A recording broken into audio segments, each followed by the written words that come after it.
A very warm welcome to Dallas. A stunning setting for Triathlon's US Open, and this is the third event of the PTO calendar, which means we have got 100 kilometers of the Fast and the Furious. We have got $1 million up for grabs on the finish line, and we've got one big question that needs answering. In the intense heat and the draining humidity, who comes through to make themselves a hero this weekend?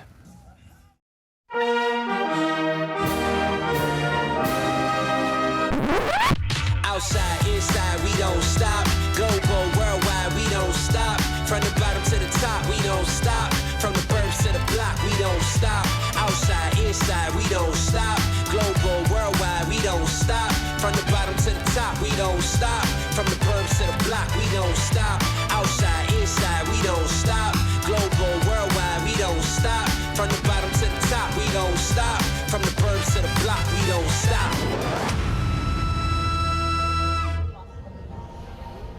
And it is good to have you with us for what should be 2 great days of triathlon, and 2 great days requires 2 great guests, and we have very much ticked both of those boxes by saying a warm welcome to Belinda Granger, who's back with us as part of our PTO coverage once again, and we are both, in fact I think all of us, our production team, are very excited to have the one and only Michael Johnson with us as well, a 4-time Olympic champion, a true icon, not just of track and field, but global sport as well. It is, I was going to say welcome, but actually it's very much a case of thanks for having us. Welcome to you. Welcome to my hometown, Dallas. Your business interests, and this is your old stomping ground as well. How are you, first of all, and how nice to be back in your old haunt? I'm hot. Yeah, because it is hot here in Texas, as always. But no, it's super excited to be here. This is amazing. Amazing to be here in Dallas. Some great athletes. Really looking forward to today. You transcend sport, and we'll talk a lot about that as we go through the next 2 days or so. I imagine, therefore, you get a lot of VIP invitations, a lot of red carpets come your way. What is it about this event, what is it about these athletes, and about the sport of triathlon that's meant you've said yes? Yeah, I mean, I have to admit, I'm just a sports nut, and all things human performance, athletes pushing the boundaries, pushing the limits of, what humans are capable of doing, always piques my interest. These are some of the greatest athletes in the world. Swim, run, bike, endurance, skill, technique, all of those things sort of coming together, and absolute great competition, athletes. The thing about sport, there's only one winner, and everybody wants to be that one winner, and everybody's giving their best, so it's amazing to see, so I'm really looking forward to seeing this today. Brilliant to have an icon alongside for the ride, isn't it? Honestly, I'm a little starstruck. It feels a little surreal to be standing here next to Michael Johnson. I witnessed Michael take gold at the Sydney Olympics back in 2000, so to be standing beside him right now, it's a dream come true. It certainly is. It's lovely to have both of you with us today, and we've also got the wonderful Abby Stevens with us as part of our coverage as well. And Abby's going to give us a bit of an update on conditions. Over to you. We are down here on the pontoon, but Alex, you're very right, it's the conditions that have been grabbing the headlines. The water is a very warm 27 degrees, but it's the Texan sunshine, you can't get away from it. There's a little bit of a breeze coming off the water, but when they're out on the cycle, particularly the run, those temperatures are going to be absolutely soaring. Lucy Charles Barkley in the press conference summed it up neatly. Whoever is the smartest managing this heat will win. And that story is about to unfold. Good stuff. Yeah, it's not going to be that easy for the athletes. It wasn't actually that easy out in Canada back in July as well for the first of the PTO Opens in Edmonton. However, the event did not disappoint.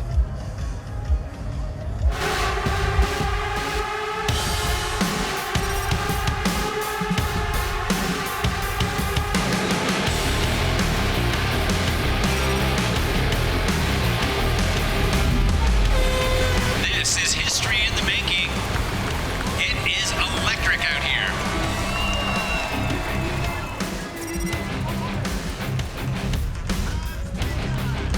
Today she's saying, hey guys, I'm here, I'm racing middle distance, and I'm going to take it to you. Paula Findlay from Edmonton, right here at home, went to school here, watched Simon Whitfield on this course when she was a teenager, and that inspired her to want to do the sport. She's taking over the entire lead. Paula Findlay is not waiting up for anyone else.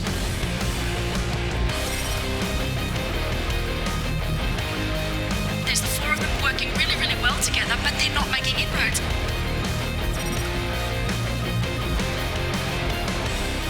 She knows she's still got 18 kilometers left to run. She looks fantastic.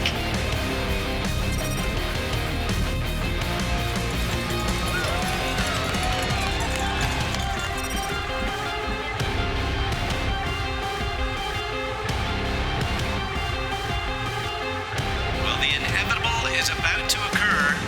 One of Australia's great athletes over the last 20 years.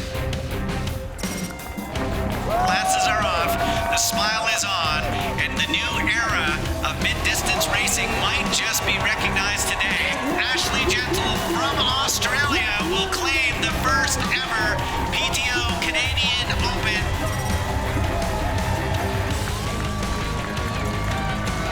Paula Findlay, the Olympian, crosses the line in second, and what a joyous day for her racing at home.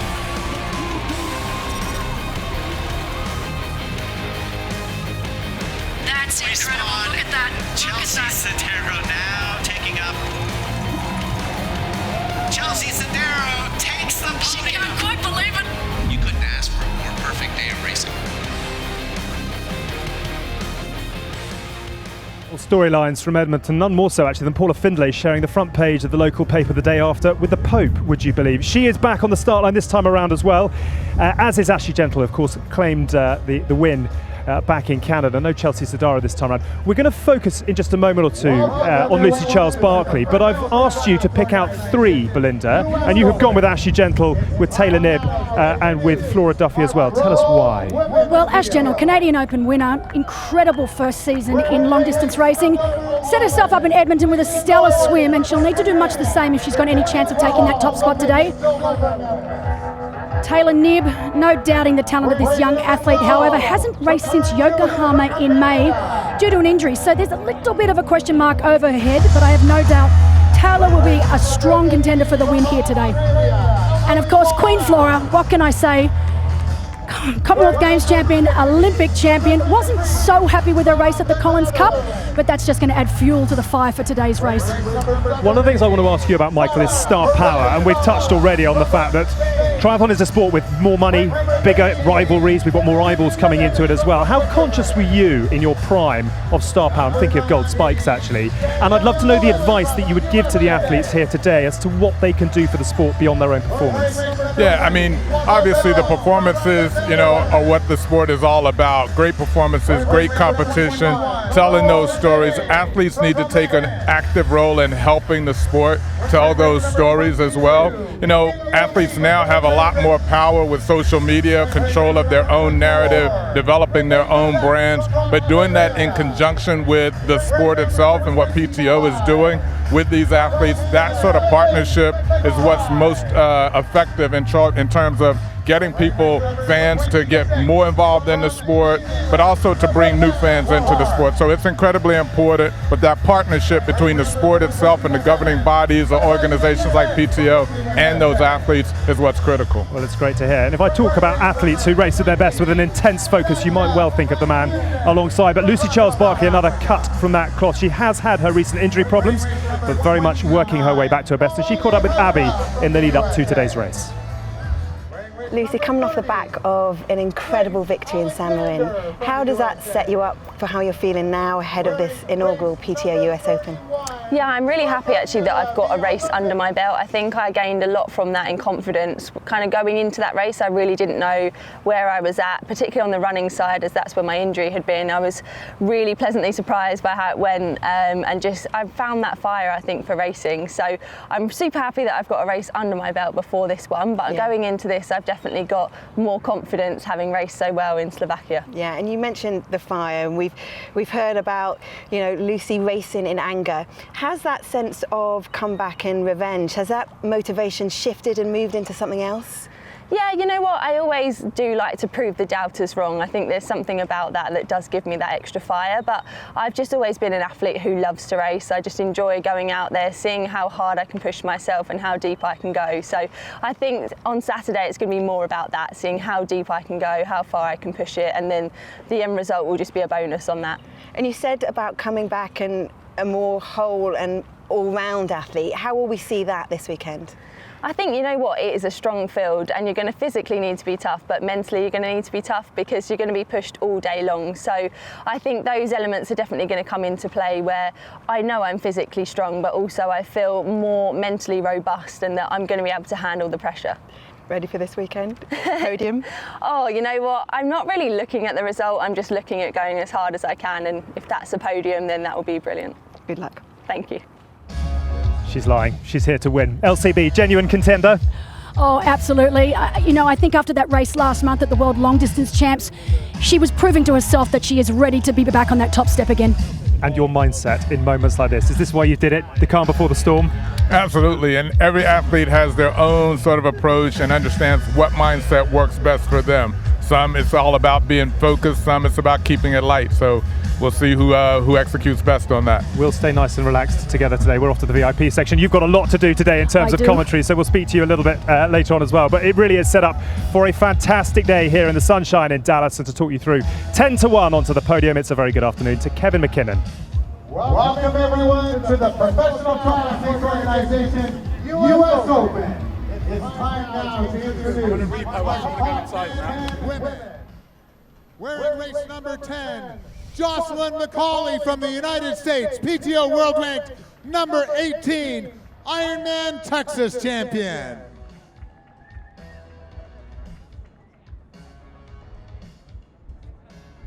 Wearing race number 9, Ruth Assel from Great Britain, PTO World Rank number 17, 5th at the Ironman World Championships this year. Wearing race number 8, Jackie Herring from the United States, PTO World Rank number 15, 70.3 Chattanooga champion this year. Wearing race number 7, Fenella Langridge from Great Britain, PTO World Ranked number 13, 2022 Challenge Salute champion. Wearing race number 6, from Great Britain, Holly Lawrence, PTO World Rank number 11, 2016 70.3 World Champion. Wearing race number 5, Paula Finley from Canada, PTO World Rank number 9, 2012 Olympian, PTO 2020 Championship winner. Wearing race number 4, Taylor Knibb from the United States, PTO World Rank number 7, Olympic Mixed Relay silver medalist. Wearing race number 3, Ashley Gentle from Australia, PTO World Rank number 6, PTO Canadian Open champion. Wearing race number 2, Lucy Charles Barkley from Great Britain, PTO World Rank number 5, 3-time Kona runner-up World Triathlon champion. And wearing race number 1, Katrina Matthews from Great Britain, PTO World Rank number 4, runner-up at this year's Ironman World Championships.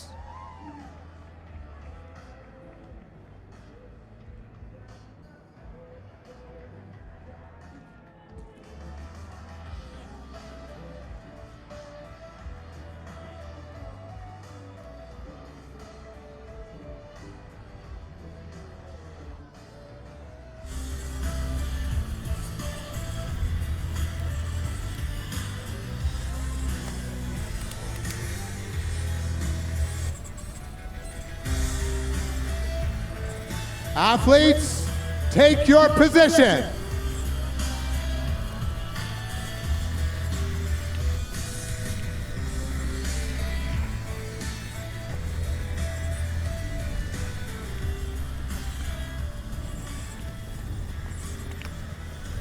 Athletes, you are now in the hands of the starter.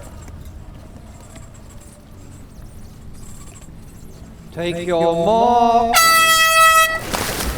And there they go! We are racing. First tour event in the US for the PTO, so a very special weekend for everyone involved, wherever we find you in the world. Thank you for your company. My name is John Gooden, alongside multi-time Olympian, former world champion Vicky Holland. We got a good one. Live from the Lone Star States, our elite women are already surging towards that $1 million prize purse, PTO points and bragging rights as well, Vicky. Yeah, it's really great to be back here with PTO again. Already seeing some spreading out in the women's field. Well, no Karen, surprise at all to see Lucy Charles Barkley in that blue suit and a in. silver cap starting to stretch things out Can from already this see side of the Lucy Charles pontoon. Barkley. So interesting to see if Looks like anyone she's could got a go with her propeller today, there. or whether she's going to spend a lot of time solo. Yep, I hope you guys Should at do home that. were Just taking excited notes of to the get cap underway, colours, doing what they because do that is best. That's all the that we really build-up have here to try and beforehand that can identify be some of these swimmers. so But yes, hard, Lucy going intolerable, out the very nerves. fast, very early. Are there any particular head-to-heads that you're excited about? Let's start with just the swim before we get on to the other women will progressions be of the working race. their way through Well, a Lucy Charles 1K Barkley is well swim known as loop. being the best We'll swimmer, get to see especially them over this come longer on distance out of or the middle water and distance then of racing. dive Flora back Duffy in. comes into this race in fantastic And form, very having interesting, we got two won groups so setting many up here. races One over way short over and to the middle left, distance, one but way over mostly to the short distance right. racing. She's wearing the gold cap, so look out for her. I believe she's actually further over to the left of, further over to the right of screen as we look at it right now. She had a lower start ranking, so didn't get to choose her spot quite as early on as our top competitors did, so she might be a little bit distant, and just trying to hang on to the toes there of Lucy Charles Barkley. That is the red cap of Taylor Knibb. Now she's someone that I did pick out as possibly able to stick with Lucy Charles. She'll have to have a really good swim day, but it looks like at the moment she's just about hanging on there, and behind her I believe that is the gold suit of Sarah Perez-Sala, who's another one of our top swimmers. Yes, she came out in fourth. She came out of the water in fourth in Edmonton earlier this year. She is a former swimming Olympian, is Perez-Sala, so always strong.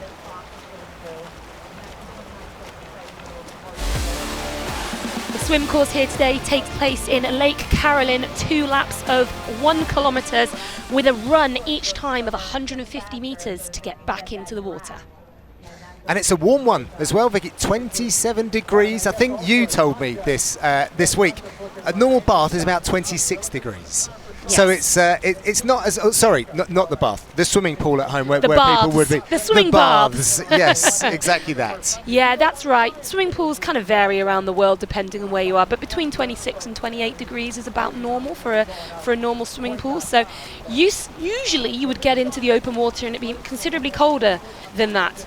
But in this situation, it is very much like getting into a normal swimming pool. We all know how warm it feels normally when you walk onto the pool side of a swimming pool. They've got exactly the same situation here. So Taylor Knibb is hanging on to the feet of Lucy Charles Barkley as they head down towards the turn, which is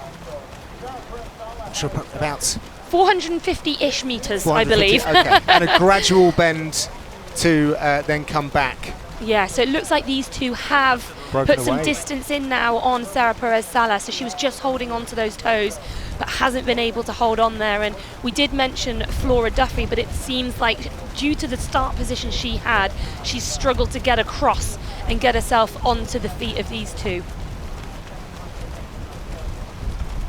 Now the USA Triathlon will be refereeing this, and it must be said that they were told at race briefing, it's something to keep in mind actually, just think of on your left. So all of the boys must be on their left shoulder, and also on the bike you must be passing on the left as well. Yeah, we're actually seeing them having to cut across a little bit there. They obviously were slightly offline, coming in slightly too far to the left of that yellow turn buoy that we're seeing there. But they have to be on that other side as we see a swimmer crash in slightly there, but they do have to pass all those boys on the left. And in second place there, one of the favourites for success here in Irving, Taylor Knibb reflects on her inactivity this season and has some thoughts on today's race. So I haven't done a lot of racing this year, but the nice thing is that this is a very second half heavy year.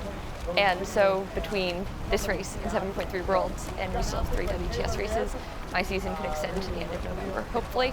So I'm viewing it as a positive that I got a fantastic training block during the whole summer, and we'll see how that fitness carries me.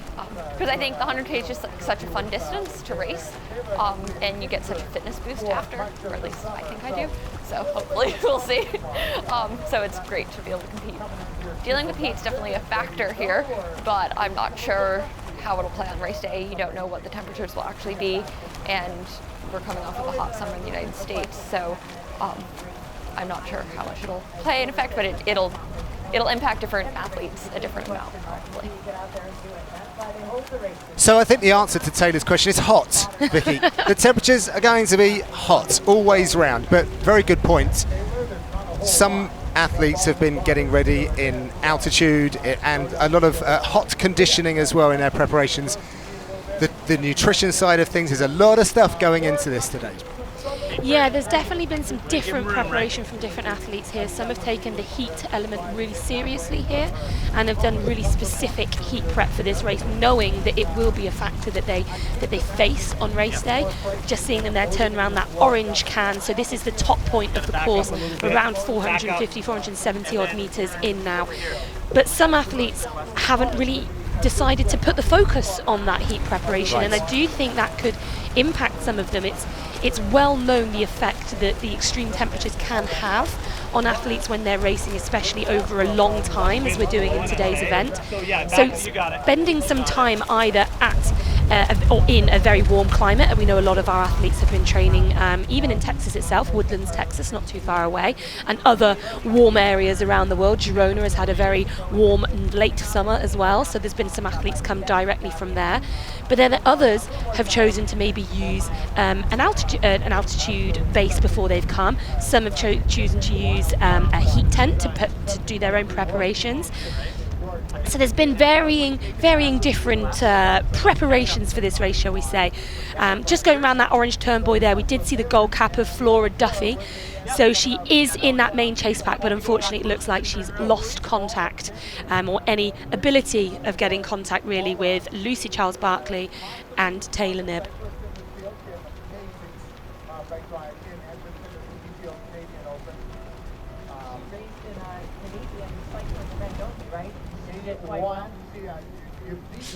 So that gap was about 15 seconds to third place. The gold cap is Flora Duffy. She was about 21 seconds back as well. Now, focusing on those front two for a minute, and it kind of reminds me of the 70.3 Worlds in 2021. Knibb came out 90 seconds behind Charles Barkley on that day, and Lucy did a fantastic job of actually extending that, of course, over the race as well. It does not look like she's going to get a minute and 30 gap on the front in this race, if indeed Taylor is able to hold on to her feet. Well, it looked at the very beginning of the race as though that was Lucy Charles Barkley's attempt to really break away. She went very, very hard from the start. She always does this, tries to break her competitors within that first 50 to 100 metres, and then they never see her again. That's a real standard Lucy Charles Barkley tactic. And she very nearly did get away from Taylor Knibb to the point where Taylor was probably a metre, 2 metres off her feet. Taylor's now brought that gap back. She sat right on the feet, which is the best place for her to sit, and now I think it's going to be really hard to shake her.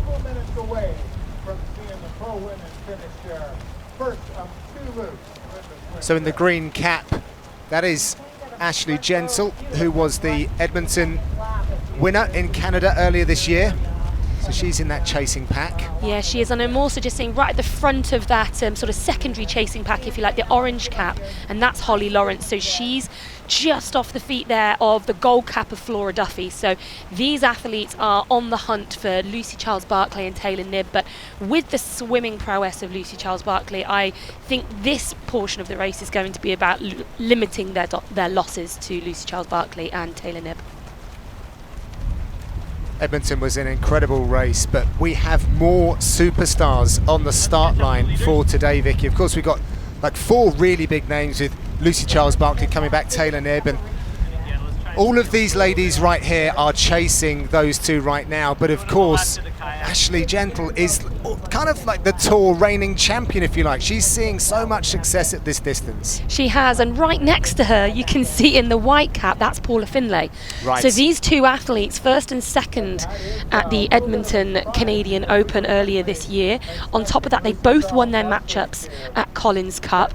Paula Finlay has won the inaugural PTO Championship in Daytona in 2020, and of course Ashley has won every race she's done over this distance this year. So really those two athletes are two that we're going to be focusing on heavily through the day, and we do expect to see them near the front of the racing. We weren't expecting, however, to see them on the feet or the hips of Lucy Charles-Barkley at this stage, though, were we? No, fantastic athletes, but probably not quite of the same swim calibre as Lucy Charles-Barkley.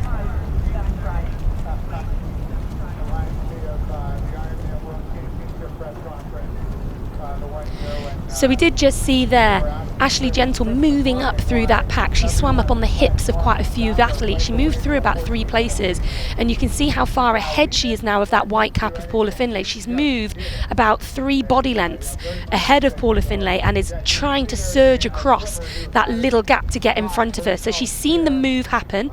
She's seen that Holly Lawrence has just jumped across to be on the back of those 2 in front of her, to be onto Flora Duffy's feet, and she's trying to make that move as well. So that's really smart racing by Ashley Gentle there. She must have seen that move go and has moved through very cleverly. And now we are here back at the front of the race with the images of that silver cap and blue suit of Lucy Charles Barclay.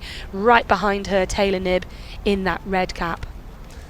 Water temperature 26 degrees, air temperature 27.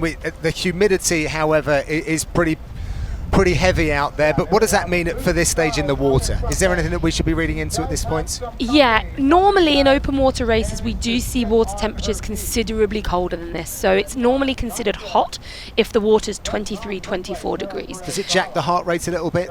Normally this section of the race you can keep that down a little bit because of the temperature, but it does.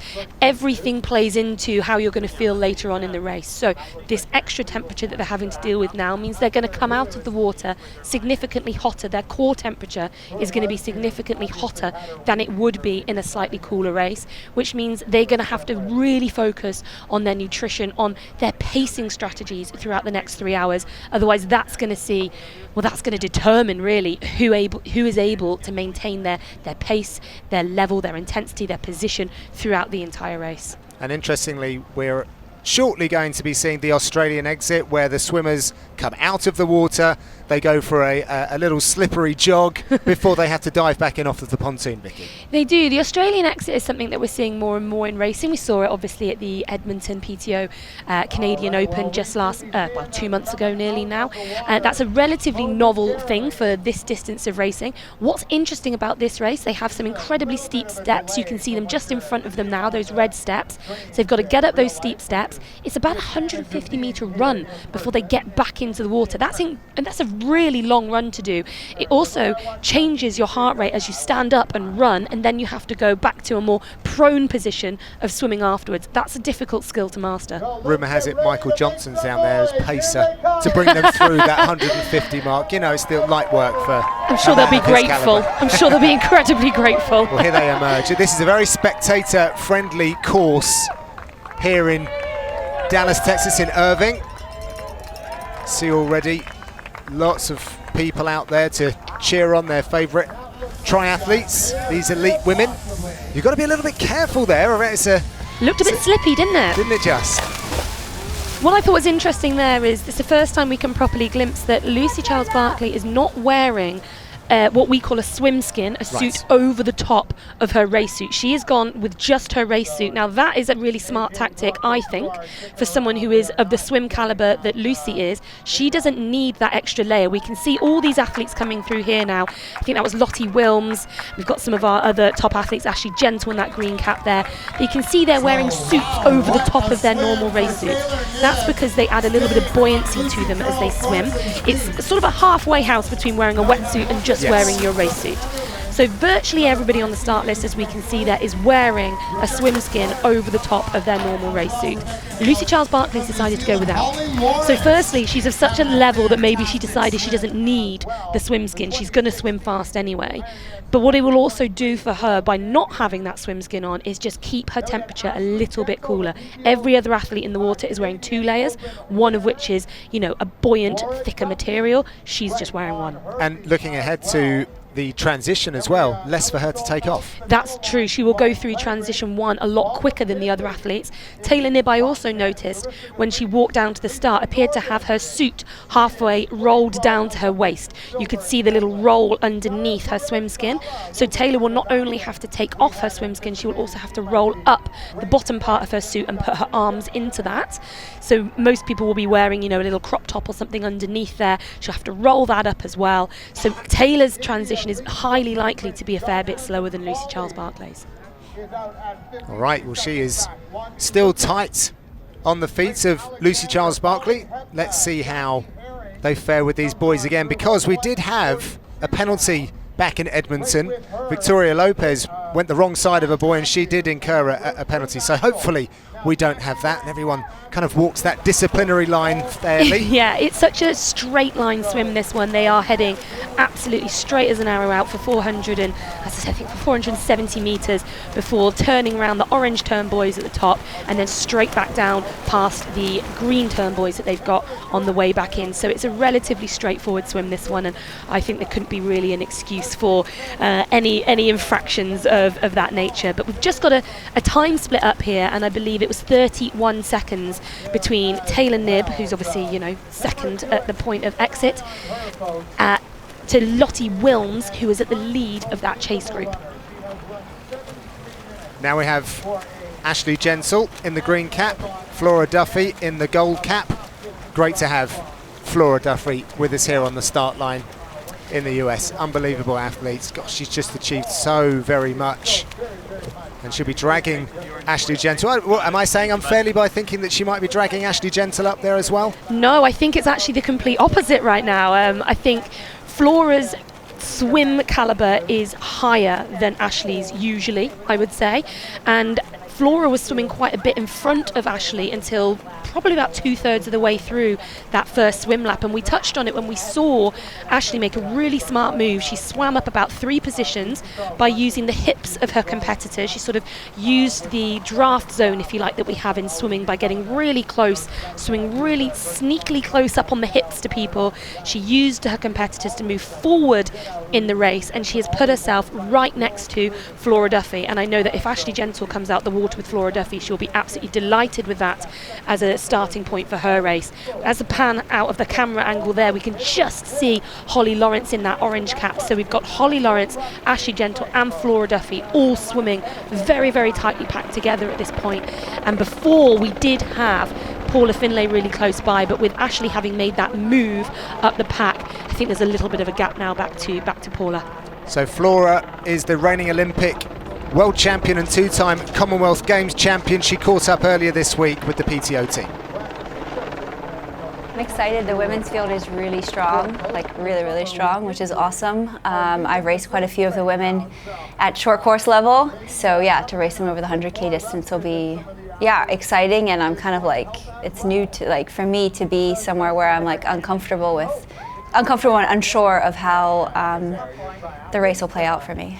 The biggest difference that I've found from short course to long course is spending time on the TT bike. I mean, it's so different, and I think each athlete takes to it differently. I think for myself, I'm definitely gonna have to spend another year or so riding it consistently, getting used to the position, getting my aero position more and more dialed, working on my fueling. It's like lots of little things that make a massive difference over the 100K distance.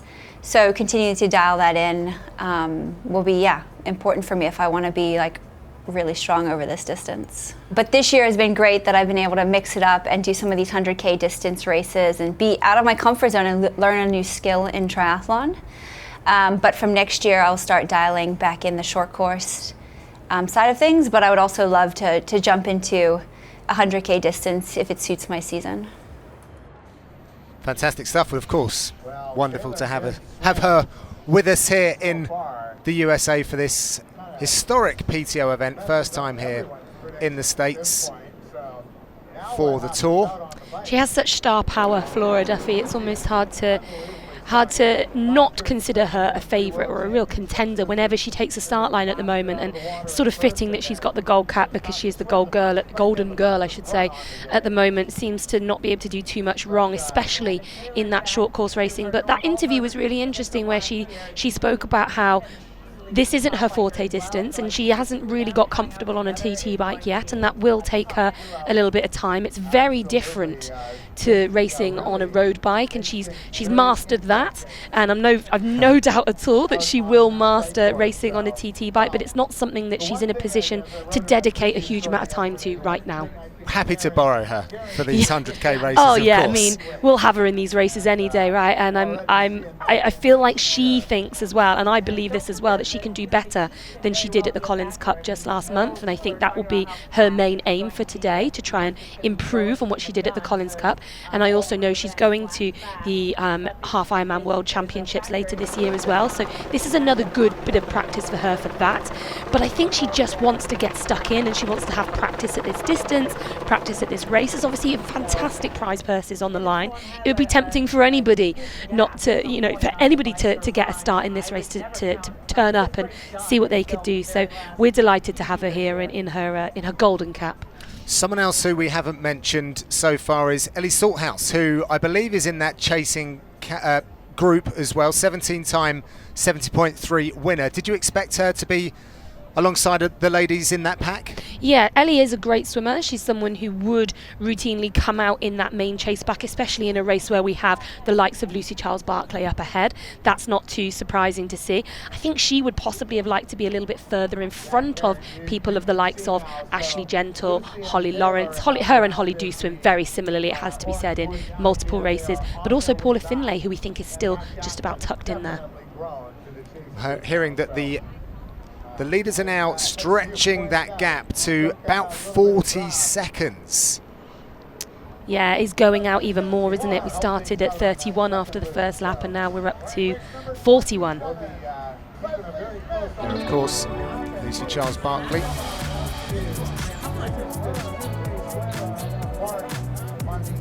There she is. Just wonderful to watch in the water as well. I didn't catch that before, keeping cool. Yes, that's another smart move, managing to get some water over her head just before she re-entered the water for the second lap. It's a good dive in. It's right on the hips there of Charles-Barclay as Taylor Knibb entered the water. Yeah, she didn't give her an inch, did she? She didn't give her any chance to possibly put in a surge and get away from her. Dived in, probably touched her feet a bit there as she actually came up from that dive. But it's a smart move again from Taylor Knibb, to be that close to Lucy Charles-Barclay's feet. And let's talk about the psychology of that then, because I know that Charles-Barclay has been away, but so has Taylor Knibb. They were the two that have come into this race where we don't really know where they're at with their fitness, etc. But do you think that Charles-Barclay thought that she was going to be racing all the way through this swim leg with Taylor Knibb or anyone on her toes? Lucy Charles-Barclay, as we've mentioned already a couple of times today, is a very smart racer. We've seen it with her choice to not wear a swim skin. We've seen it with her taking some water on board between laps 1 and 2 of the swim. She's known as a very intelligent racer. So she'll know her athletes, her competitors, if you like, inside out. She will know the athletes that could potentially swim with her when they're having a good day. She will have earmarked Taylor Knibb. She will know that Taylor Knibb is someone who could possibly swim with her. I think that's why she went so hard at the start of the race. We did see her forge just a little gap, and it looked like it was maybe up to a metre and a half. You know, that's what it looked like from the aerial shot that she had on Taylor Knibb. Taylor paced it really well, to be honest. She managed to just get herself right back in there onto Lucy Charles' feet, and you can see where her hand's going in. She's probably only about 10 to 20 centimetres off the back of Lucy Charles' feet there. That's the exact place you want to be for the draft zone. She's getting the most amount of benefit there. She'll see the little bubbles coming from Lucy Charles's feet as she kicks. That'll mean that she doesn't have to look up too often. She'll know that she's in exactly the right place. She's not going to lose Lucy's feet. So she's playing a really good game here, but I do think that Lucy will have known there was a chance that 1 or 2 of these girls could swim with her. I think she would have been worried about Flora Duffy as well, but she's managed to shake her early. I was thinking that Charles-Barclay might be coming out of the water around the sort of 26-minute mark. I know that that's the last race that she swam at the WT Long Championships at Chamarin was just over 26 minutes. We did get some intel from Ashley Gentle, however, who went out this morning and got into the water. It's a little bit choppy out there. Yeah, it's interesting that that camera angle there shows it almost perfectly. You can see that little chop on the water. It's really hard when you're down at race site because it feels so humid and oppressive and still. But actually, when you're in the water, the athletes are telling us that there is a bit of chop. And as they come back in right now, as they're doing it towards the exit, that's when they're facing this headwind and this chop. And that's where the stronger swimmer, like Lucy Charles-Barclay, will be benefiting against athletes who are in that chase pack who aren't quite such good swimmers. Now, we keep harping on about just how strong Lucy is in the water, but she's not exactly dropping off when she mounts the bike, is she? No, Lucy has morphed herself into an incredible all-rounder. She's become such a phenomenal all-round athlete now that we don't expect to see really much happen to this lead as the race goes on. Now, Taylor Knibb is someone who's put herself in a position to be known as one of, if not the strongest cyclists out there. We saw at last year's Collins Cup, she had the fastest time of the day. Her bike split there was absolutely phenomenal, and she did that on a road bike, not a TT bike. So Taylor Knibb's form at the moment is slightly unknown, coming off the back of injury. We don't exactly know what we're going to get from Taylor. Brilliant start, but when she gets onto the bike, will she be able to show some of that cycling prowess that we saw in 2021? Will she be able to overhaul Lucy on that bike leg? Well, these two ladies have extended the gap to about 52 seconds now, and they can probably see the swim exits coming up fast. It's a good aerial shot there of our transition zone. The athletes, it's a one-way flow through the zone, so it's good good distance of running still that they'll have to do as they'll run all the way down the red carpet, snake back on themselves to come through the transition zone where they'll collect their bikes. Obviously, Taylor Knibb's going to have to take her race skin off and put her suit on fully. Then they'll take their bike to the mount line. We've got a green mount line. They can't get on their bikes until they've gone over that mount line, or they will incur a penalty for doing so, and then they head out onto this 80-kilometre bike loop. Can we just say how great it is to have both Lucy Charles-Barclay and Taylor Knibb racing once again for the PTO, particularly Charles-Barclay, that for those that don't know, she was given some news that it was a potentially career-ending injury to her hip. It was a stress fracture, but she defied all the odds. She wasn't expected to be back this season. She's already gotten a win under her belt in Chamorin in August. She wasn't part of that, wasn't under the PTO banner, but she's here with us in Dallas. Everything's a bonus at this point, and we're here for it. Yeah, we are. Just as we see Taylor Knibb do exactly as we spoke about, she's had to unravel her race suit there and put that on as she runs through transition. So Lucy is stealing a bit of a march on her here, but we did expect that given we knew that Lucy had her suit on absolutely ready to rumble with no race skin to have to deal with. But Lucy spoke about in the press conference the injury that she's had, this stress fracture to the femoral head, I believe it was, in her hip. And she was told that if she didn't deal with it appropriately at that time, then that could cause her issues and she might not come back to racing. And she took that on incredibly seriously, and in absolute classic Lucy Charles-Barclay fashion, she's done everything meticulously. She's used it as an opportunity to rebuild herself stronger, and she even said if she had her time again, she would take the injury knowing that she's come out of it as a better athlete. Yes, she said that the comeback is stronger than the setback, and she's already out on the bike course. She will be powering through this, the 7 loops that we have here on the bike leg. Not a lot of elevation, if any. It's a little bit undulating from what we understand. Yeah. A couple of turns. Do you think any of that's... It's not a technical course, is it, until you come back through the flow-through transition area? No, absolutely not. Straight out and back, 11 and a bit kilometres, 7 laps. And this here is Holly Lawrence in her red, in her sort of distinctive red suit. Also Ashley Gentle there, all still together we see as they come out the water. So that pack didn't split up on the second lap. And just as Ashley was taking her bike there in that light green suit, that is Paula Finlay. So she's also still in that pack. I think that's Fenella Language I can see going through there as well. So this pack didn't split up at all really on lap 2 of the swim. They stayed together, and they're going to be a big pack heading out onto this 80-kilometre bike loop together. Yeah, that pack was about a minute down from Taylor Knibb. Yeah, that's right. They're still about a minute down. I think some of them will actually be quite pleased with that. I think the likes of Ashley Gentle will be really pleased to put it together yet another solid swim, as she did at the Canadian Open in Edmonton earlier this year. She spoke in her interview afterwards about that was possibly the most pleasing part of her race, that she was able to come back with such a fantastic swim, someone who's raced short course for years but often struggled to put together the swim performances that she needed to stay in the racing, and she was able to do that in Canada earlier this year. She was delighted with that performance, and she's done it again here today, coming out of the water just a minute down on the likes of Lucy Charles-Barclay. I think it's a really good result for Ashley Gentle. Just a little bit of housekeeping then. So obviously an 80-kilometre course, 7 laps. That's about 11.45 kilometres. Now there is a lap counting screen that the athletes will see to keep track of how many laps they've actually completed. And as we were talking about, a little bit of technical riding at the extents of the loop, if you will, and it is a non-draft race, so there's a 20-metre draft zone. Now, there will be a little bit of leniency applied on the turns and tight areas, but if an athlete decides they want to pass on the left, then they have 45 seconds in which to do so. And you can talk about this a little bit more, please, Vicky. Athletes can get lapped out on this course. Yeah, that's something that we brought in new for this race. It wasn't the case in Edmonton, although in Edmonton the laps were considerably longer.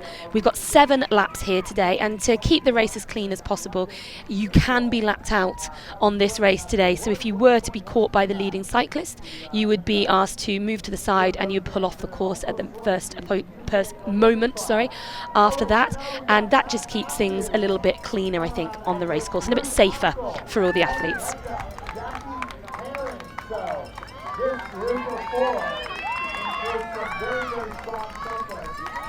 So that minute gap looks like it's holding right now.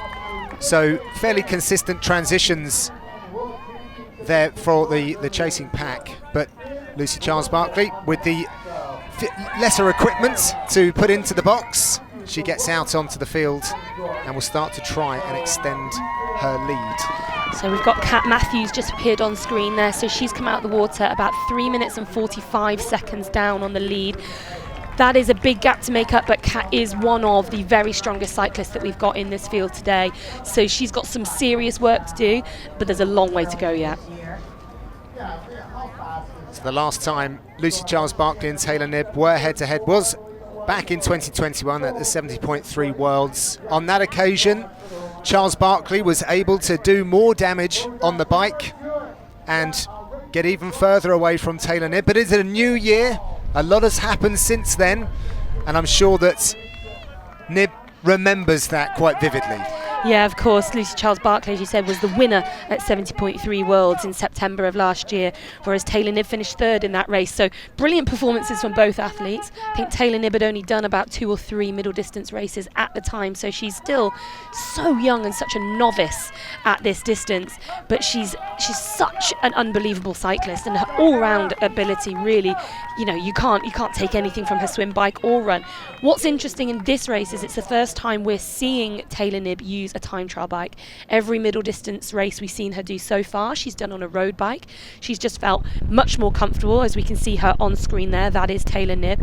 She's always ridden her road bike with sort of tri-bar attachments. That section she's got her arms down on, those are the tri-bars, and you can attach those to a road bike, a normal road bike. So that's how she would have ridden the other middle distance races she's done so far, and surprised a lot of people with how fast she was able to go, because the reason these athletes are done these full time trial bikes is they're considered quicker, they're more aerodynamic, the bike frame itself, and also the position that you can get yourself down into is much more aerodynamic as well. Therefore, all over, you go faster. Not great for handling though, are they? They're not the best for handling, although this course isn't a course that really matters too much with that, given it is straight up and back down Las Colinas Boulevard, as I believe they're on. Nicely done. Thank you so much. And they have that one U-turn at the far end, another U-turn as they come back into the transition zone, a very small technical section through the transition zone before they head back out onto each lap. So 95% of this course, probably even more than that, they will be doing down in those time trial bars. But with that, in that aero position for so long, in almost like a drag race fashion, how is that going to affect the run and how they get off the bike?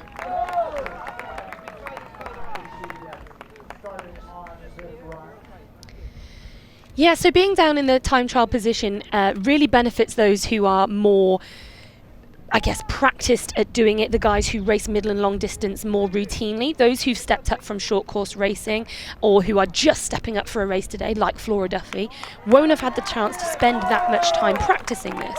Being down in those time trial bars is something that you do have to spend a lot of time getting used to. And we did see athletes at the very first PTO championships in Daytona spending virtually their entire ride down on those time trial bars because it was such a looped course round the speedway there in Daytona that they didn't have to come out of time trial position at all. And it meant that we saw a lot of athletes cramping up.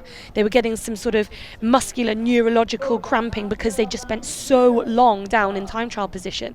In a course like this, twice each lap, the athletes will come out of time trial position. It gives them just a chance to stretch their legs, to kind of feel a little bit more, relaxed, and then they go back into time trial position again. So this sort of course, this straight out and back course, really suits athletes who are super dialed in with their time trial position, are very well practiced at their time trial position, and know how to deal with these conditions. We see the first turn for Lucy Charles-Barclay with Taylor Knibb hot on her heels.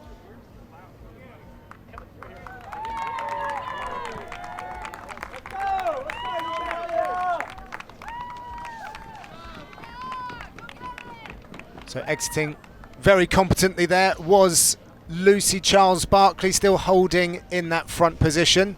But Vicky, if you could please do the honours and explain to us a little bit more about the geography of this bike course. This course goes out of the transition zone and heads straight out onto Las Colinas Boulevard, straight out and back, very little elevation, a U-turn at the top corner, followed by another U-turn as they approach transition zone. Very little technical element to this course, very little elevation, a straight out and back, 7 laps. So we see that the gap is closing. Just before they hit the turn, it was about 7 seconds. 4 seconds has been knocked off of that by Taylor Knibb of the USA. Yeah, so the athletes here know that they need to maintain a 20-metre draft zone. They can't go into that draft zone unless they are going to overtake the athlete in front. They can't go into that draft zone and then drop back out of it. Once into it, they do have to proceed with the pass. And they were asking yesterday in the briefing whether there was any markings that could help them to sort of understand exactly what that 20-metre draft zone would look like. And you can see the white lines on the road. We've been told that a space, a white line and a space constitutes 20 metres. So they've got that. You can see it beautifully there from that aerial shot as Taylor Knibb flies by Lucy Charles. She didn't need the full 45 seconds. She's absolutely blitzed by her there, and she's undoubtedly put a surge in so that she can get round.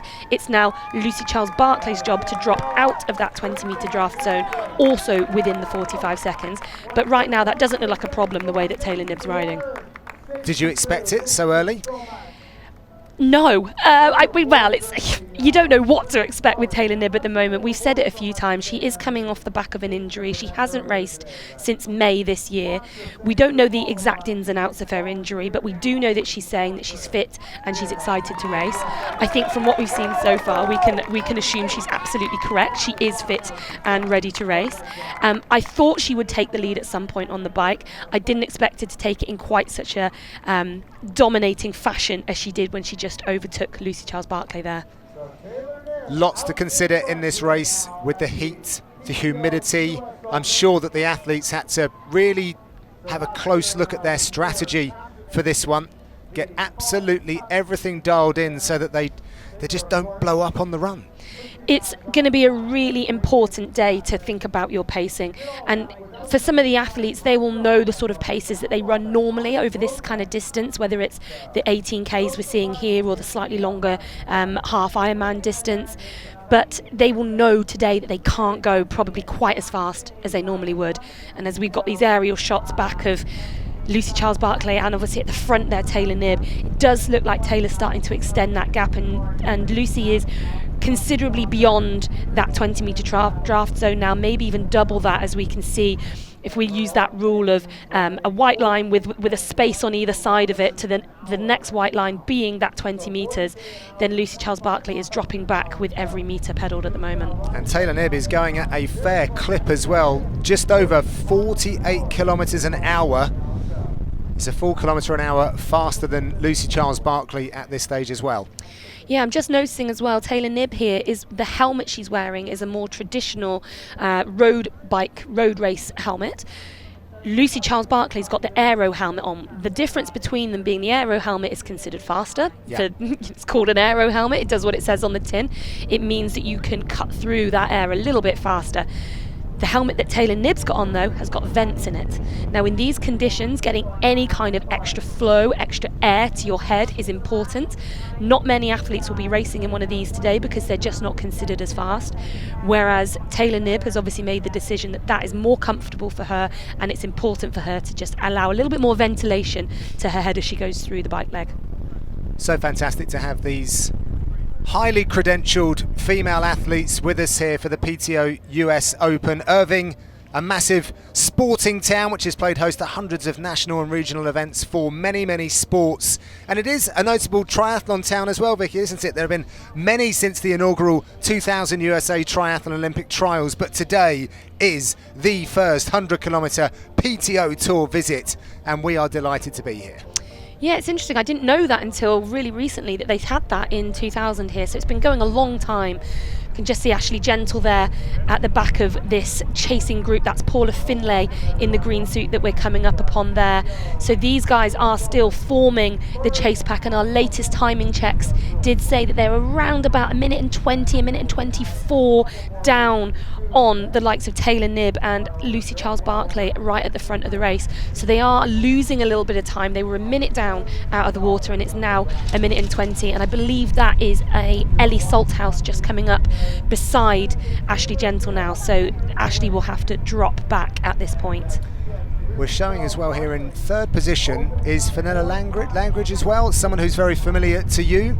Yeah, that's right. I know Fenella really well. My training base up until late last year, September time last year, was Bath in the UK. That's where Fenella does a lot of her training. So I did a lot of swim sessions, especially with Fenella over the years. She's someone who's really taken her time to come up through the ranks, someone who was never thought of as a superstar as a youngster, knew she was going to have to plug away and really build her career. And she's done that with, incredible, I don't know what the word would be. I'm just really, I think it's taken such patience, probably is the best word to use, such patience to get to where she's got now. She's put in some amazing performances over both middle and long distance over the last couple of years and made a name for herself as a true long distance athlete now, and she's putting in some great performances. I'm really excited to see that for her. Yeah, she's been training in the Woodlands, Texas to prepare for the humidity and the heat. Yeah, Fenella and her boyfriend Billy, who is also her coach, are really smart with their decisions on where they base themselves for training. And Fenella absolutely loves to travel. She loves to be in different climates and meet new people and just get stuck into training. Woodlands, Texas, is only about a 3-hour drive from here. And we also had Kat Matthews, India Lee, Ruth Assel were all basing themselves out of that area as well. Rebecca Clark, she was also there training at the same place as Fenella Langridge. So a lot of these athletes choosing to use somewhere with similar conditions to Irving, Texas here, but also where they could get to this race pretty easily. Yeah, she's had a frustrating time at the Canadian Open. It was a DNF on that day, but she's a tough one, isn't she? I remember she had a bike accident, which she was hospitalised back in 2019, but a week later she won Ironman 70.3 in Barcelona, so she knows how to tough it out and get results. Yeah, she absolutely does. And to go back to that race in Edmonton, it was a real shame to see her pass out actually on the side of the course. She did need some sort of medical help afterwards, and she's someone who works with Precision Hydration. She's worked with them for a long time now, and she works really hard on getting the right amount of electrolytes and the right amount of carbs in. So Taylor Knibb on the flow through transition area.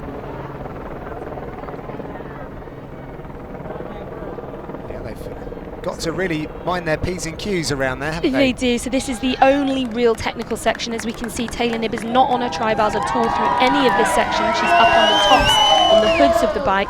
That just gives her back, her hamstrings, her neck a little bit of a break from being in that constant time trial position.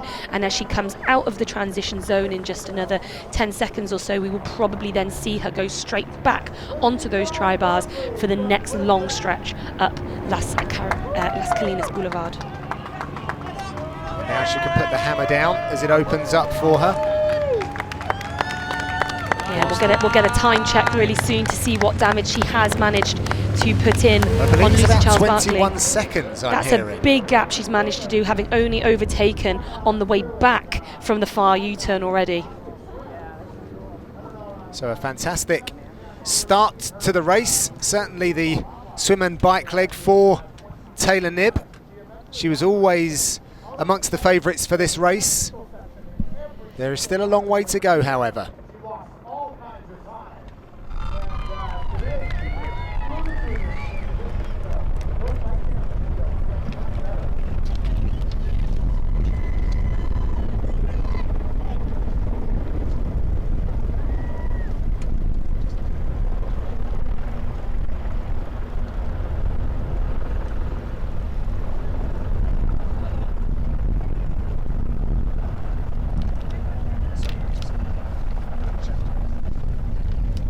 So there are pictures of Lucy Charles Barkley chasing down as more riders are now coming through that flow-through transition. It gets a little bit gnarly as they get close to one another. Of course, the drafting won't be applied through these areas. Now I actually have a new broadcast partner next to me because we're going to be handing the proverbial baton over. Right now in the seat is Belinda Granger. Belinda, thank you very much. Good to see you. Good to see you. Welcome in here. I will be handing you. over to Barry very shortly, but just get your immediate thoughts on what you've seen so far and how they're shaping up. Look, honestly, we've got the greatest female field assembled that we've seen all year long. So just to start, I haven't seen a race of this calibre for quite some time. To see Taylor Knibb out in front, well, honestly, if we scroll back to the Collins Cup this time last year, she did exactly the same thing. So it's not really surprising. The only question mark we had was she's been injured since May, so none of us really knew what sort of form she was coming into this race with. But I think she's showing us exactly what sort of form she's in, and she is really lighting up this bike course. And of course, Lucy Charles Barkley has been back on the race field. She got a first place not too long ago. Can she catch Taylor Knibb, or is it a little bit early to see? Oh, look, I think Lucy's, after watching the World Long Distance Champs in Shamar in Slovakia last month, honestly, I think if I was to say that was there any weakness with Lucy's race, it was her bike, and that's not to mean that she didn't ride well, but she was caught by Sarissa de Vries there, and she was able to use Sarissa all the way into T2. It was her swim and her run that really impressed me at the World Long Distance Championships. So, I think Lucy's just got to keep her head together right now. Well, 2021 was a knockout year for Lucy Charles Barkley, but her world came to a grinding halt when she was faced with the news that she might never race again.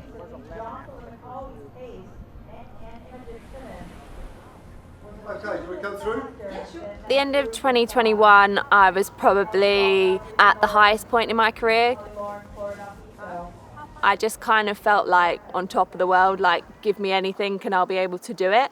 I just remember one session where I'd pushed it quite hard, and then I think it was that evening I was like, I can feel a bit of a pain in my hip.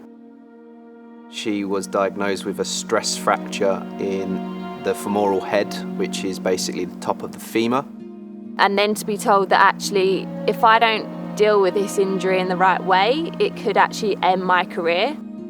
Once you hear that sort of information from a consultant, you take things pretty seriously. It was quite hard to take when I'd been in such a good place to be told, actually, this could be the end if you're not smart with this. We initially really focused on why the injury happened, preventing it happening again. I wasn't really able to do much physical training, but I was so motivated there that we were tapping into so many different elements of what it is to be an elite athlete. I already felt at that point I was going to come back stronger, and I want to be back on that start line. There is nothing more motivating than being written off, being doubted. There was a lot of external noise going on around people's opinions, which really got under my skin and made me angry. To be honest, it just shoved a rocket up my arse. I was like, I am ready. If people are going to doubt you and write you off, you're going to want to come back and prove them wrong.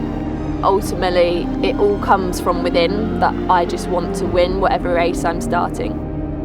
I'm a strong athlete, both physically and mentally, and don't mess with me. I am definitely 100% back, baby!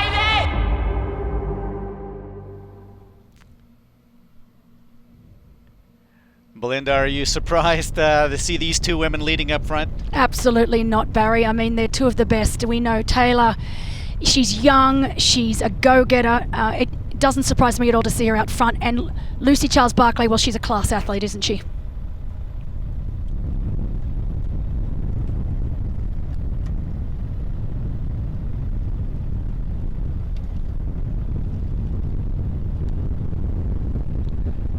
Well, not a surprise to see this woman in that technique.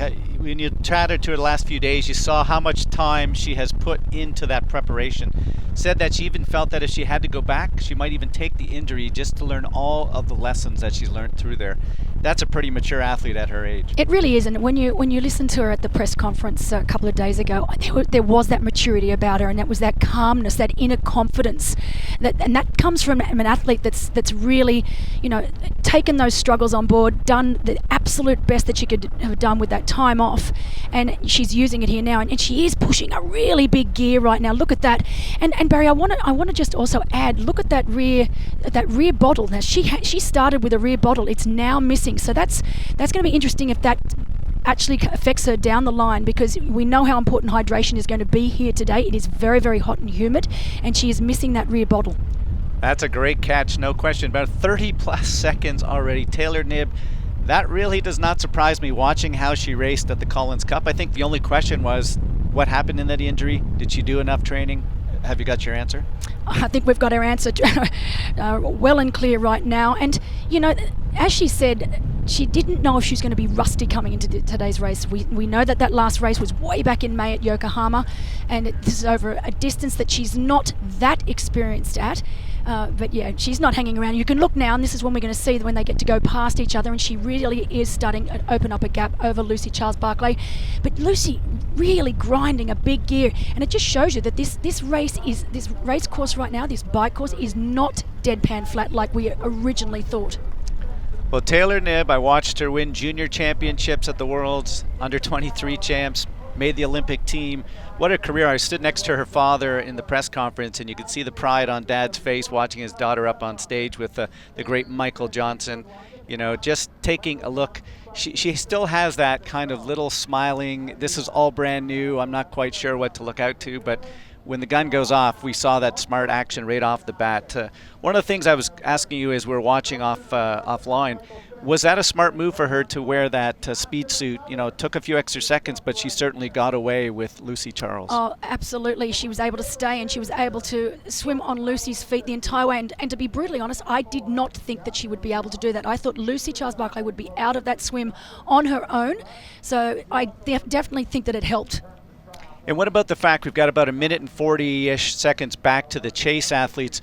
They look like they're having the little issues of making sure they don't get in the draft, keeping that distance. Does that hurt them when they're trying it in their situation to have to worry about other athletes around them? Absolutely, and they don't get to get down on those air bars. These two women right now, they've got the free road to themselves. They can push whatever. They don't need to worry about anything else around them.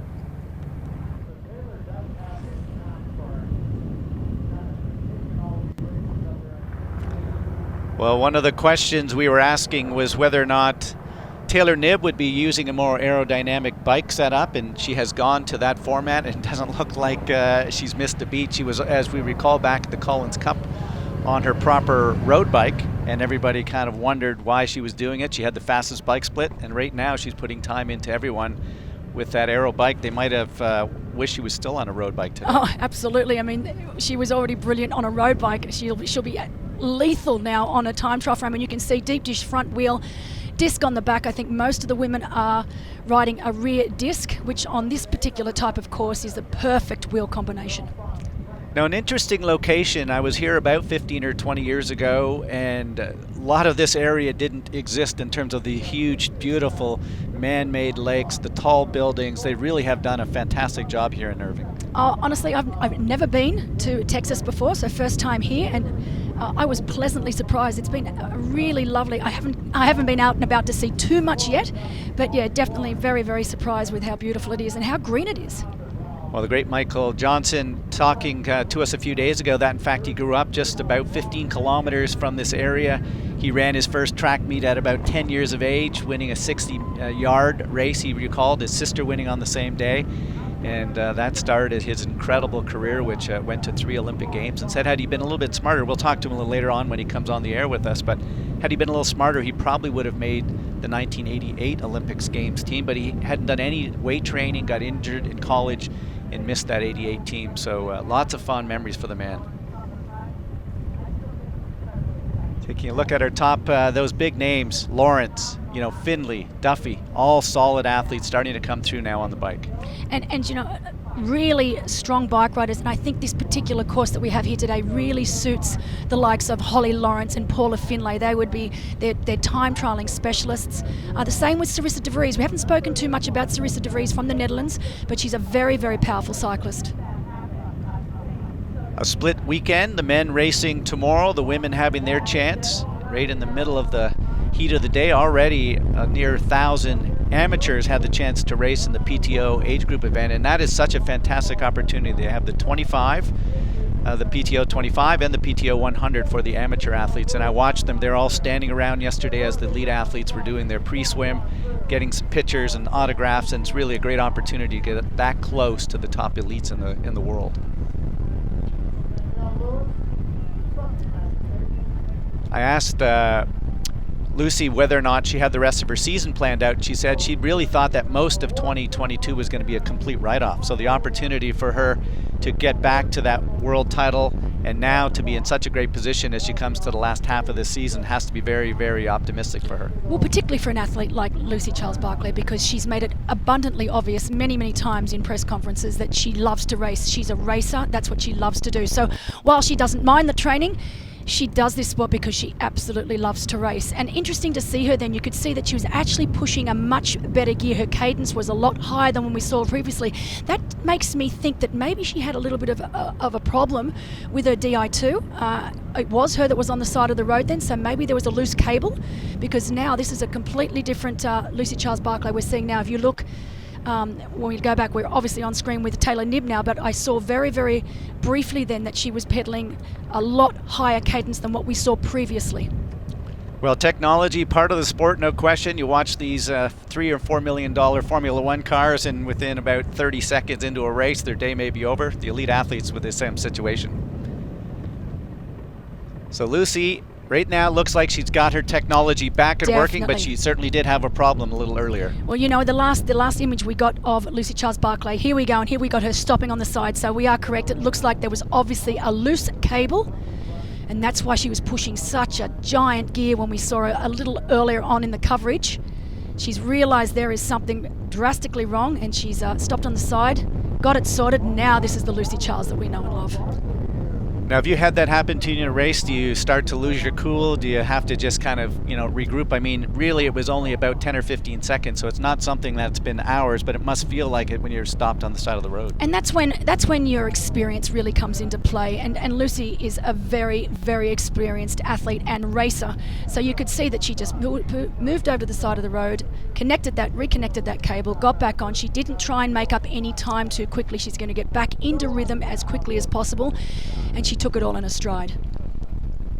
Now, the fact is, some of these women still have some long distance races coming later on in the next 5 to 6 weeks. How much of that is a factor coming into a race at that middle distance? Well, that was one of the things that's really it's quite kind of fascinating to me, because a lot of these women, we know that there's about 8 women of the 29 here today that are training for the Ironman World Championship, so they'd be in a fairly solid block of training for a much different distance.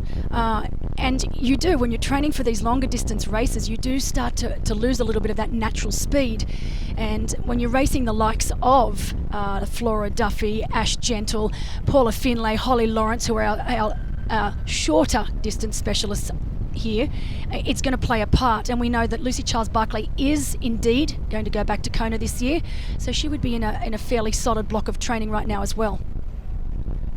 Great shots by our cameraman just from the side and from the back. We've got some photographers out there with the still cameras. A large section of road here. I mean, to close down this much road in the middle of a massive U.S. city is not an easy thing to do. It's very, very impressive, and it's so fantastic for the athletes, because they've got so much room to move and so much free space, and it's just something, it's one less thing that they need to worry about.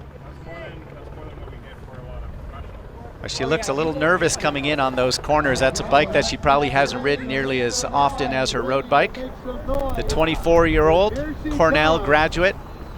So not only is she an incredible elite athlete, Olympian, Collins Cup champion, but a very bright young woman, and she raced college sport as well. So she didn't just do triathlon when she was at Cornell, she raced cross country as well. And of course, PTO world ranking of 7 right now, coached by Ian O'Brien, here in Dallas with her father, I think her #1 supporter. He was also at the Collins Cup last year. I saw her dad on the side of the road. She was going out just about to pass Lucy Charles-Barclay, so she got the, that little smile of seeing a family member on the side of the road can make a big difference. And it was quite interesting, wasn't it? Because I think he was obviously yelling out something to her, and she motioned back with her hands. It was almost, okay, Dad, I've got this under control. Don't you worry about a thing. Now, Taylor Knibb, not as renowned for her running ability. I mean, she's solid, no question, but there's other women in this field that have faster run splits. What kind of gap would she optimally love to have off this bike to feel comfortable? Well, this is the $1 million question, because as we've spoken, we know that she's been injured. She's been injured since around May. We don't know what that injury was, and she's been reluctant to talk about it. I tried to get it out of her after the press conference, and she basically said, those that need to know, and let's just move on. So I didn't want to push her on that any further. So I really don't know what type of injury she had. So I don't know what type of run training she's been able to do. We know with Lucy Charles-Barclay that she was unable to do any training for a long period of time, and in particular running. But watching Lucy run at the World Long Distance Championships, you would never know that she'd had a run injury.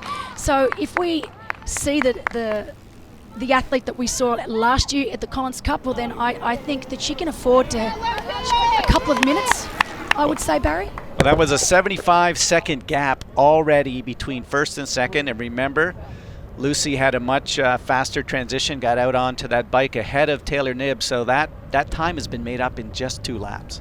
Wow, it's absolutely so impressive. Some big names sitting back in 3rd, 4th, and 5th. Paula Finlay, the woman who had the incredible performance back in Canada, had silver medal performance, and had a win at the Collins Cup. We know that Holly Lawrence is sitting up into that large group of about 4 or 5, as well as Flora Duffy looking much more comfortable today. Yeah, it is a really impressive chase group.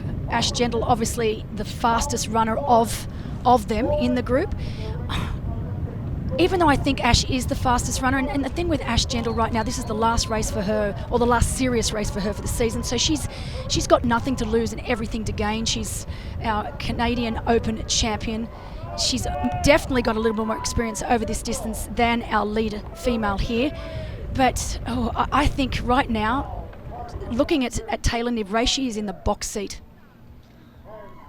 She said she has a very large second half of the season, 3 of the Olympic type races to get her back on that US Olympic team, as well as a few other performances to keep her federation happy. So that's a lot of, she said she looked at the first half as just her training, and now it's time to bring home some dough.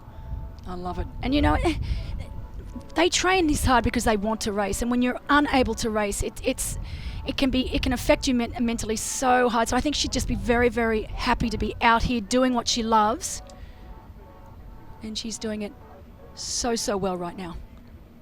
Well, we talked to Lucy about the big decision she's going to have to make in the next, well, probably 5 or 6 months about whether or not Paris really fits into her plans. With so much money at the longer and mid-distance racing, the PTO making it much more difficult. There's Dad on the side of the road, just giving Taylor, he's underneath that tent there, so he's smart. Every lap he comes out of the darkness to give his daughter a little bit of positive reinforcement.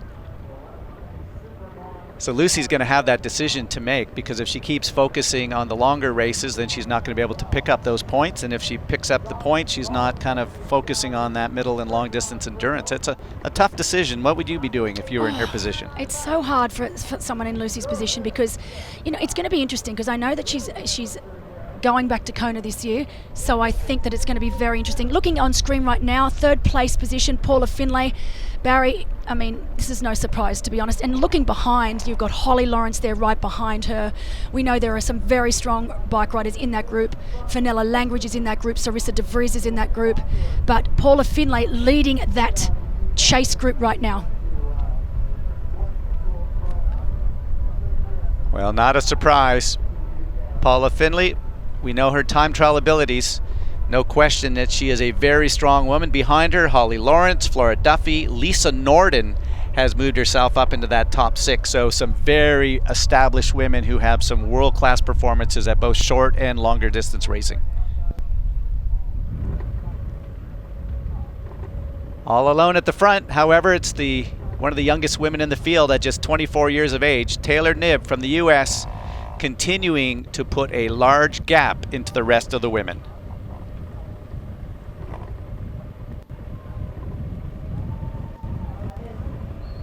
I wonder how many races she's had a disc wheel. That's certainly not something she'd be familiar with racing at the World Triathlon Olympic format. Not at all, but honestly, she looks great on this bike, to be honest.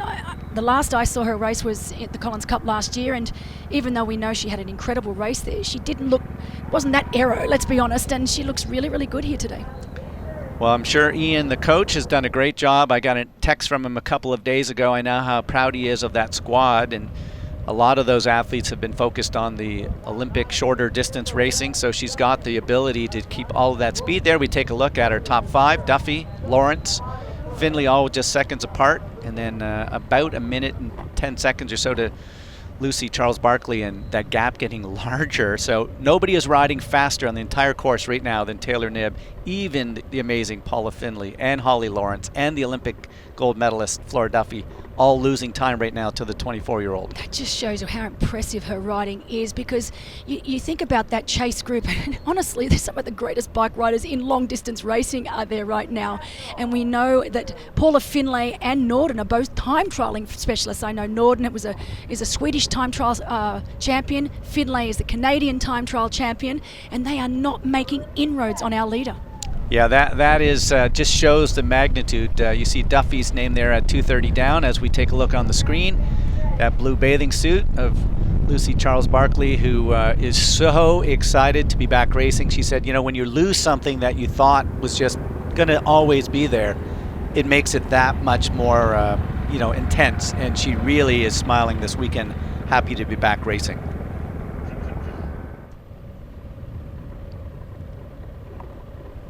This was a huge plot of land about 15 years ago, mostly farmland between Dallas and Fort Worth, and Irving has turned into a really spectacular location as we look to the top side, and it's now Holly Lawrence having taken over Paula Finlay, so she might be getting some feedback that they are continuing to lose time to both Lucy Charles Barkley as well as the young Taylor Knibb.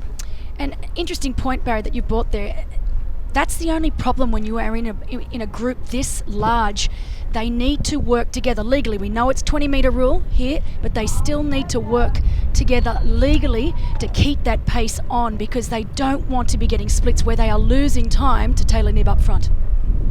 Now there is an opportunity on this course to see athletes, on the way back, so you do see exactly where you're at, but it is predominantly just one long line, so you have a long period of time before you do see them.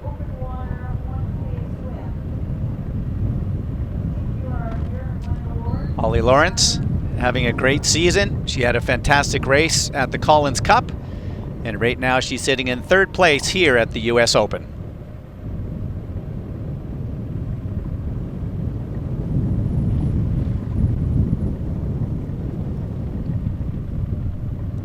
Looks like we've got 4 or 5 athletes right now in that chase group, and they have pretty much stayed together, Belinda, since they've come out of the water, and they have put time into the rest of the athletes from behind. They have, and you can see that that chase group has now split into 2, and we do indeed only have 4 in that chase group. So we've got Holly Lawrence on screen right now. Behind her is Paula Finlay. I think that is Flora Duffy. Flora Duffy, yes, and Lisa Norden. So that's really interesting. The likes of Fenella Langridge, Sarah Perez-Sala, Rebecca Clark, Ellie Salthouse and Ash Gentle. You can see them just coming onto screen right now, but there is definitely a split in that chase group.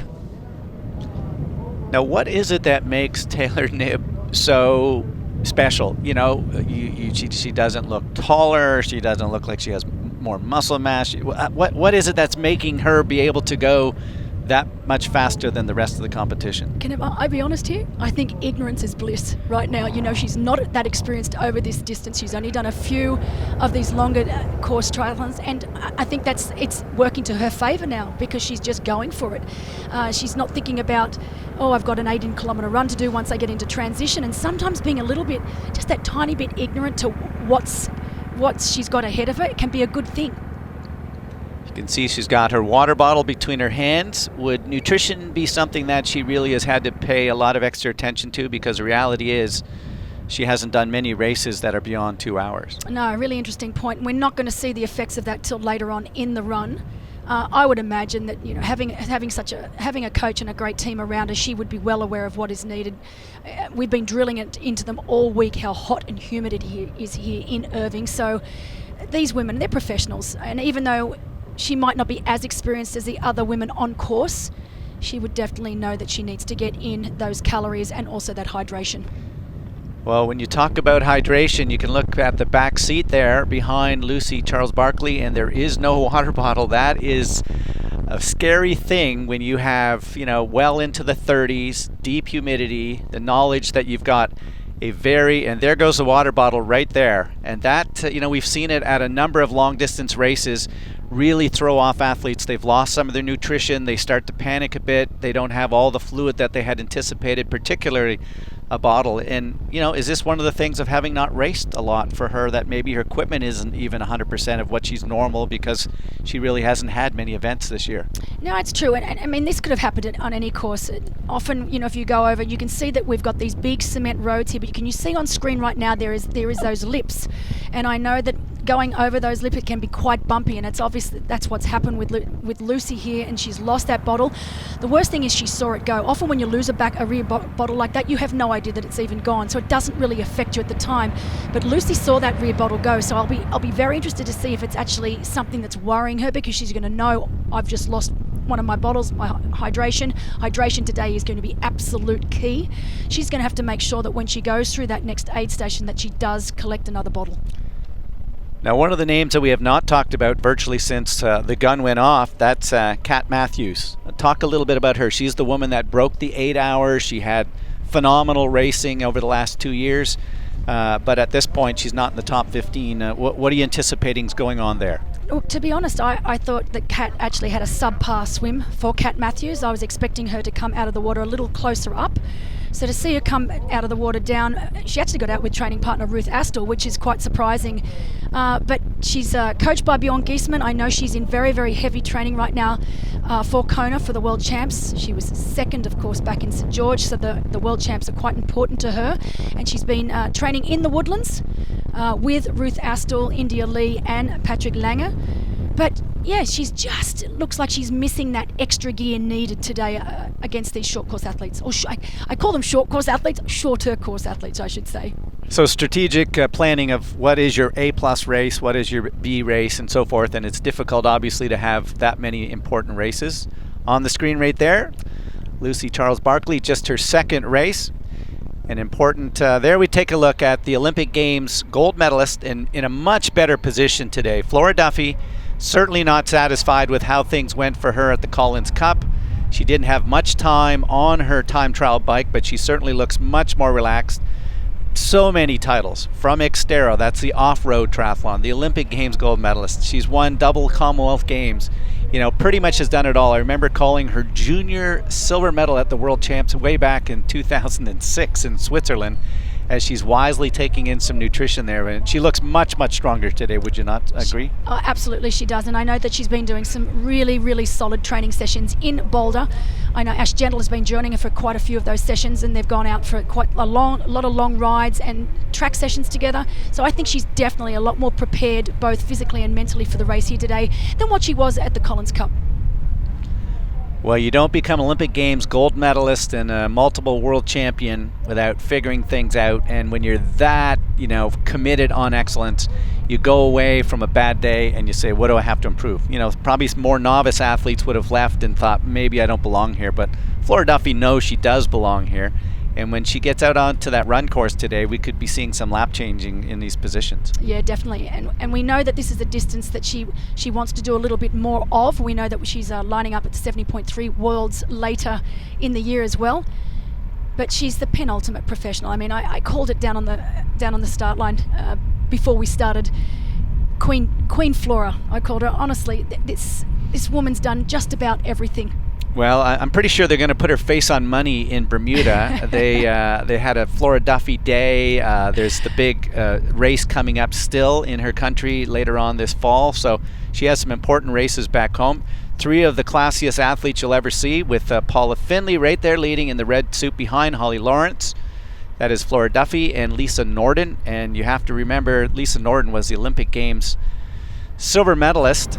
And when you talk about Olympics, I looked at my calendar. Today was the 22nd anniversary. I was in Sydney with young Simon Whitfield winning the gold medal in the men's triathlon, the debut 22 years ago today. So someplace Simon Whitfield, I'm sure, is out on a paddleboard someplace in Victoria enjoying his new life as we watch the next generation of fantastic superstars. I was actually there that day in Sydney, down watching that race. It was quite incredible. Yeah, the country did just a spectacular job. I remember talking to Michael Johnson, who did his 3rd and last Olympics in Sydney, and he still says it was one of his favorite just in terms of the energy of the people. As we watch a very controlled 24-year-old Taylor Knibb from the United States coming through here, and there could be nothing better for the US Open than to have an American athlete up on the podium on both the men and women's side. I know that Sam Long would love to get that job done tomorrow, but we're watching maybe their best shot of a gold medal here with Taylor Knibb coming back through the transition zone. And what I loved about that then on that close-up from the camera, she looks absolutely in control, cool as a cucumber. She's not breathing too heavily. Look at that, just concentrating, getting that hydration in. Doing a spectacular job right now. She goes through the red carpet. We know they have to pass through here 7 times.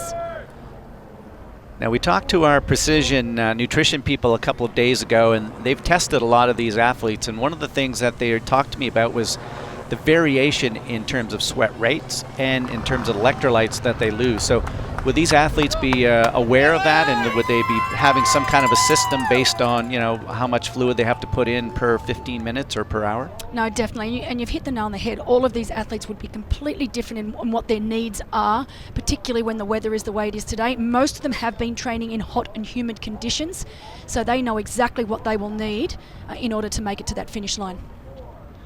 Well, as we saw in Collins Cup, when everyone said, who is that young woman? We are watching again as an American phenom, 24-year-old Taylor Knibb, the Cornell graduate, is just putting on a magnificent display of swim and bike so far. She knows that there are some faster runners on the field, but it's the first to get across the line and knowing how to maximize all of your attributes, and she certainly seems to be doing that right now.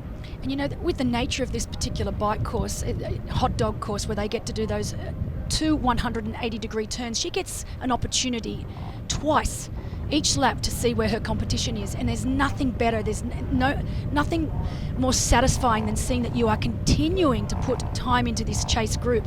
So she'll just be getting stronger and stronger. And it's just such a great feeling to know I'm out here by myself. They're riding in a group, but I'm still putting time into them. What was interesting listening to Taylor at the press conference, she talked about the fact that in no way is she being overly confident that she's going to be on that Paris Olympic team. You know, she's respectful of just how many fantastic American women are there as we watch Lucy Charles-Barclay coming into the transition zone. Just about 90 seconds down now, I think. 110 is the actual number, so she is making back a little of that time she lost when her bike was down. And at that point, would Lucy have done something? Can someone give her a water bottle? What does she do in the situation when you've lost your bottle? I think she has to wait till she gets to that aid station. We know that there's one aid station per lap on the bike course here today, and she really needs to just make sure that when she gets to that next aid station that she collects a water bottle, slows down just a little bit to make sure that she doesn't miss. Taking a look at our top, this is now athletes 3, 4, 5, and 6. As you can see, as Holly Lawrence in the red, Paula Finley in the light white green, the Olympic Games gold medalist Flora Duffy, and Lisa Norden. And Lisa Norden, boy, she was Lake Placid Ironman winner. She's really put together an incredibly impressive career. She has. The only blip this year is obviously at the World Long Distance Championships in Chamorin. She was having a really solid swim bike, but came into T2 and just didn't feel like she was able to go out on that run, and I know she was bitterly disappointed that day. I was right there when she decided to pull out into transition, and I went over there and she started to cry, and it was just awful. You know, you really feel for these athletes because they put their heart and soul into this. It was a race that she really wanted to do well in, and to come away with a DNF, it's demoralising. Well, no question, Lisa's had, if anything, running related injuries over the last 4 or 5 years, and I know that's been a big frustration for her because her swim and bike is probably as good as it has ever been in her entire career, but you've got to have all three of the sports together as we are watching here. Taylor Knibb leading at the US Dallas Open.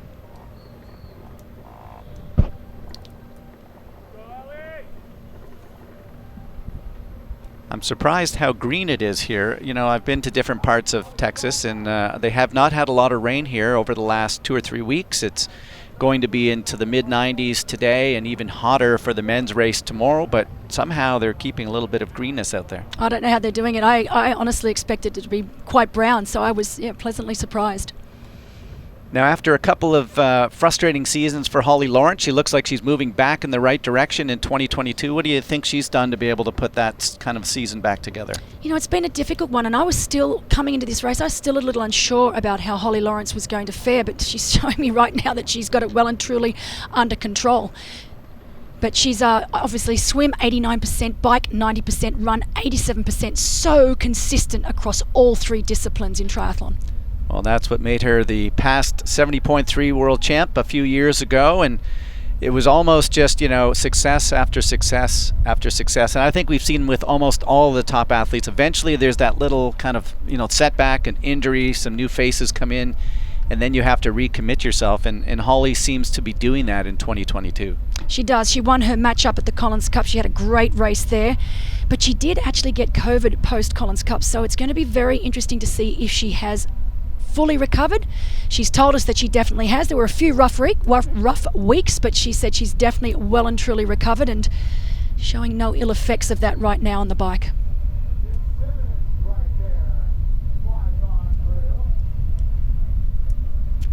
We're seeing that Taylor Knibb seems to be getting an even larger gap on Lucy Charles-Barclay. Are you surprised that Lucy is giving up time? Not really. As I said, the only question mark I had over Taylor's head is just the fact that we haven't seen her out there on a race course. But there's no denying just how talented this young athlete is. So, you know, if we look at it in that perspective, no, I don't think it's that unusual. I think Taylor Knibb is definitely one of the next big things in the sport. She's an incredible athlete. She's young. And Lucy Charles-Barclay just coming back from injury. We know that she's concentrating on Kona next month, so still looks great. I mean, I love the position that Lucy has on the bike. You can see that she is breathing quite heavily. If you compare her breathing to Taylor Knibb's that we saw earlier on, and you can see that she is definitely working quite a bit harder than Taylor Knibb right now. Now there's 4 athletes behind Lucy, and they're looking really, there's some huge paychecks at the end of the day. Who would you be most concerned of if you're Lucy Charles-Barclay looking behind with that group of 4? Oh, well, that foursome behind her, so the likes of Holly Lawrence, Paula Finlay, Flora Duffy, all of the above, can I say?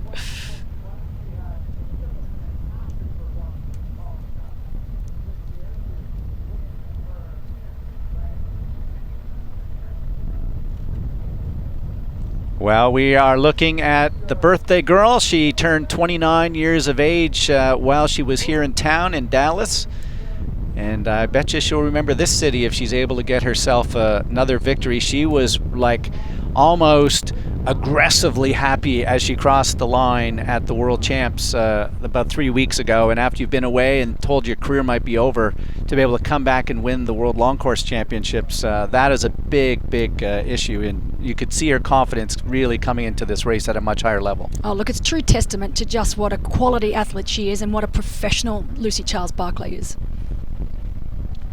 She started her career as an amateur, pretty quickly got on to the podium at the world level and transitioned over. She's now been 3 times silver medalist at the Hawaii Ironman, a 70.3 world champion. It's hard to really know what is her best distance, and she's going to have to make that tough decision, as we talked about a few times earlier today, because Paris is literally less than 2 years away, and the qualifying races are occurring as we speak. And the British team is incredibly deep. You can't just decide months before. It's not a one race factor. You've got to go out, hit all these qualifying races. It's going to be a tough decision, because I know athletes who have not gone to the Olympics and had a possibility, they've regretted it after. And you have to think of Macca, trying to chase making an Olympic team after he won all of his long distance titles. He made that one last chance, and so she's probably at the last chance of the right age, the right skills, if she even wants to give her herself a chance to make that British Olympic team. And it's going to be interesting, because after Kona, maybe that's when she's just going to have one last hurrah over that full distance racing and then reassess for next year. Well, it looks like Sarah DeVries starting to make her move now up into 7th place. Ashley Gentle falling back to 9th. A little bit of a surprise after watching how well Ashley Gentle race. We know that she is absolutely a monster on the run, and the hotter these conditions are out on that run course, probably the better are for her today. Yeah, Ash Gentle, it's the one athlete I know without a doubt these conditions will not affect her. I remember at Clash Miami earlier this year when the women just seemed to be dropping like flies. She was the only one, Ash was the only one that was just getting faster and faster, and it was almost like the conditions were not affecting her whatsoever. Now the PTO 100 is a relatively new distance, the 2K swim, the 80K bike, the 18-kilometer run. Do you think that it's still a distance that the athletes haven't yet mastered? The short course really haven't got it nailed into that 3+ hour distance. The long distance guys haven't really come down, that it's still a distance that they're trying to figure out, who does this best suit? And there's probably a couple of athletes who, right into their wheelhouse. That's their perfect distance. Yeah, it is interesting, because for the short course athletes, they definitely have the speed needed, but do they have the endurance? Do they have the patience needed for these longer distance races? And then on the flip side, you've got our long distance athletes that are probably lacking a little bit of that top end speed needed for this particular distance. And you can see Lucy Charles-Barclay on screen now, that she has been given that bottle. She's struggling, though. You can see it's on a weird angle. It is on a weird angle. And look, she's really struggling to get it in. Yeah, and this is when a little bit of a race, not having raced for quite some time, and she's even had to stop pedaling there, so she just cannot get that rear bottle in, and to have to stop pedaling, then she's going to lose speed. Yeah, that's equipment not giving you the help you need. She's trying to take the fluid, and I wouldn't be surprised if she just throws that bottle at some point, but she's going to have to watch that, because there's penalties if you do. Exactly, Barry. She can't just throw it on the sidewalk there. She'll have to wait till she gets to that aid station before she's able to dispose of that bottle. So what do you do in that situation? You've got a bottle in your hand, it's slowing you down, you want it in your belly. Do you just drink it all? Look, you drink as much as you can. You don't want to overdo it there, because obviously you don't want to end up with stomach issues later on. And she can either put it in between her arms down on the error bars, or slip it down the front of her race suit. I've done that plenty of times before when I've had the same sort of issues. Well, that is an interesting challenge, because it is both a nutritional problem and now it's an aerodynamic problem. And we'll just see how the 29-year-old British athlete Lucy Charles-Barkley, who has been having a little bit of issue with her equipment today. And when I'm looking at the back of that seat where the water bottle is, it looks like it's on a weird angle, almost pointing slightly downward. So I'm not sure if that's something that loosened up during the ride, but it looks almost like it's pointing down. It does, and maybe it has moved, and that's the reason, because I'm sure Lucy has practiced this many times, putting that bottle in and out during training sessions. So just the fact that she's having such a struggle with it, it may have moved. These bikes are not inexpensive. What would that setup cost if I had your money? If I had your money and I wanted to buy it, what would that setup cost? It would be very expensive. I would say anywhere from $12,000 to $15,000. But we know disc wheels are very, very expensive wheels. These frames these days, I think back to when I was racing, just the difference in 10 to 15 years, it's quite incredible how far we've come. 7 months ago, she could never have imagined that she would be racing at this time of the year at the pointy end of a major PTO race. The first time racing here in Dallas in the PTO, and we hope to be back many times, as this is a race course and location that have had over 20 years of history dating back to the 2000 Olympic Games trials for the United States. So a lot of great athletes have come through this city.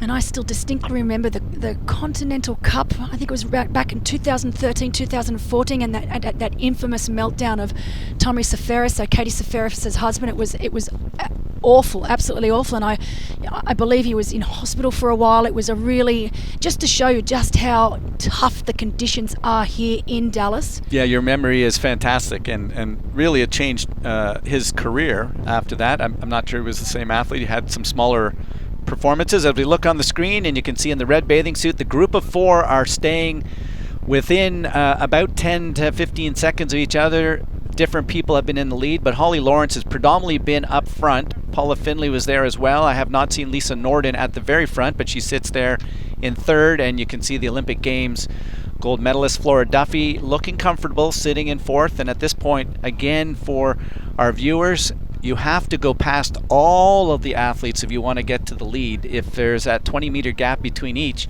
you pretty much have to keep riding right to the front. So I think when we're taking a look at Flora Duffy, she's just saying, look, it's a fast speed. I'm comfortable where we're at. I know that I can run well.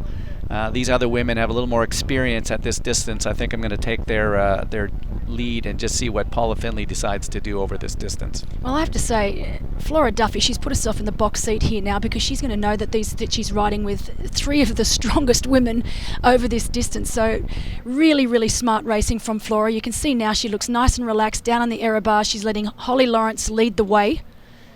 But very, very smart racing from Flora, as we expect. I mean, you don't become Olympic champion, 2 times Commonwealth Games champion.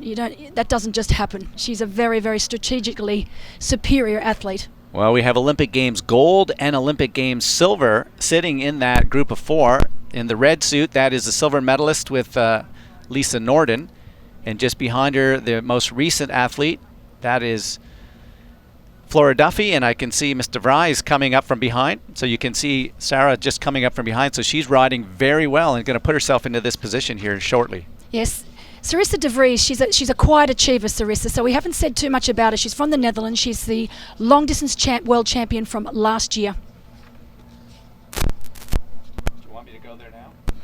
We're going to head down to the transition zone as we look at this group of four, and I think Eric Lagerstrom, who's going to have a little bit of special interest, is down at our transition.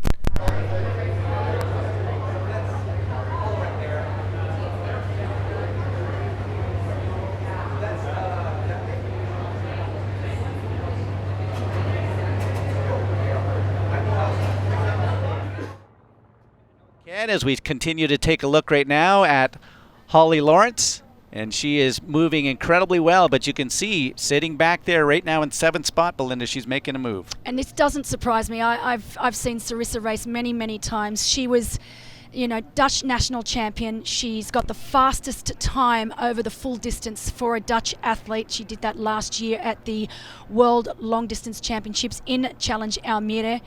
She was 3rd this year at the World Long Distance Champs in Samorin, so she had a very, very solid race there as well. Of course, Lucy Charles-Barkley being the winner of that particular race. But yeah, she's a great athlete. Not renowned for her running speed. I think this distance is probably going to be a little bit short for her, 18 kilometres, but still very, very powerful riding from Sarissa de Vries. Well, we're taking a look in the red bathing suit, the past 70.3 world champion.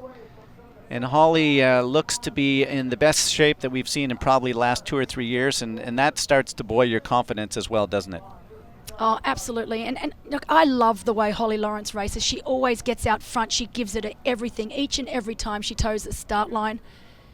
Such a great athlete, and particularly over this distance.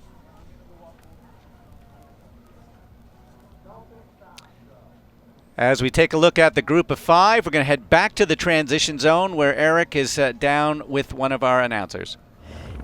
Thank you, Barry. Yes, we have our technology sorted. So, Eric, let's go back to just talking about the phenomenal athlete, but particularly cyclist that your girlfriend is. Is this going according to plan at the moment? I would say so, yeah.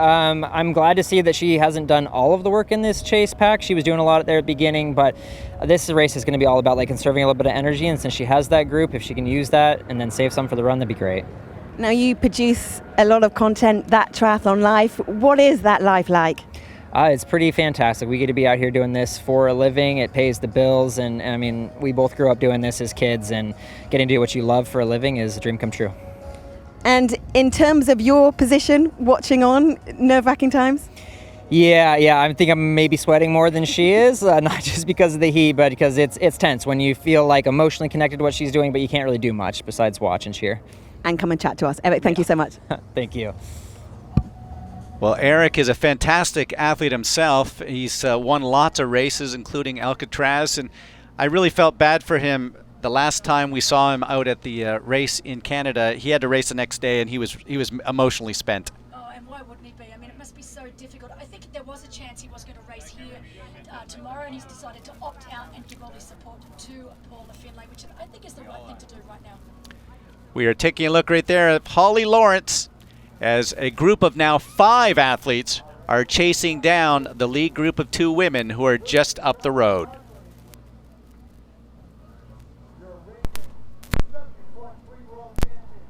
Well, we have a new athlete. We have a new athlete now into that group of 5 chasers. What do you see happening with our new addition? What I hope we see happening is I hope we start seeing some other women taking the lead here, and that Holly Lawrence not being the only woman on the front, because if they want any chance of taking back time on our leader Taylor Knibb, they need to start working together. They need to start sharing that load on the front, and I'm hoping that now that Sarissa de Vries, a very, very strong cyclist, has now finally been able to bridge across to that chase group, that she's not going to be content to stay on the back. She's going to move her way through and start doing the lion's share of the work on the front, or at least sharing the work with Holly Lawrence, so that they can start taking some time back on our leader. Interesting when I look down the list of the ages of the athletes. I mean, these are established, experienced women. As you take a look right there, that is our gold medalist just coming through right now as she's I think 32, Flora Duffy, but Sarah 33. As our athletes coming through now, 4 laps through, and they are moving incredibly well, but they are continuing to still lose time to our leader. I definitely will be interested, in the next 5 to 10 minutes now that Sarissa de Vries has joined that chase group, if that time starts to at the very least, stay the same, or they start pulling back a little bit of that time. Sarissa knows that running is not her strength compared to some of the women that we've got here, so that she will be wanting to try and bridge that, not bridge that gap, but at least start getting that gap down a little bit to our front 2.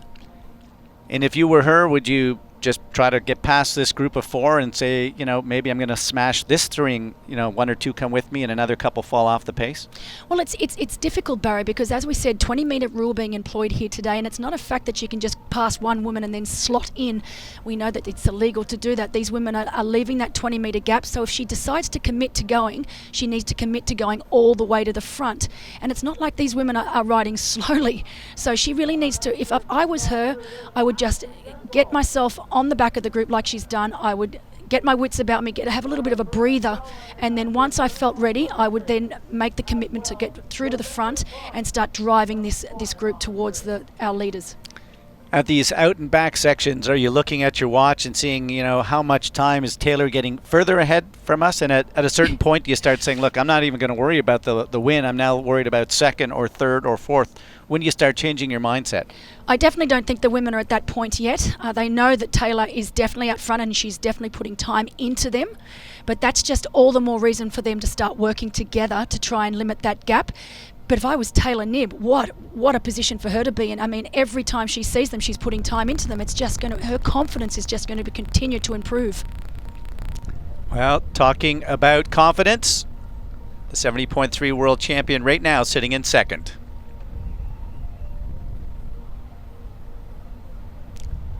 You can see the missing water bottle, and that might become a factor as this day goes on. Look at that, thumbs up, looking like she's out for a nice ride through the Dallas countryside, as we are now just about 50 plus kilometers into this ride, still 30 kilometers to go. And interesting to see up on screen right now, we know that Charles Barkley is now just under that 2.5 minute mark back on our leader Taylor Knibb. But you can see that our group, led by Lawrence, is now only just over 1 minute back on Lucy Charles Barkley. So that group of Lawrence, Finlay, Norden, Duffy and De Vries, they need to start really working together to try and chase down Charles Barkley and then of course limit that gap up to our leader Taylor Knibb. Now, if you think back to when they came out of the water, it was a 1 minute gap. Out of the water, it's about 1 minute and 4. So call it the same thing. It's the same. Yeah, Lucy has ridden the exact same pace as the group of 6 ahead, but they are in a situation right now that they're all losing time to the 24-year-old, one of the youngest in the field. There's, I think, only 2 or 3 women that aren't in their 30s. In fact, we have a 44-year-old in the field today with Rach McBride. So there is a real gap. Literally, Rach McBride is 20 years older than Taylor Knibb. It's truly incredible, isn't it? Because think how many sports are there in the world where you actually see that diversity in number? These elite women have come from all over the world after the pandemic. Certainly Australia, as you know, locked down and some of the athletes not getting the opportunity to get into that field. That's a huge factor, and we really saw that maybe most of an issue at the Olympic Games, where Australia didn't have the chance to really get the competition they needed leading into to the Games in Tokyo. Yeah, both Australia and New Zealand, it's been a really, really tough go of it over the last few years, so it makes me incredibly happy to see this. But look at Paula Finlay right now, and this is exactly what I was talking about before. This is exactly what we need from these women if they've any chance to chase down Taylor Knibb. They need to start working together, and great to see Paula Finlay, who we know is one of the strongest cyclists out there today, take the lead off Holly Lawrence. Holly Lawrence will now be thinking, well, thank you very, very much. It gives me a little bit of a breathing time as Paula Finlay, one of the strongest bike riders out there, takes the lead today. And great to see. I think they're going to be looking at their watches going, we are not making inroads. We need to do something right now if we have any chance of changing the dynamic of this race. But at what point do you also say that, you know what, maybe this youngster is going too fast? You know, maybe the issue is we are smart old veterans and she's a young rookie who in a hot day is going too quick. Is that a possibility that somebody like Lisa and Flora, particularly Paula and Holly, are looking at each other saying, look, we're going as fast as we should be going? Yeah, look, you've nailed it, Barry, and that's the $1 million question, isn't it? We've been talking all week about how incredibly hot and humid it is here in Dallas. Is that going to be a factor when it comes to run? Well, the answer is absolutely yes, it will be.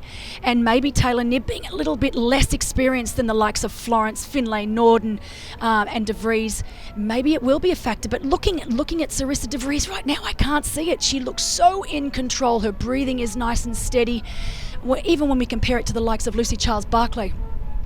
There's the crossover. So they're looking across, seeing the gap. They'll probably look down at their watch, just try to figure out exactly where they're going, as myself and Belinda need to go get a massage, get ourselves a little bit of carbohydrates and rehydrate, as we're going to turn things back over to the Olympian, Vicky Holland, who is outside checking out the heat and getting a chance to just see exactly what's happening out there. And it'll be interesting to get the feedback from Vicky here, exactly what's happening, what's the energy of the crowd going, how are people feeling when they're out there, as you can now see that great shot Here comes the chase group as they'll come across and realize that the youngster that they don't know much about other than her reputation of being one of the top Olympians is really putting things to action here. Yeah, you're right, Barry. She will feel that crowd, especially as she comes through the transition zone each lap. But out there on the boulevard, on Las Colinas Boulevard, it's a little bit more lonely for her. So she will just be in her own zone there, I think, just doing exactly what she does best. And at the moment, we know she's riding significant time into every other athlete on the course. It was around 40 seconds per lap. She was riding faster than every single other athlete. That is down a little bit now to around 20 seconds per lap. But every single meter she's pedaling at the moment, she is still going away from every other athlete on course. So thank you very much to Barry and Belinda. Just over 31 kilometres back to transition. The young Taylor Knibb, she was actually the youngest woman ever to qualify for the US Olympic triathlon team in 2017. Her mum as well was an Ironman triathlete. Definitely runs through the family. Good genes. Absolutely. So the top 10 is stacking up. It still looks pretty tight there, doesn't it? We were talking about this in our break. You were educating me, Vicky, about because of the non-drafting, that sets everyone back. So as much as we're looking at these times here and they look like there's big old gaps in them, they're naturally having to hold these positions, and it does have like a cascading effect. Yeah, absolutely. They do have to hold those positions within the group as well, and they have to be very careful not to drift into the draft zone. As we just see, Lucy Charles has dropped another bottle there. That is the second bottle we've seen her lose during the race today. We did get that replay a little while ago of that bottle bouncing out that rear bottle cage early on the bike. We believe that footage was from within the first couple of kilometres on the bike. So to lose a bottle with, we don't know whether it's just water or nutrition's in there as well, but whichever way, to lose fluids and in these temperatures so early on the bike would have been definitely not part of the plan for Lucy Charles Barclay. And then again, we saw her have problems with that rear bottle that she did pick up, and she just couldn't get it in the bottle cage, and now she's dropped a second, and there's with this the replay as she tries desperately to get that bottle in that cage. It's painful just watching, isn't it? And there it goes, bumped off again, and she realises pretty devastatingly that that's 2 nutrition bottles she's lost now on this bike course. I think I was lip reading, I think she said sugar or something to that effect, but more importantly, does she get a penalty for that? Well, I think that's down to the officials and not me. Oh, that's a harsh one as well, isn't it? There is penalties in case for littering on the course, but I think it would be pretty harsh to suggest that was deliberate. There's no way Lucy wanted to lose either of those bottles out on the course. That's damaging to her race. There is no benefit to be gained at all by what just happened there. Psychologically then, she has to get herself together. Things haven't played out for her on this bike leg. No, so far this is not probably going quite as smoothly to plan as it has been previously for Lucy Charles Barclay, and we can see there that her pace actually is good. She's riding there according to our screens at 31.88. That's faster than both Knibb and Lawrence, although we have to take into account that these paces are sometimes just a snapshot depending on exactly the position you're in on the course. It could be a little bit misleading as to what we're seeing, and probably the bigger factor is when we look at the time checks after each lap, and then we can really assess whether Lucy Charles is now the fastest biker on course and whether she is starting to take some time back on Taylor Knibb. We can see that ticker in the top corner showing 2:21 behind Taylor Knibb now. And just to layer that point as well, the wind comes into it. There is a gentle wind out there, and I think that the athletes are, when they're coming back into transition, they're cycling into the wind. Have I got that the right way round? But it's very much in line with the race, isn't it? So there will be some resistance. Yeah, absolutely, and that's why you can't take necessarily the snapshot of speed as gospel, because one athlete might be going out on the course and one might be coming back with the headwind when those snapshots were taken. This is back now with the main chase group, Paula Finlay on the front of the group, as we've seen Lisa Norden move her way through to second in the pack. still Holly Lawrence in the group, and Flora Duffy doing a great job. I think she'll be really pleased with her race so far, especially in comparison to the race she put together at Collins Cup, which I know she was a little bit disappointed with. And I think at the back of that shot we've just lost now. I think that was Sarissa de Vries just in touch with that group. So that chase group, that main chase group, if you like, of 4 has now become 5. Now we are getting word from transition that there has been an athlete that's been lapped. It's unofficially right now Manon Genet. We are yet to confirm that, but we did know that this was a possibility today. Yeah, with a course of this many laps, we always knew there really was a chance that we were going to see people pull out of the race. You just have to look at what's happened, for example, to Lucy Charles-Barclay. Now, she was obviously a long way up the field when her first mechanical issue did occur. But if anyone was further back in the race and then incurred a mechanical, and they had to stop for a minute or two, or they had to have a change of a tyre, change their wheel, that can hemorrhage minutes, and it doesn't take that many situations of that kind of that to happen, and you find yourself getting lapped out of the course.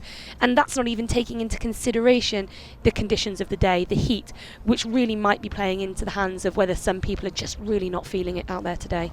Race officials have confirmed to us that it was in fact Manon Genet that has been lapped out.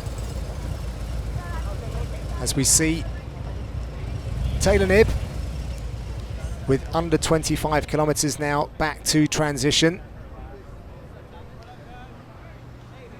The sun is high in the sky.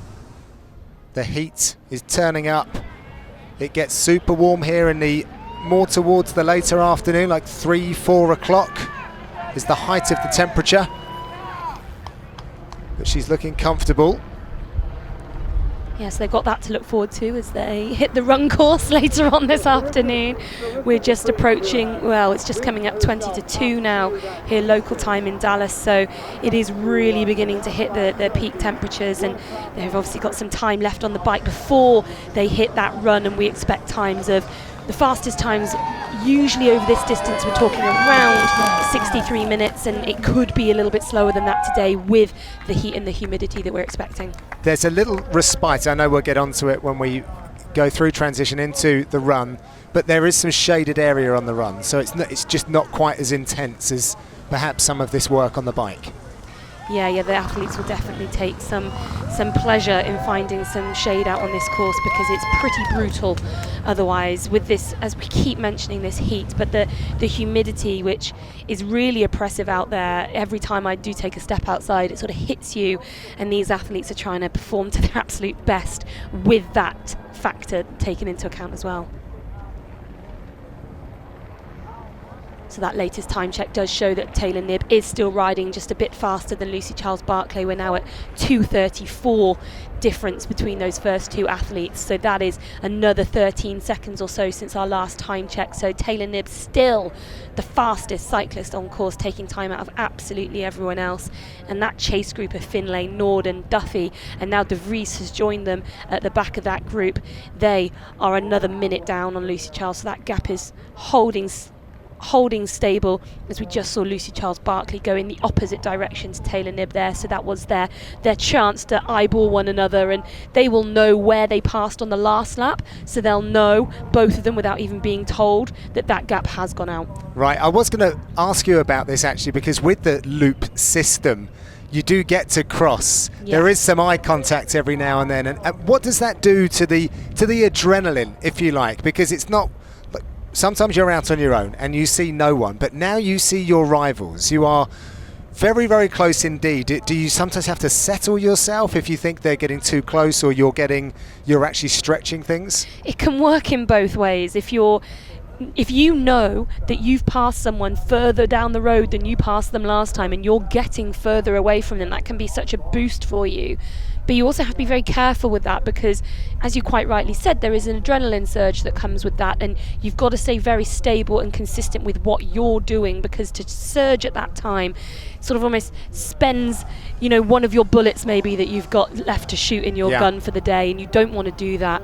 So we can see Lucy Charles-Barclay's just gone round that corner, that U-turn, as she comes into transition, and we'll get a really accurate update of that time. But we're seeing on the screen already it's gone up to 2:41. 1. So we know that she's having some time taken out of her again by Taylor Knibb, who just seems to have picked up absolutely where she left off when she was injured earlier this year. Her last middle distance race was in California back in April at Oceanside, and she dominated that field, finishing with a time that was within 9% or maybe even 8% of the winner. Those are percentages we very rarely see in women's sport. 10% is usually considered about average in triathlon between men's winning times and female winning times. So to have that gap be down between 8 and 9% was huge from Taylor Knibb, and that was her last middle distance race a few months ago. Here she is back, showing she's in good form. Last lap as well, getting to the business end of the bike course. One more lap to go, pardon me. So that'll make 2. I'm getting excited out here. Times 2. Yeah, maybe some of the other athletes might be hoping it's just 1. With the time that they are losing to Taylor Knibb at this point, they will be wanting to get off those bikes pretty quickly and get onto the run. But at the moment, Taylor is just extending with every metre. Yeah, and I was looking back on an interview that she did earlier in the year where she was talking about the nature of competition, and it brings out something better than you can do alone. And I was just looking at with that in mind, you look at the start list, the names that are on the start list, the resumes of your fellow competitors. And if Taylor is of that mindset, she must have stepped into Dallas off of that plane, just knowing that she needs to bring the very best performance to put some distance between her, or even stay in touch with those other athletes. But she got out of bed the right side this morning, and she is really showing everyone. Yeah, she absolutely has. And Taylor's still such a young athlete that she races with this sort of, I want to say naivety, but in a positive way. She doesn't have fear of what's coming her way. So she races uninhibited, completely free. She's showing that again today. We don't know exactly where her running is at, and that is going to be the real telltale. Where's her run going to be at? And it's not going to be too long before we get to find out.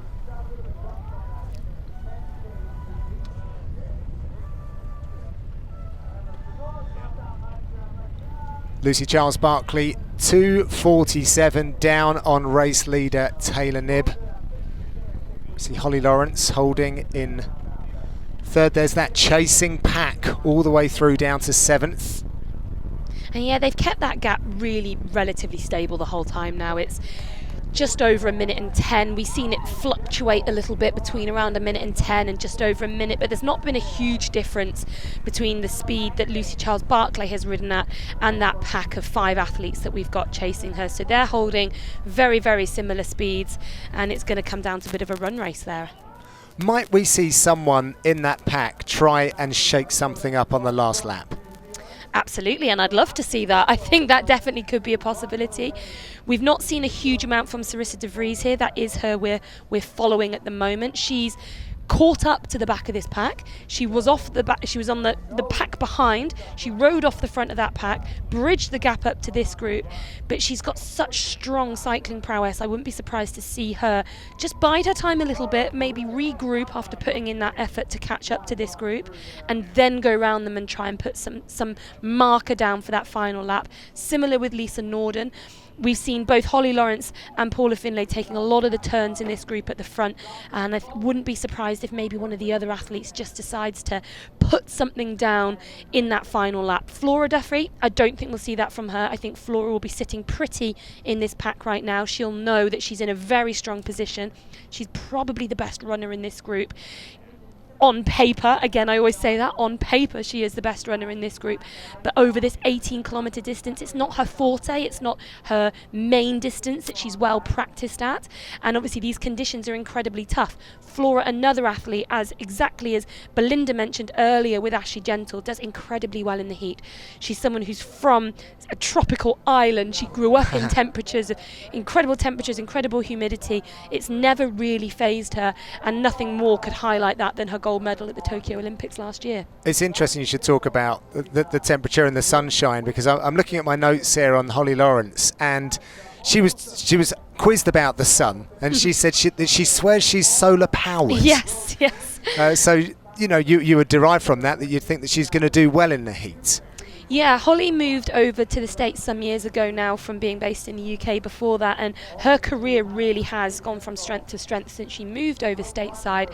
I know she very much considers it home over here now. She's engaged to an American man, so her life is very much based over here now, and I know that the sun is something that she very much she enjoys and feels powers her in her training and her racing, so she'll be enjoying that here today, I'm sure. But the humidity here very different to her base in LA.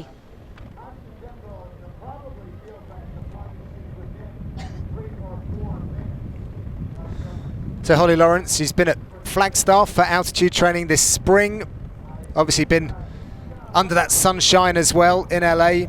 Everything seems to be trending in the right direction for her these days, and certainly things are looking very good for her today as well. Yeah, she also has been in Boulder recently. First time she's been to Boulder, Colorado too. So she's tried altitude a couple of times this summer, having never done so before.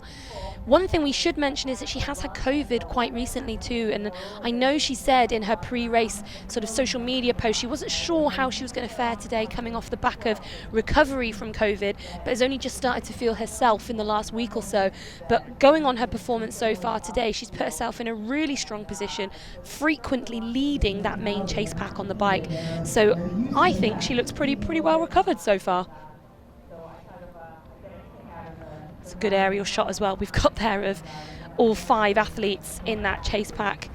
And again, we know that we can monitor their drafting from the aerial shots as well, because we know exactly what they need to do. It needs to be space, line, space, and if they're keeping that distance, then they're not encroaching on a draft zone.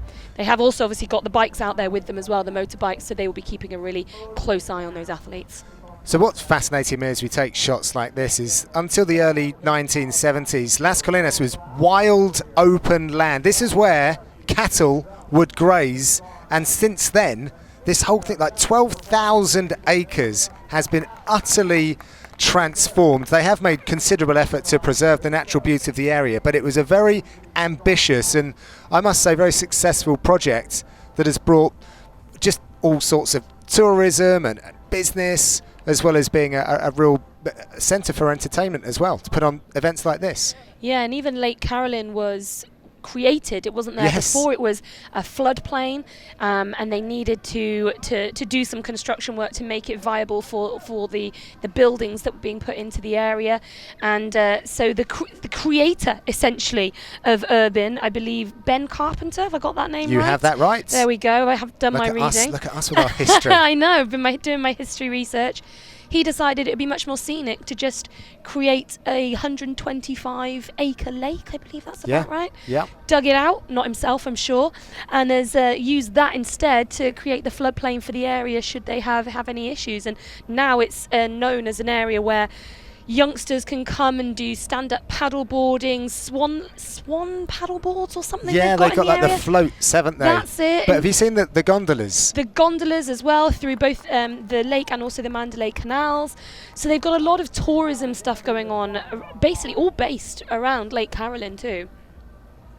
Yes, it's been wonderful getting to know this town.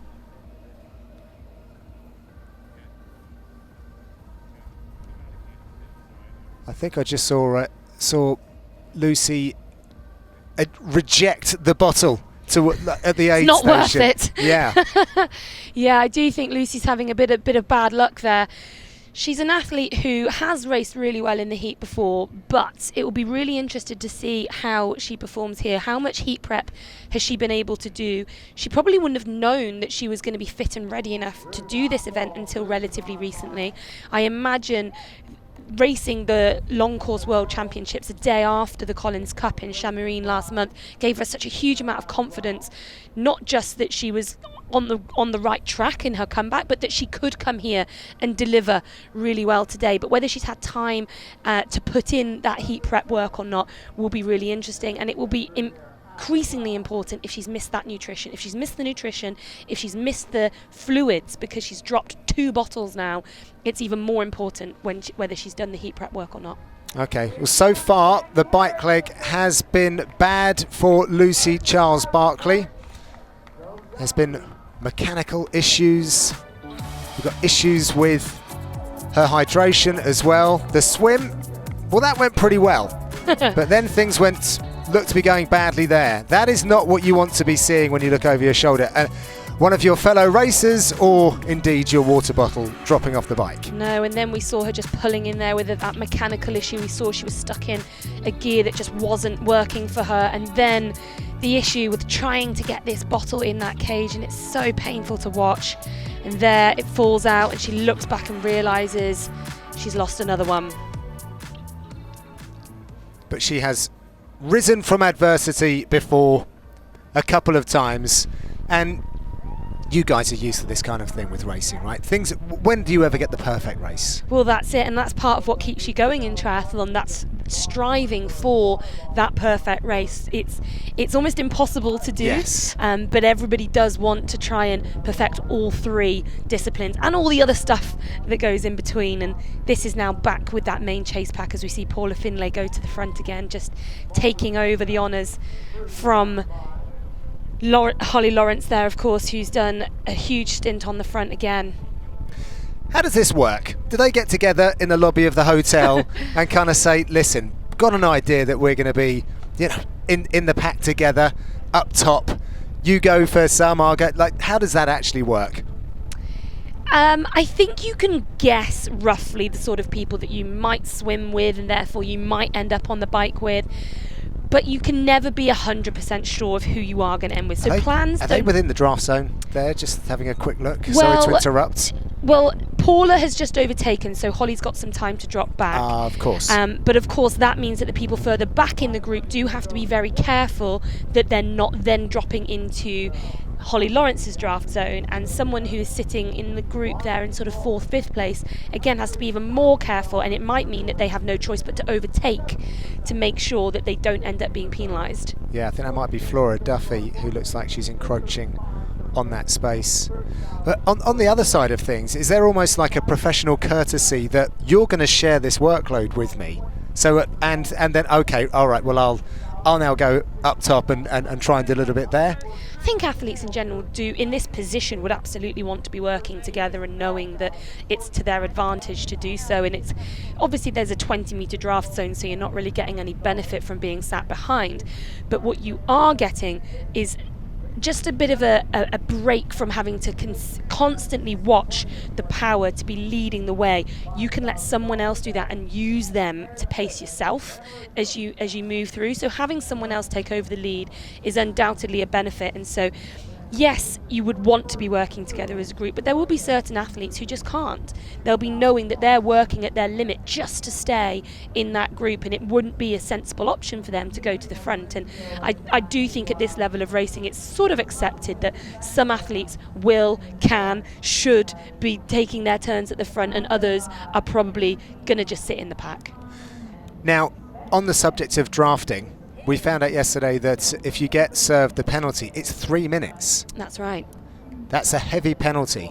It is, and that is there as a deterrent. We don't want to see that in this type of racing. We do want it to be as fair and square as it possibly can be. So yes, there is a 3-minute draft penalty, and if you are issued with more than 3 draft penalties, you're also disqualified from the race. So you can't just keep racking them up. I mean, it'd be pretty detrimental to end up with more than 9 minutes of penalties to take. But we also know that athletes have to take that penalty the first time that they come through past the penalty tent once they've been notified that they have a penalty. This is my cue.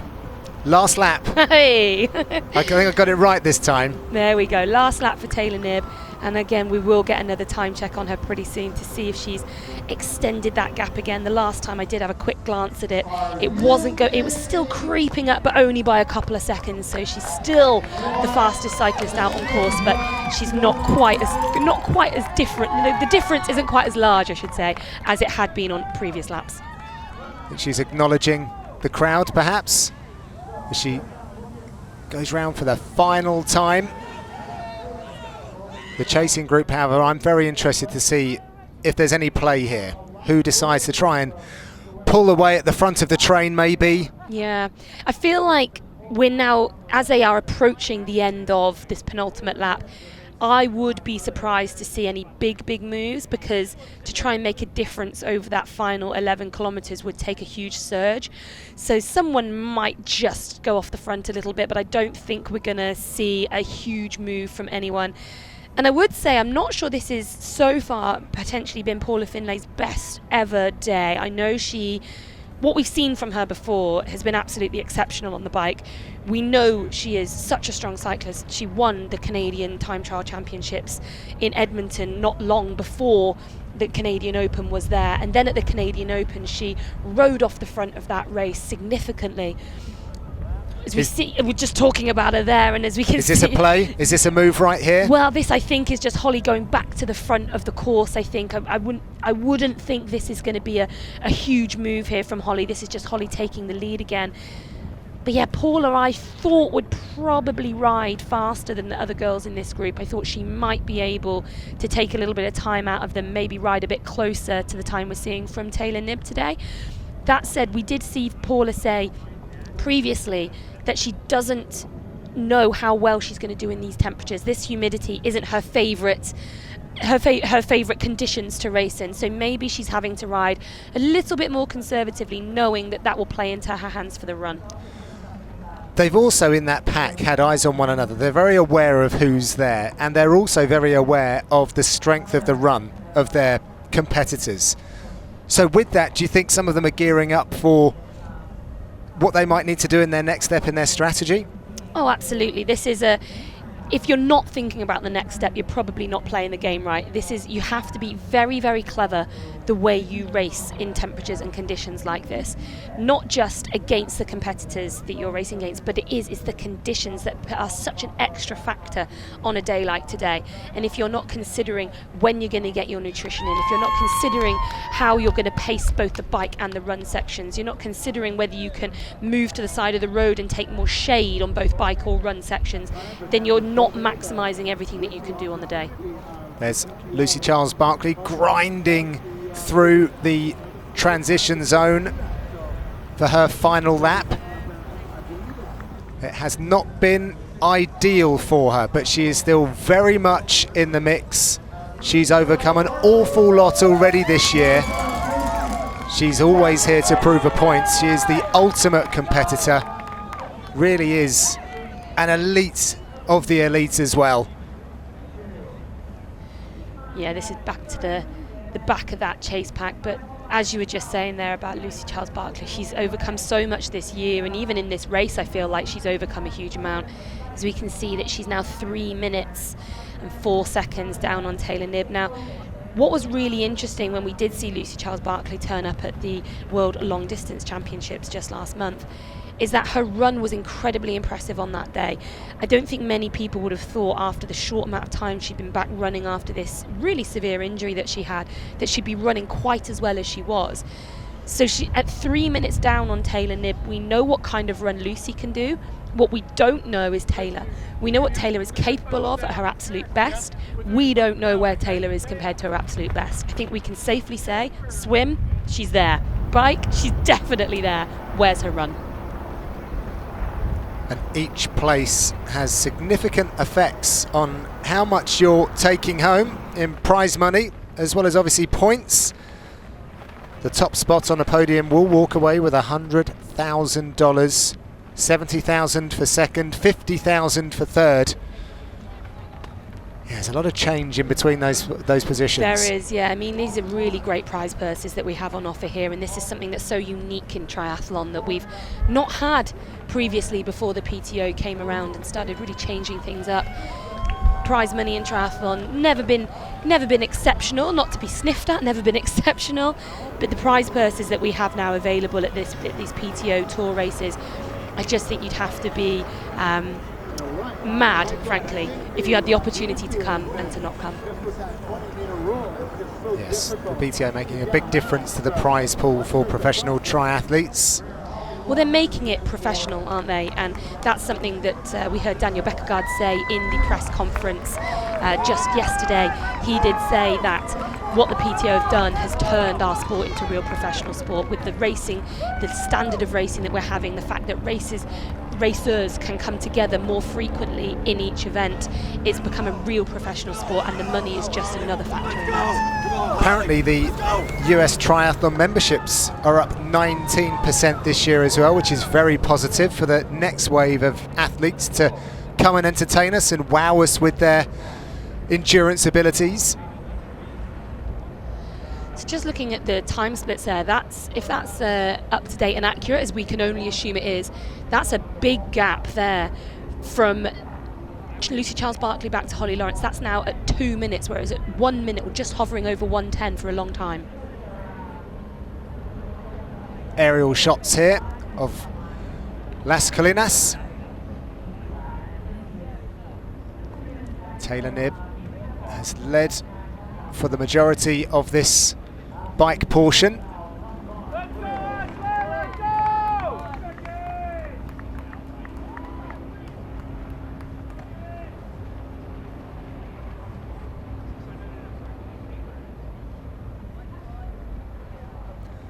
We can see the distances that the athletes are holding to ensure they're not in that draft zone.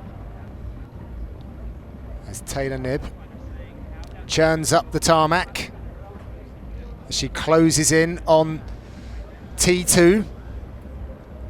Just looking at those time splits on the side of the screen there, we can now see that Ashley Gentle's come through the ticker as well, and so she's at 6 minutes and 18 seconds down, so that's definitely a bit further than she would want to be at this point. But Ashley does have, I would say, the best run of all the runners out on course at the moment, so she will be hunting down those girls in front of her. She's only a minute behind that main chase group. I would say she can run down every single one of those girls. I think Flora, when she's competing at her best level, will be able to hold off Ashley, but whether she's there right now, who knows. But also, both of those two girls compete so well in the heat and humidity, so I wouldn't be surprised to see them running down many of the other athletes. This is going to get even more exciting. We see the grit and determination in all of the media from Lucy Charles-Barclay surrounding the injury and feeling like a few people were counting her out, and then of course returning with a podium spots in August. But then it's the more quiet approach from Taylor Knibb, but she's turned up today for sure to race. And she's doing super well, but of course we've got like almost like the reigning champion, if you like, in Ashley Gentle, and she was excited to be in this field amongst these peers that she hadn't raced before as well. She gets a really great opportunity to really throw it down on the run. Yeah, she does, and at the position she's in at the moment, 8th place, 9th place on the field, she has nothing to lose. She knows that she's got to run like the wind to try and catch as many of those people in front of her as she can, and she'll know that this is the strongest field that she's raced in. With the return of both Lucy Charles-Barclay and Taylor Knibb, she knew that this race was going to have a slightly different dynamic to the racing that she's done previously over this distance. I don't think that will faze her. I think she's confident, I think she's relaxed, I think she knows, she doesn't feel it as pressure, I think she feels it as an excitement and an opportunity, and I do think she will run through the field. But just, you know, some stats that we've got from our lovely stat man Torsten here is that Lucy Charles-Barclay and Taylor Knibb at the 70.3 Worlds last September, their run times were 3 minutes and 30 seconds apart. So Lucy Charles-Barclay was 3 minutes 30 seconds faster than Taylor Knibb on that run course.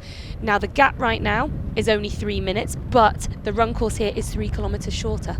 So it's going to be close on those stats.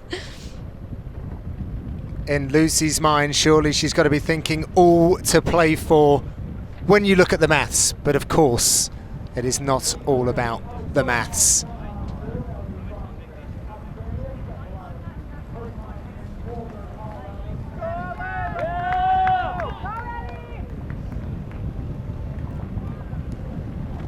Taylor Knibb still very much up front. 3 minute gap to Charles-Barclay, 5 minutes and 13 to Holly Lawrence and that pack.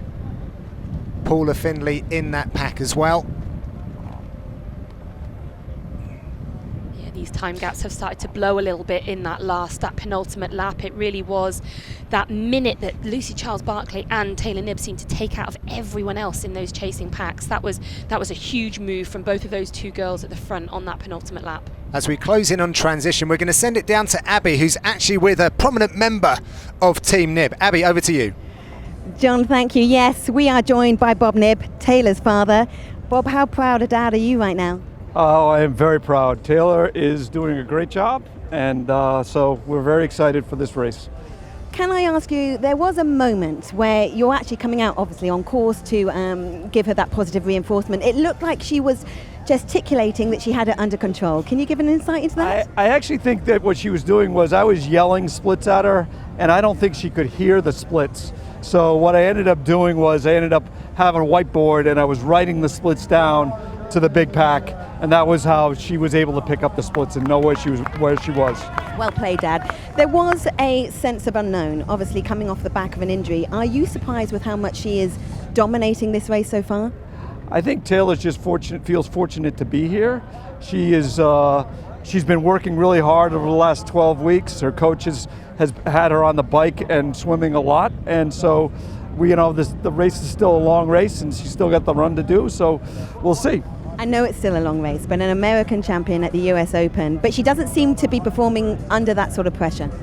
I think Taylor is just having fun, and that's what she does when she races, is have fun. Are you having fun watching her, or is it a little more emotional than that? No, it's very fun. Thank you. How well can she do in the run?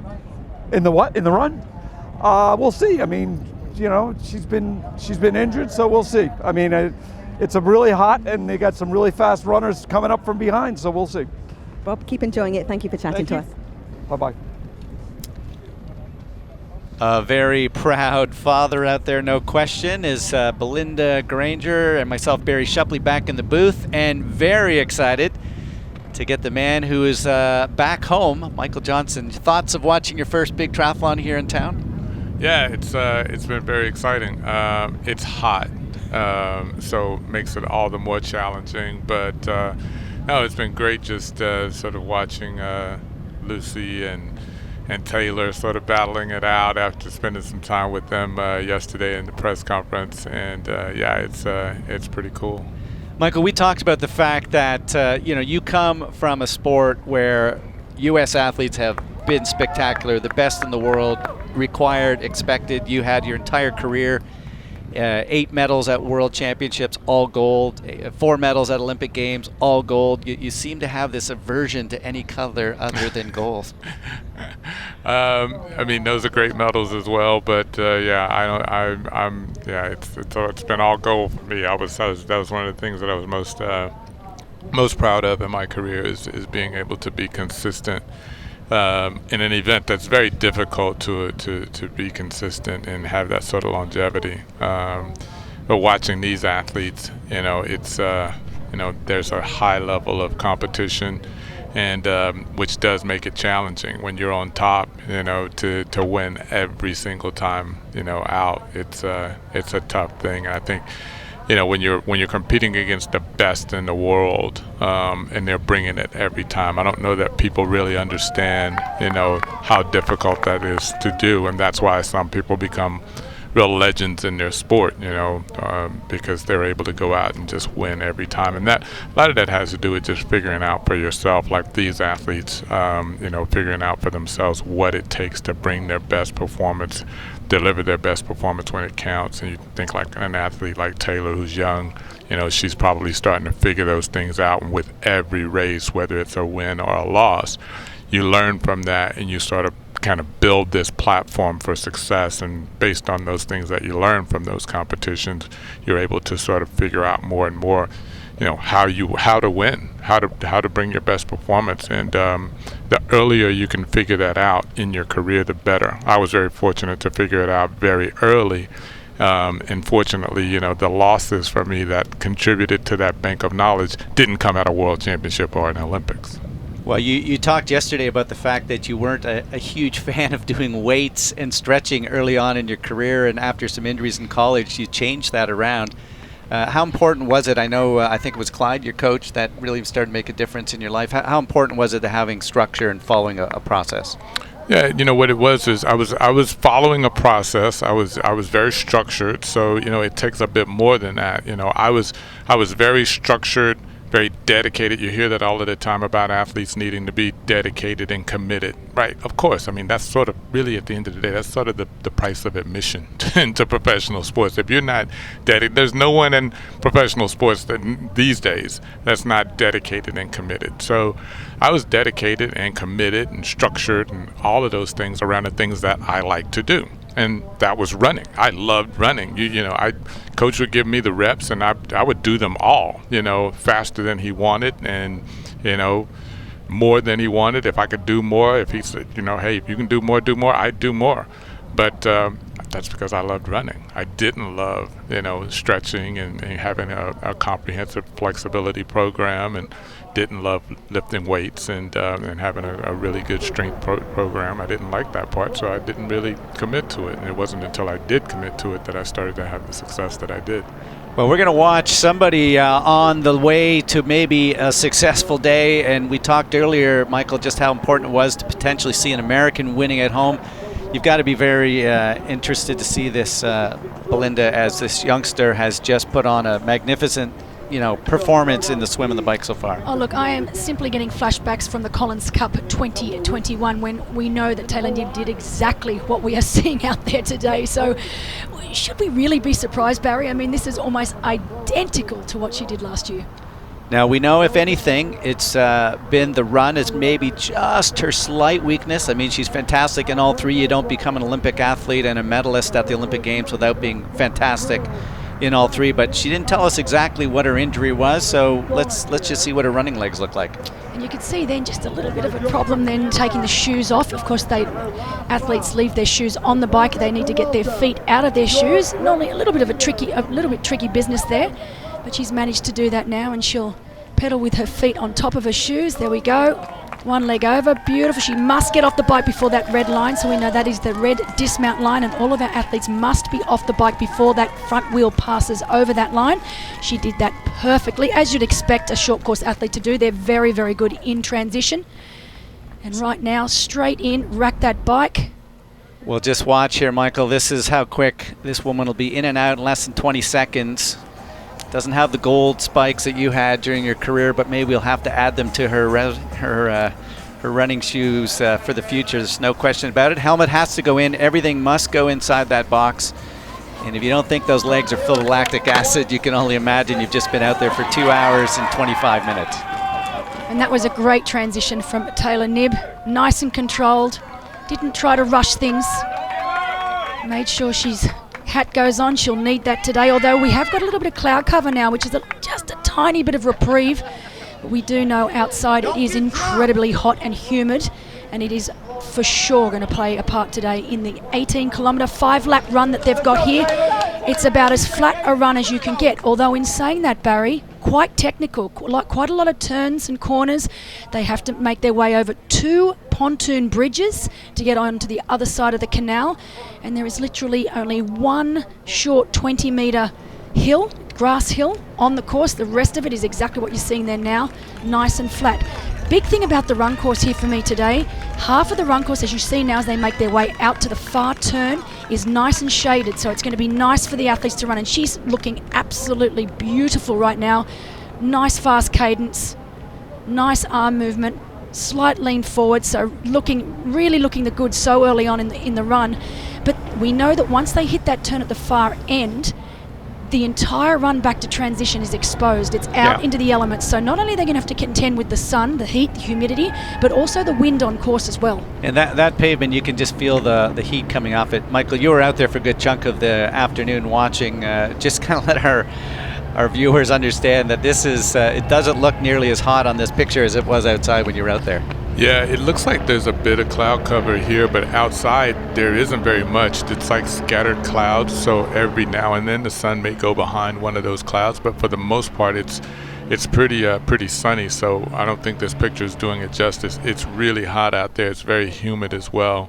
But just following up on what Belinda said about Taylor there, she looks really, really good, and that's one of the things that, even as a sprinter, obviously for sprinters, technique is critical, but for distance runners, when you're running in an endurance event, efficiency is extremely important, so you can make up a lot of ground, you can shave off a lot of time by being efficient. I'm sure she will know that, but she looks very good there. And what you look for from a technique standpoint is sort of, are you favoring one side, is there symmetry, are you crossing your body with your arms too much, which sort of makes you weave a bit as opposed to going in a straight line. So she looks fantastic.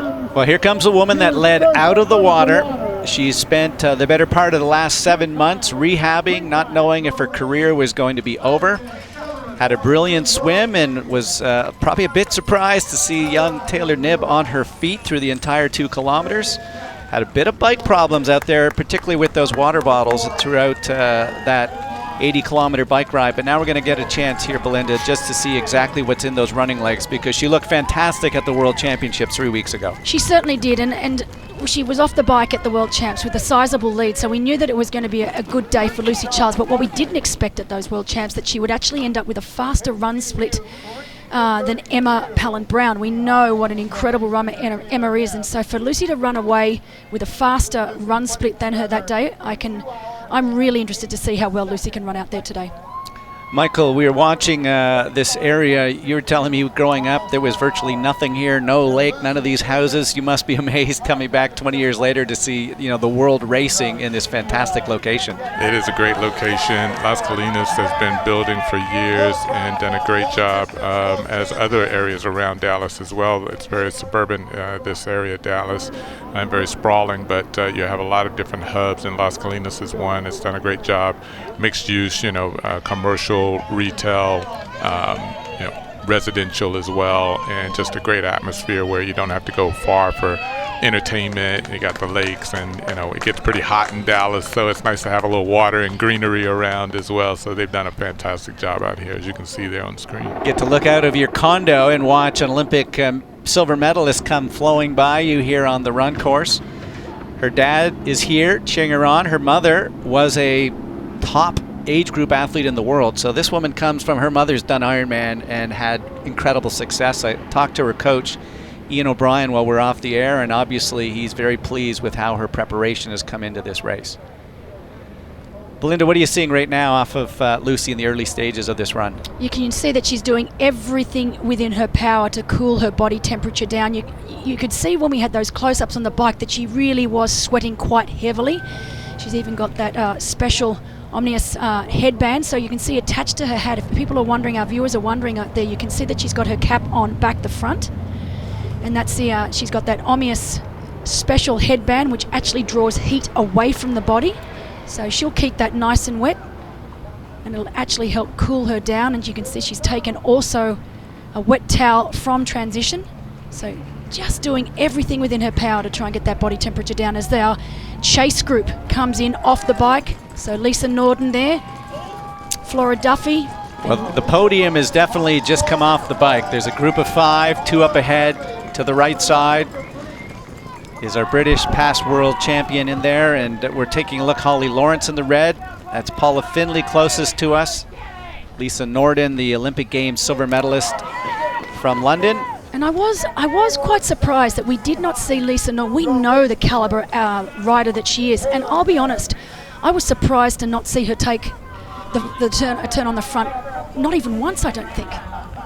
Well, that pace was certainly not slow, so it might have been as fast as she was prepared to go. Holly Lawrence struggling to get into those shoes.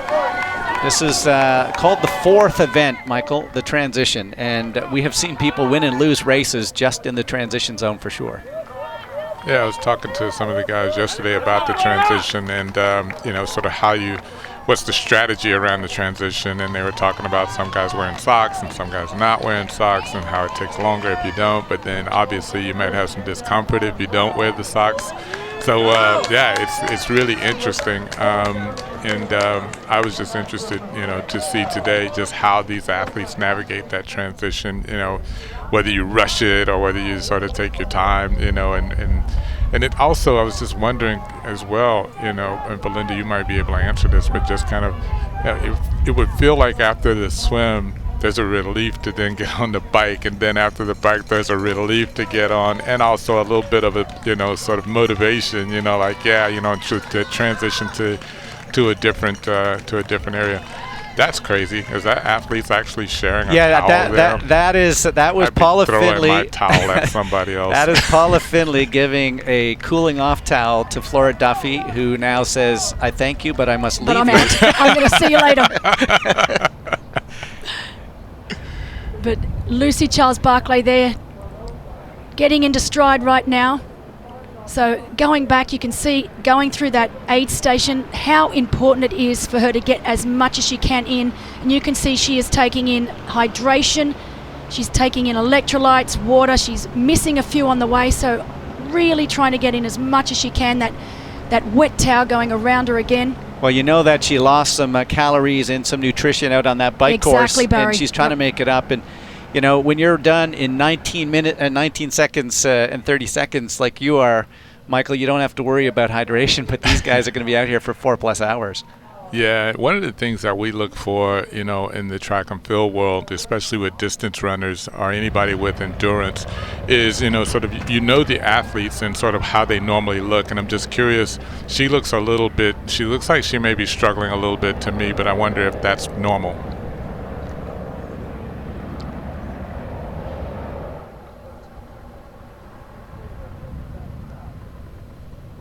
I have a sense that we might be watching a bit of attrition eventually as this day goes on now. Taylor looks fantastic. At no point did I think she overextended herself on the bike, and she looks like she's in great control.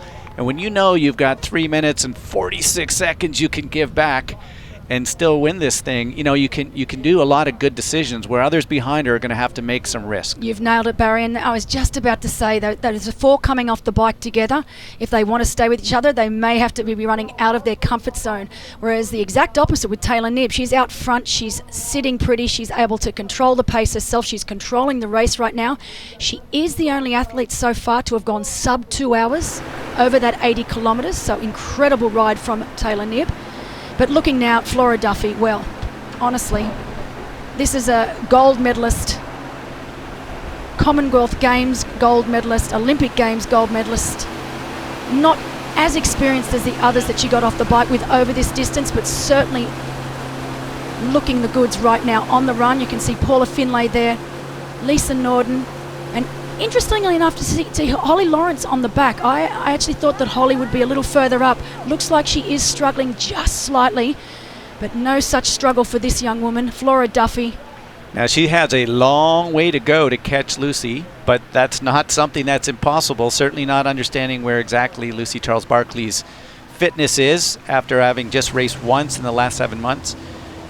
Michael, this woman here, I watched her race in 2006 as a 17-year-old in Switzerland at the World Junior Championship. So she has had a very long career.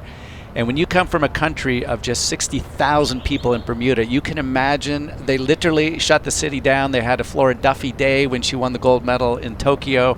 She then came back and won double Commonwealth Games gold. It has been one of those just magical careers, and she's really stepping up to a distance that's not something she's really trained for. But you know yourself, you know, you moved from a 2 to a 4. Did you ever go an 800, or is that like a marathon for you? That would be like a marathon for me, yeah. 200, 400 was a very rare double when I started doing it, and it isn't so much anymore, but it is now. It was then, rather, yeah, that was tough. What's staggering for me when I look back at your results, and I was in Sydney, in the stadium, you know, when you had your 4th of your gold medals, but just, you know, how incredible it was to go 5+ years without a loss, and now to have those times last for, you know, 15, 16, 20+ years before people are able to knock off, and just by minuscule times. Incredible when you look at your times. You know, it's what it, you know, what it was all about for me is pushing those boundaries. I knew that I could, you know, I could win the races, but then at a point it became all about running faster.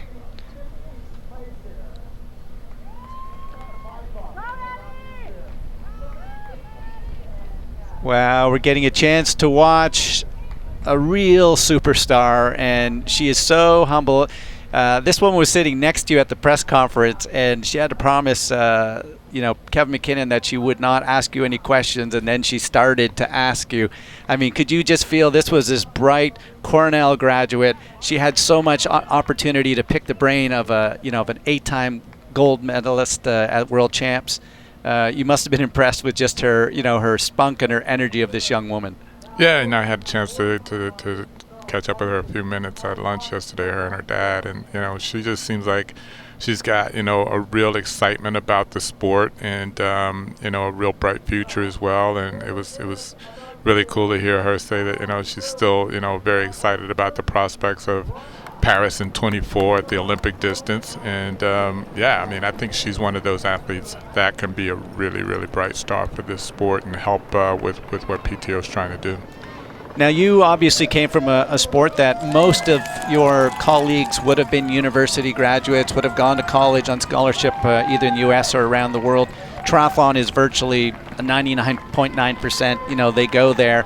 The U.S. has now added in an NCAA women's triathlon scholarship. 40-plus schools now are offering young women a scholarship. I mean, how incredible when you think about, these young women, they have another option of a sport that they can pick. Yeah, I mean, that's what it's going to take to really help move the sport forward as well. I mean, if you took away NCAA track and field from our sport, it would be really, really difficult for athletes to support themselves and to be able to compete at a high level. And it would be difficult for the U.S. as well to compete against the others. Like, you talk about Laura Duffy. I mean, she's got the support of an entire country, Exactly. And athletes who come from smaller countries may not have the marketing opportunities that you have if you're a superstar in America, but they also don't have to do as much to sort of rise to that level of prominence, whereas here, you got to get through LeBron and all of Tom Brady and Serena Williams and all of that. So the NCAA programs are incredibly important, especially for Olympic sports. And did you notice then, as Taylor Knibb went through that aid station, when you compare Lucy Charles Barclay, where she was grabbing drinks left, right and centre, trying to get as much hydration in as possible, Knibb was just so much more controlled. Took a little sponge to the chest, got the water on, and then flicked it away, and off she went. It just seems like she's so in control right now. Well, one lap down for Taylor Knibb as we get a chance to look at this fantastic city that has been hosting the event this weekend.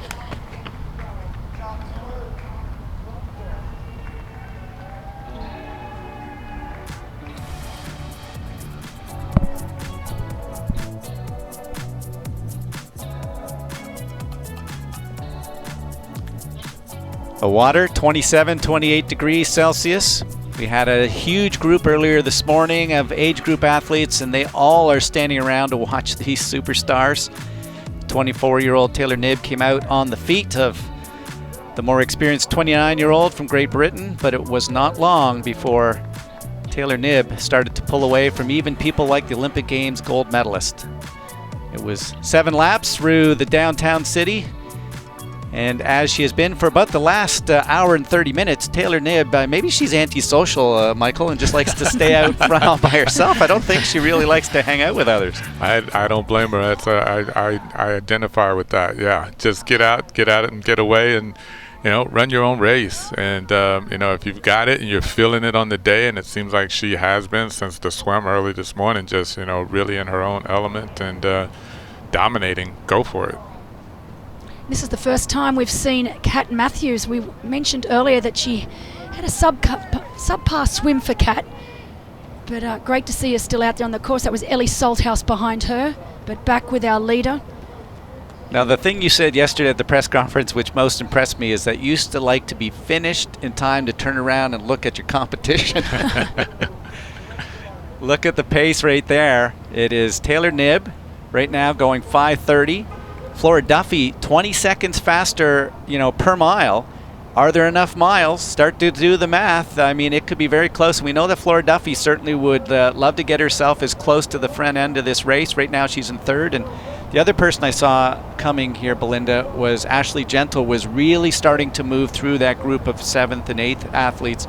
I think she's got a legitimate chance of third or fourth, maybe the podium. We spoke about that when we were on a break. Is Ash Gentle able to make her way up onto that last step on the podium? So with a third place, I know that it'd be a great way for her to finish the season. She's getting married later this year in November to partner Josh, who, by the way, will be out there racing in our professional men's race tomorrow. But Lucy Charles-Barclay on screen right now, she's renowned for that long stride, so a slower stride than the other women out on course. She's quite tall, she's deceivingly tall athlete, so she's got that long loping stride. Now, should she be surprised that she is in second place and not leading? You know, she just won the long course world champs, but the last time she would have raced Taylor Knibb, she would have been, you know, a couple minutes back. It's not like this is a complete surprise, is it? No, not really. And we've got to understand that both of these women, it's still a little bit of the unknown. They've both been injured with quite severe injuries. We know that this is Taylor's first race back since May, which is a long time ago, and Lucy only having that one race under her belt since her injury. So really incredible to see both of these women in the position that they are, having come back from injury not that long ago. She talked about the fact that, you know, she used the first half of the season as her, you know, almost training instead of racing. Michael, you didn't have a lot of injuries in your career, but you would have had a few. How did it feel to come back to have to be in a big competition when you weren't completely, you know, sure of, you know, you did all the training, but there's got to be something that's different being in a competition? Oh, it's completely different, and you really don't know. And there's always that balance as you're returning from injury and starting to train at full speed again. You know, there's always that balance of, well, I don't want to risk re-injuring myself, but you want to push the boundaries as well to be ready for a competition. So you sort of err on the side of caution, because if you're injured or you re-injure yourself, you can't compete. So you sort of err on the side of caution and keep pulling back and holding back a bit until you get into the competition. So you really won't know until you get there in competition whether, you know, you're as fit as you would like to be. And I think that's exactly what we're seeing right now with Taylor Knibb. None of us really knew what sort of form she was coming in here with, and even herself in the press conference, she's like, I'm really not sure, I might be a little rusty at this, but she's showing no signs of being rusty right now. If she's rusty, I'm afraid of what's going to happen when she gets rid of the rust. We are watching the 29-year-old. She shared her birthday with us just a couple of days ago, was just fantastic at being out as part of the PTO's mandate of the elite athletes spending time meeting, getting to know the age groupers. It's something that really maybe has been missing for a while, and I know the elite athletes, you know, again, the concept, they own these events. These are their races. You know, they're the owners. And here comes Ashley Gentle. She is moving through this field, and if anybody's ever watched the career of the two-time Olympic athlete from Australia, you know she didn't win the Canadian Open by, you know, giving up. She is a very tenacious woman. So Ash Gentle already made her way into fourth position. So you can see up on screen now, 6:29 down on our leader. So fourth position for Ash Gentle. She is the third fastest out on course behind Taylor Knibb and Flora Duffy, who was running fastest, and then Taylor Knibb.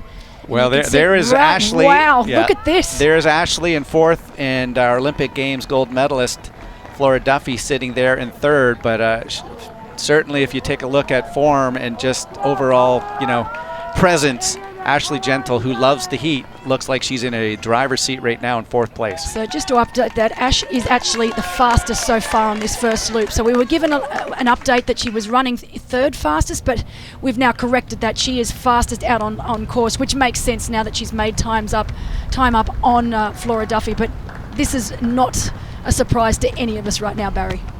Flora Duffy looks like she's really struggling there. You can see the fatigue on her face. Her arms are tightened up. And the cooling mechanism of the Aussie right there. As you can see just behind in the blue suit. She won the Canadian Open. She dominated at the Collins Cup. This has been her greatest season in my memory of her, after some great disappointment at the Olympic Games. And, you know, Michael, with the pandemic, the Australians were pretty much locked down, and we're not really able to get any competition in 2020 and 2021. So Ashley Gentle would have gone right from Australia to the Olympics, and, you know, had a really disappointing games for her. And so this, with 3 wins already this year, you can see that she's found this energy that didn't come out in the Olympic season. Yeah, and a lot of people struggled, a lot of athletes struggled during the pandemic trying to, you know, their routines were disrupted, trying to figure out how to train, you know, where to train, where you're allowed to train. athletes really struggled with that. And then also always in the back of your mind, then, given your situation in your country, you're thinking, well, what are my competitors doing? Are they under the same restrictions that I am? And is it affecting them as much as it's affecting me? And then getting to Tokyo. Tokyo was a real battle for a lot of athletes. You had to go in quarantine. You just weren't able to have that same sort of experience that a lot of athletes sort of get energy from, being around other athletes and being able to sort of commune with people. That wasn't really the situation so much in Tokyo, so it was a real struggle for a lot of athletes. Yeah, there's no question. As we are watching lead change now, there really are three fantastic runners. To the left was Tamara Jewett, who's down a lap, but she has traditionally had the fastest or second fastest run. The woman we're seeing right in the middle of the screen, that is Olympic Games gold medalist Flora Duffy, who is just about to be passed from third to move back into fourth. And Ashley Gentle now is going to go by and not even stop to say hello. She's got Miss Lucy Charles Barkley on her mind. Now, isn't this incredible to watch? Because we know that these two women have raced each other many, many times over Olympic and sprint distance racing, where, let's be honest, Flora Duffy more often than not finished in front of Ash. But now you've got the role reversal where you've got Ash going straight plus Flora Duffy and almost making Flora Duffy look pedestrian, which who can say that they can do that? Well, the woman in the red right there is from Canada. It's Tamara Jewett, who has twice run 74 minutes for the half marathon off the bike. This will actually work to, in my estimation, Ashley Gentle's benefit, because she's going to have a fantastic runner to go with her. And I can see Tamara going with her as well. The two of them, really, they probably are going to have the two fastest runs of the day, are going to be side by side. That will work to their benefit to go after Charles Barkley. Now, the Canadian is down a lap, but she's a phenomenal runner. No, look, it's a great position for Ash, and she needs to use everything and everyone she can to try and minimise that gap up to Lucy Charles Barkley. I think Taylor Knibb, as long as she keeps running the way she's running, Ash is going to run out of real estate over the 18 kilometres, but certainly if Ash keeps running the way she does, Lucy Charles Barkley is definitely an athlete that she could catch. This is over the bridges here, right here. So Tamara Jewett, Michael, was one of those top athletes who spent time in track and field before they came into the sport of triathlon, and we're probably going to see more of those transitions. Yeah, I would think so. I mean, it's especially for some of the endurance athletes, because there is a little bit of a crossover there.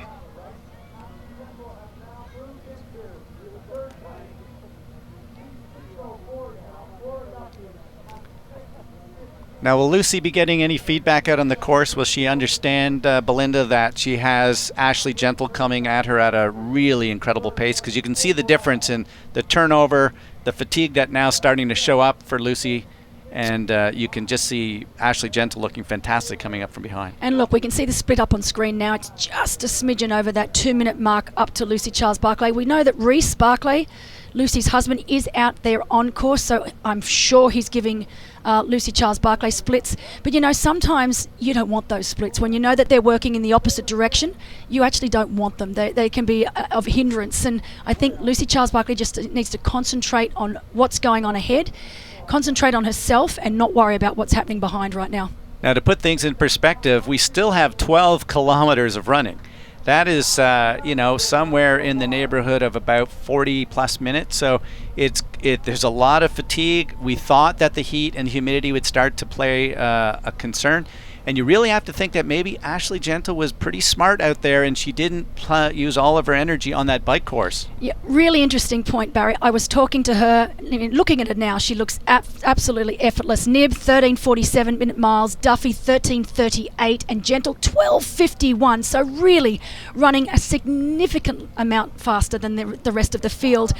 But Ash did say to me she was going to back it off a little bit on the bike, keep it well within her control, and she was going to use her weapon, which is her run, and that's exactly what she's doing right now. The cooling is the big factor. You can see the calories right there, Michael. She's got in her sports bra that she's making sure she has access to calories all the way through, and these guys really, they are meticulous at knowing every 4 to 6 minutes I have to get in another 80 to 90 calories, and then cooling off their body absolutely critical. Yeah, the fueling and heat management for this race is something that most athletes don't have to really take into account. You're able to just focus on, your execution of the race, for example, as a sprinter. So that's one of the things that, for me, that I appreciate watching this is just how it's not only the technique of, each one of the disciplines, it's also the endurance management of that, but then also having to manage fueling as well along the way and hydration. 2 laps down, 3 to go for Taylor Knibb, and this would be a huge day for US Triathlon to have a home victory, because the sport was started in the United States in the 70s and dominated through the 80s, but the world has caught up. And to see young Taylor Knibb having a chance to win at home, you can see the shirts off. That's the cheer here that got started by our Norwegian guys a couple of months ago.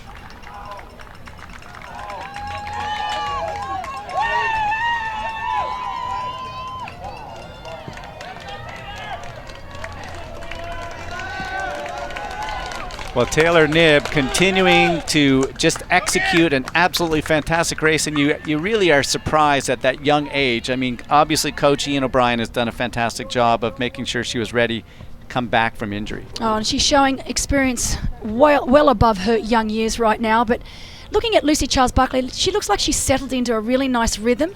She looked a little bit uncomfortable when we saw her previously, and look at this is really interesting. Looking at Taylor Knibb, she's realized I need to slow down now through this aid station. We know there are 2 aid stations out on the run course, so 2 for every loop, and she made sure I've got a big lead, I can afford to slow down, get as much hydration in as I needed, and now she's picking it back up and she's straight back to speed already. Michael, talk about your impression of just a young athlete making very mature decisions. You get out there, you think you could maybe start to panic, but she's realizing I got a large lead. I just have to keep the calories in, got to keep the body cool. Yeah, I think, that's when you have a potential real superstar in your sport, when someone at such an early age, look, there are going to be athletes who have the talent, and then who can train to a point where they actually can come into a competition and display that talent at a high level. But you've got a real potential superstar on your hands when someone can also navigate all of the nuances of competition and the mental state that they need to be in to be able to go into a competition, deal with the pressure of being the leader, deal with the pressure of being being expected to perform at a high level, and then also there's your own personal desire to win, and sometimes that can get the best of you because maybe you're a little too ambitious, and so being able to manage all of those things when a young athlete is able to display all of that from the mental component of the sport, you potentially have someone special. Well, there is Ashley Gentle, and she is running faster than anyone on the course. And I know that the glitch we had earlier actually was double the time. So Taylor Knibb about 25 seconds slower right now. You can see Duffy also another 30-plus seconds. But who's benefiting right here is Ashley Gentle has just ahead of her Tamara Jewett. There she is. You can just see the arm of Tamara Jewett, the Canadian athlete. She's run 2 of the fastest half marathon times off the bike in the history of the sport. And right there, that woman, Ashley Gentle, is getting the fantastic pull to the front. Perfect pacing from both of these women. Ash Gentle knows that if she can continue to run at this pace, there is a chance that she will catch Charles Barclay and to come second. I honestly, the way that Taylor Knibb's racing right now, I can't see her being beaten, but there is definitely a chance that Ash Gentle can push up into that second position, which would be a great finish to the season for Ash Gentle. She won Clash Miami. She was second at the European 70.3 champs. She had a win at 70.3 Andorra, a win at the PTO Canadian Open. She won her matchup at the Collins Cup. This is her first year in long distance racing.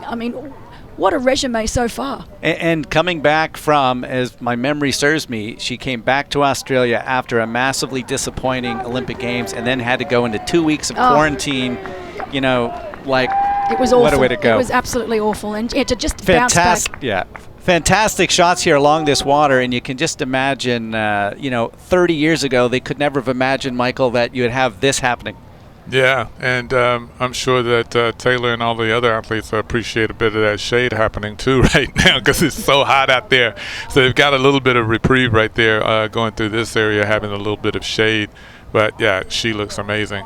This is an amazing area as well. This has been here. This was one of the first parts of Las Colinas right here, these sort of canals, which was sort of unique to the area, and people really love it. And you're just seeing, Las Colinas has done a fantastic job with this development.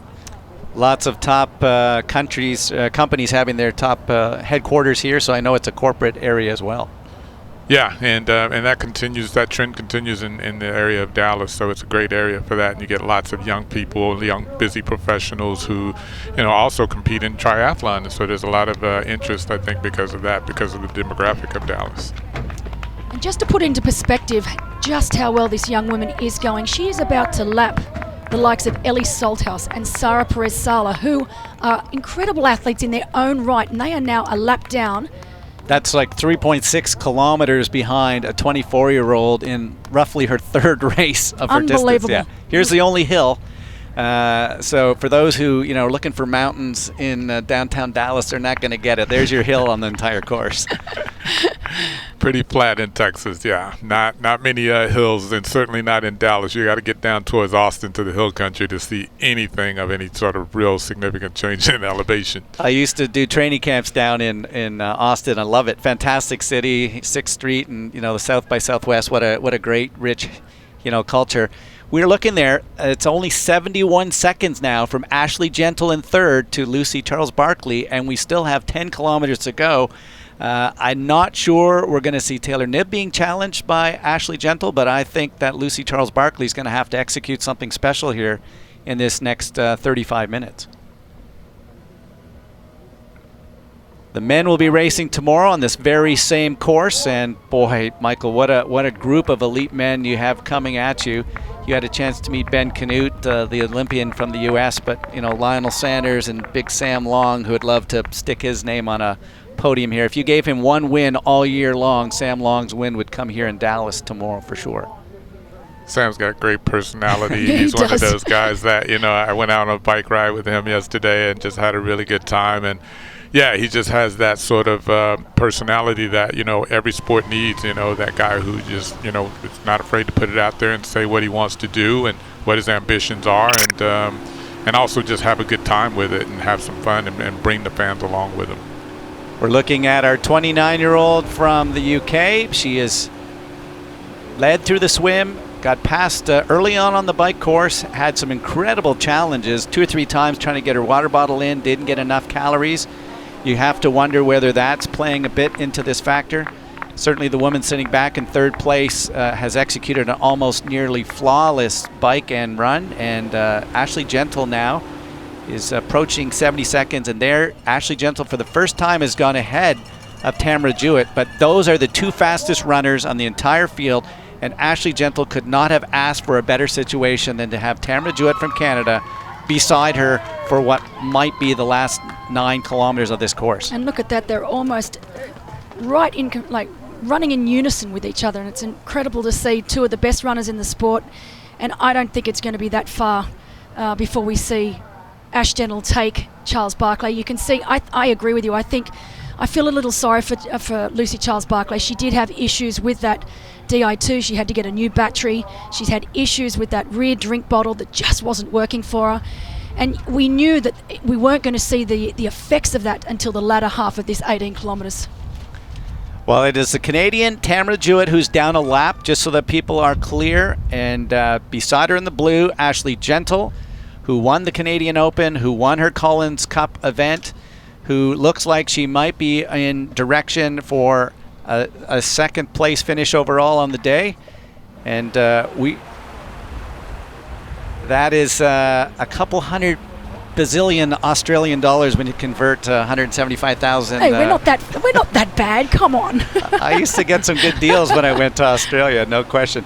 Michael, we are going to move over and let John and Vicky hop back in the seat. Tamara Jewett is finding another gear. I think that's going to work certainly to the benefit of Ashley Gentle as she's getting pulled up towards the front end of this course.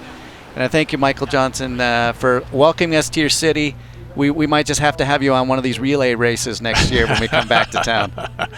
No, I'm enjoying it. Thanks. Awesome job. We're going to turn things back over to Vicky and John. As you can watch right now, Ashley Gentle in third place, and she is chasing Tamara Jewett as they are the two fastest runners on the course, but Jewett down a lap.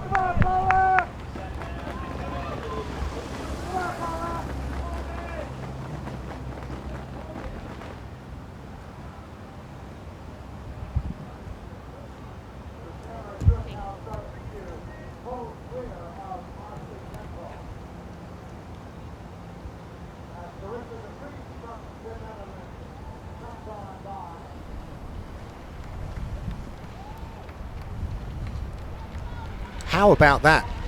Michael Johnson, just like past the legend there in the commentary booth. And from one legend to a future legend, Taylor Knibb still looking strong. I'm excited to be back here with Vicky to bring this home, this fantastic women's race. The elites on day one of this 2-day event here for the PTO Tour in Dallas.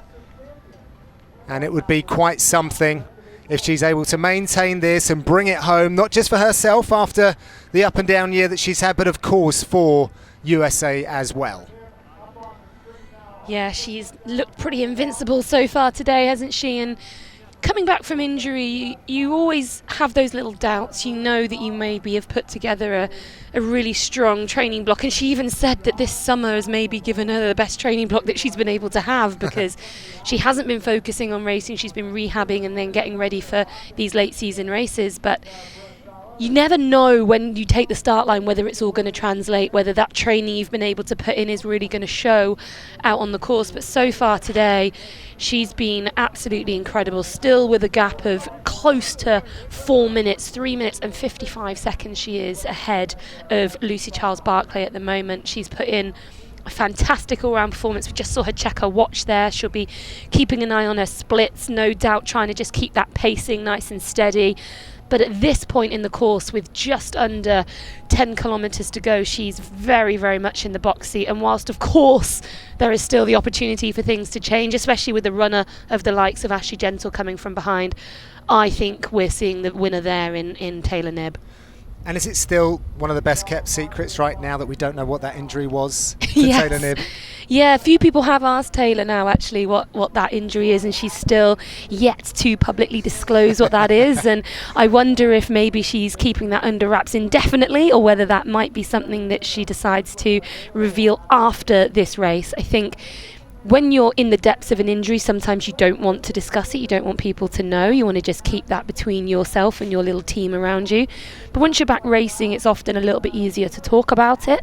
And I wonder whether, because she hadn't actually taken the start line until today, maybe she decided that she wasn't going to let anyone know yet.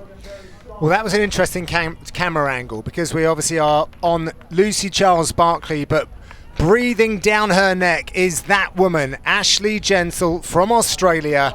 She had the most amazing day in Edmonton, and this is not a bad day either. She is running down Charles-Barclay right now. Yeah, we can see on the time splits it's now down to 30 seconds. So Ashley Gentle, I think, is going to catch pretty soon Lucy Charles-Barclay there. She's also overtaken Tamara Jewett, who she was sort of tracking for the last 5 kilometres or so.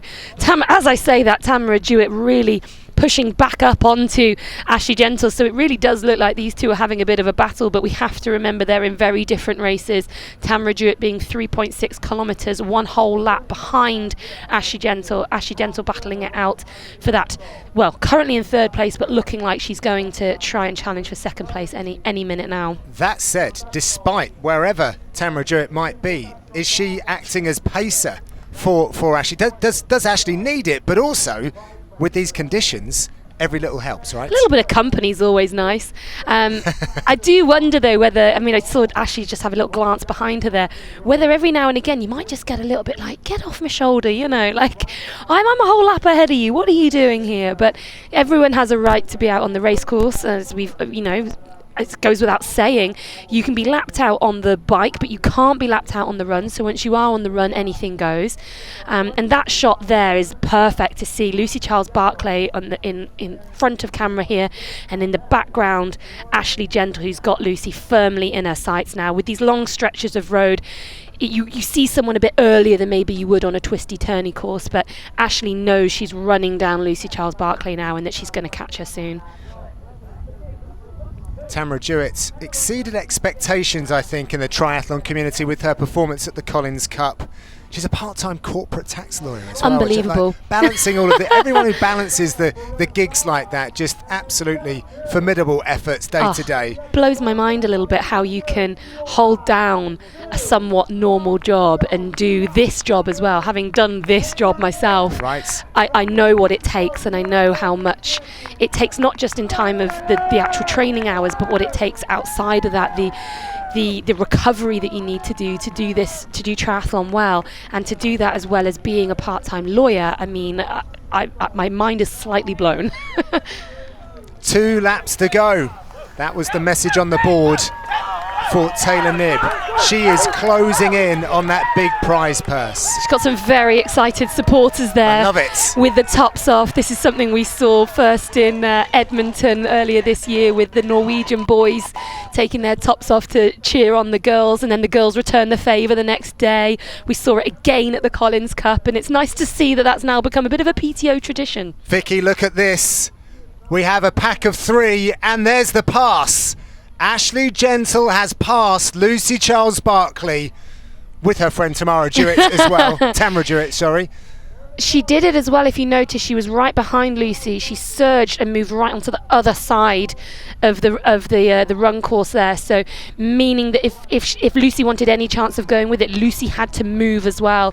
I think Lucy's very much accepting that Ashley Gentle's running a completely different pace to her at this point, and that the podium is still very much a possibility for Lucy Charles-Barclay, but she has to run her own race. She knows that Ashley is running a completely different speed to her right now, and it wouldn't be appropriate for her to try and up her pace to that level. It would probably end in disaster within a kilometre or two.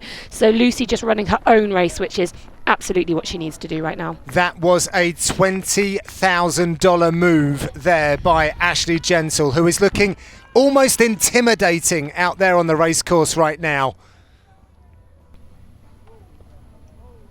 It's hot out there on the course as we are closing in on the finish.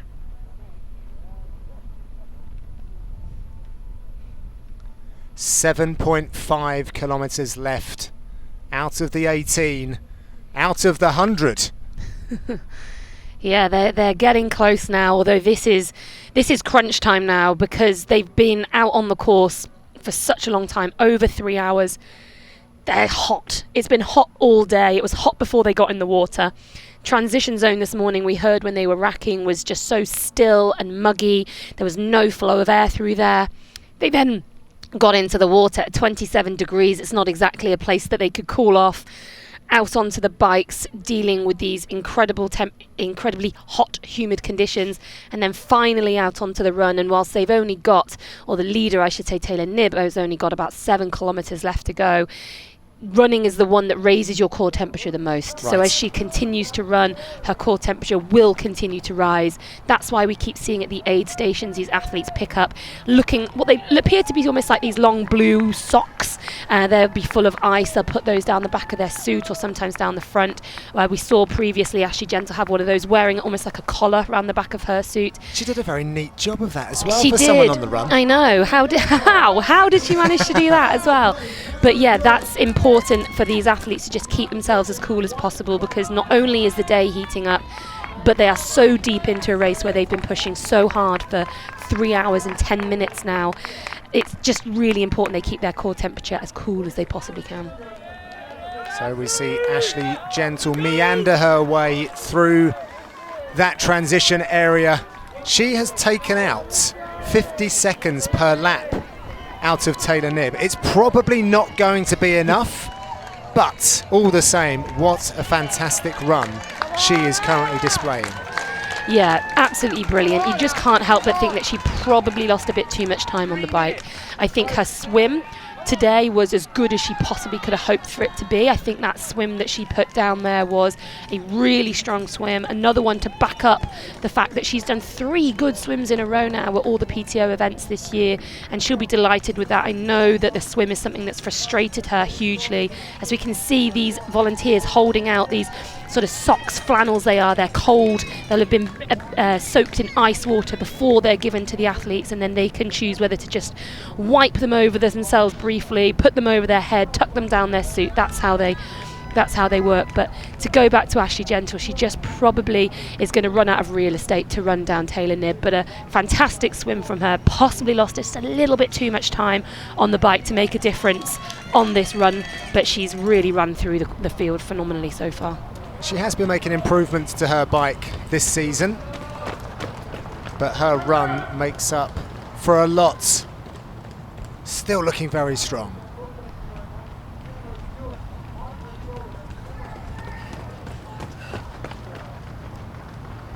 A little cloud cover, some shade as well. They'll take every bit of that as they bring it home. Well, they will do, and we've just had a bit of an update on the temperature situation out there. So start of today's racing, it was around 27 degrees outside, but it's now 33 degrees Celsius, or in American money that's 93 degrees Fahrenheit, with around 50% humidity. So with a real feel there, with that humidity added in, it feels like about 38 degrees outside. That's touching on 100 degrees Feels Fahrenheit. like ice cream weather. Feels like very much ice cream weather. Feels like your ice cream's going to melt down your hand before you get a chance to eat it kind of weather. Yes, exactly so that. This is why, and actually that's the first time we've seen Taylor stop not through an aid station. Is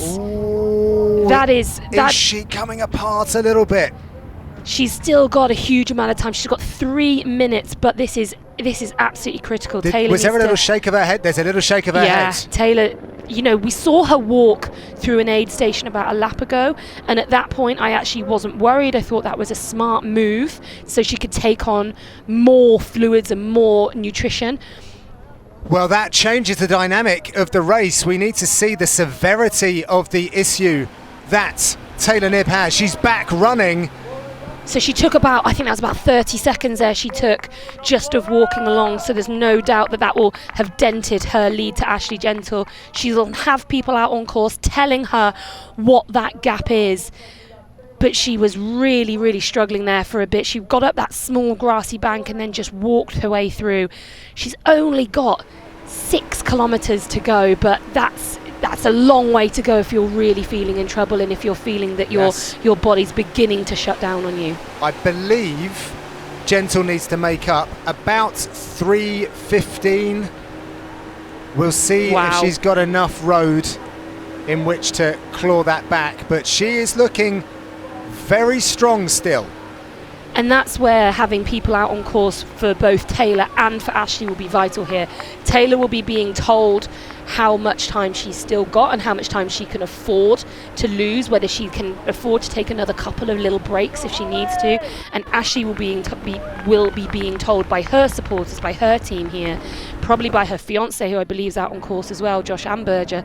She will be being told that Taylor's struggling. Taylor is walking at sporadically, every now and again, periodically is probably a better word at this point, and that will give her another boost as well. Well, it's going to be an agonisingly long time for Taylor Knibb to get to the tape. Will she be the one who finishes this race in first position? It's been an incredible effort thus far, but she is showing signs of cracking just a little bit. Yeah, it's going to be a fascinating interview at the end, no matter what happens, to find out what exactly was going on with Taylor Knibb at that point, whether there was a bit of a stitch, whether there was a bit of cramp, whether she just felt that she needed to just take a second. We just don't know exactly what was going on at that point, and whether she ends up finishing this race in first or not. I think there's going to be an interesting interview to come. Well, she's not. Well, she's actually beckoning for something. I'm not sure of the order of the aid station there to see what she was going for. Oh, it's the towel, but she wasn't soaking herself. She wasn't like glugging down lots of water at that point. No, absolutely not. And sometimes it can happen that you've taken on so much fluid and nutrition during the course to try and keep yourself ahead of all any possible dehydration issues, that actually your stomach feels a bit uncomfortable. You've probably taken on too much so that you maybe can't take on things further on. And there we go, that time split's just come up on the screen. We're down to 2:36 now. And that point there, you could just see Ashley Gentle disappearing around the corner to the right as Taylor Knibb came back towards us. So that was the moment where they crossed one another. Ashley Gentle will know that she is taking significant chunks out of Taylor Knibb at this point. 2:36 with just under 6 kilometers to go. You'd have to think if Taylor Knibb can keep running, that's still a gap that's too big for Ashley Gentle to overhaul. But we don't know whether Taylor Knibb's going to be able to continue running. I've actually got an eye on another screen here as well, so I can see how Lucy Charles-Barkley is looking, and she's looking consistent to what we've seen. Here we go. Steady as you would expect. She just eyed Taylor Knibb when they were going down through the cones. She is looking like a solid third at this point of the race. I'm just looking back at some of the splits, and she's still got a good 3 minutes on Flora Duffy, so it appears that Lucy Charles is running a really solid pace. Yes, we did see Ashley Gentle blow by her, but the way Ashley's running as the fastest runner out on course at the moment, that wasn't too surprising. But no other athletes are running close to the pace that these top runners, these top three, are racing at the moment. So it looks like barring a disaster for Lucy Charles-Barkley, she is going to finish the day on the podium. It's just a case of what is the order going to be right at the front of the race, as we see that time split come down again by almost 30 seconds. Well, this is getting dramatic, folks. Ashley Gentle just over 2 minutes behind Taylor Knibb. Has she got enough time? Is there enough road for her to then claim another top prize here with the PTO, or will the returning Taylor Knibb be able to hold off the charge? And we heard that Taylor lost another 30 seconds in that last kilometre to Ashley Gentle. That's a huge amount in just 1 kilometre. She can't afford to lose time at that pace, or she will get overtaken, and it will be Ashley Gentle who lifts the tape today. Well, it's hotting up in more ways than one here in Texas. Taylor Knibb looking a lot more comfortable here, has to be said. Yeah, Fans she's at looking home smoother again. The heart rates at home were certainly going up. And the American fans, no doubt, out on the course as well, who were here screaming on Taylor Knibb. But she's looking a bit more fluid again. She's actually moving. We haven't seen her walk again since that walk up that small grassy bank early on this lap. But there's a long way to go yet, and Ashley Gentle will know that she is taking time now, significant time out of Taylor Knibb with every kilometre passed. A real foot race to $100,000 between Taylor Knibb and Ashley Gentle. 5.7 kilometres is the distance to finish.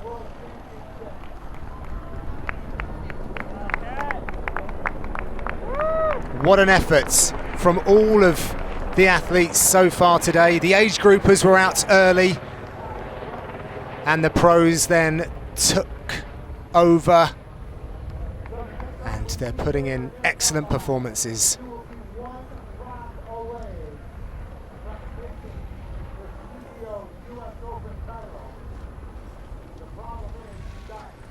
Lots of drama unfolding.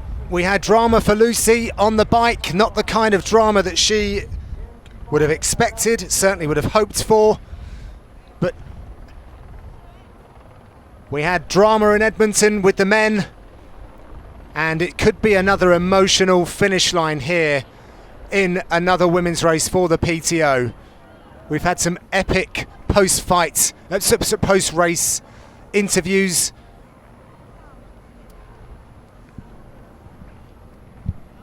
And we were talking about it earlier, Vicky, where people are still I feel like people are still trying to find out exactly what this 100-kilometre race means for them individually. Where do we all stack up?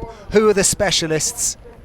Yeah, it's really similar to the more traditional half distance, but it is just a bit shorter, and you do find, I think, that some of these guys, like Ashley Gentle on screen there, who have stepped up from the shorter distance, that they have a bit more speed in the tank maybe, and that they're finding their feet at this 100-kilometre distance that bit easier than maybe some of the more traditional middle and long distance athletes. Yes, the 70.3 is 113 kilometres.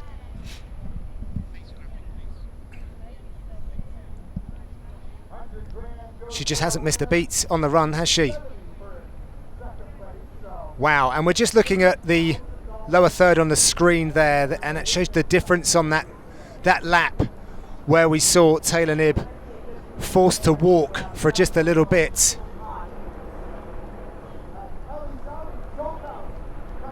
It really has been a fantastic season for Ashley Gentle, and I believe this is where she, like, her final race of the season as well. This is like her A race to see her through.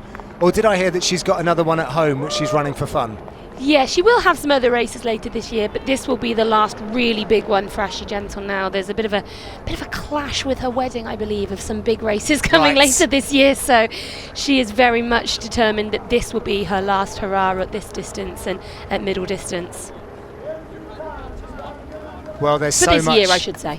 Yes. She's not going anywhere. This is her first year at this distance, and my golly, she's doing it well. And what a year for that household, right, to be celebrating. And yes, lots of memories made on the road, quite literally, for Ashley Gentle and the PTO Tour. Lots of encouragement here for Taylor Knibb. She'll come through and take the bell now, so one lap of 3.6 kilometres to go, and in not too long we will get a more accurate split on how close Ashley Gentle is as she comes through for one lap to go as well. Taylor moving but looking a lot more laboured than she was early on the run, but with just 3.6 kilometres to go, can Ashley do it? She needs that supporters pack now more than ever. Yeah, absolutely. Where are they when you need them? We need the men with their shirts off. Where are they? Give her a little boost as she heads out onto this final lap. Just goes to show how arduous it is out there. Not even the supporters can sprint up and down. They've gone to find some air conditioning, I'm sure. That's right, yeah. Ice cream and some air conditioning. Ashley Gentle coming through now. Lots of information, I'm sure, will be shared with her at this point. Oh, she's coming onto the red carpet there. The time split will come up any second now, but there is no way that's 2 minutes. That gap is coming down, and it is coming down fast. And she looks fast as well, moving through. She looks like moving. She looked like she's moving the same as she was on lap one. She's still moving incredibly smoothly there. We are just over a minute. It's a minute and a second at that last mat. And you could hear a supporter there saying, come on Ashley, you can do it. Whoa, the split I'm just seeing now, we're down into 58 seconds. We've got difference there. Taylor Knibb's going to know that gap's coming down as she struggles through this final lap. 3.6k, 58 seconds. At this point, John, who's your money on? I don't know, but I've got a big smile on my face because you know what's coming. Very soon there will be a bit of open ground where Ashley Gentle will have eyes on the leader, and she'll have a very good idea of what she needs to do, but also what she has left in the tank. Yeah, at that point, as soon as Taylor becomes within eyesight of the eye line of Ashley Gentle, you have to say it's advantage Ashley. I mean, at this point, I think with the momentum of the race, it's already advantage Ashley. But when she can see her, I think that becomes critical. I think when she can see that the win is within sight, I think we'll probably find an extra gear from Ashley. And if Taylor knows that Ashley gets within 30 seconds of her, I think that could play into Taylor's psyche as well as she takes on this final lap. But Taylor can only do what she can do at this point. She's clearly battling her way to the finish line. She's giving absolutely everything she's got left to get through this final 3 kilometers now.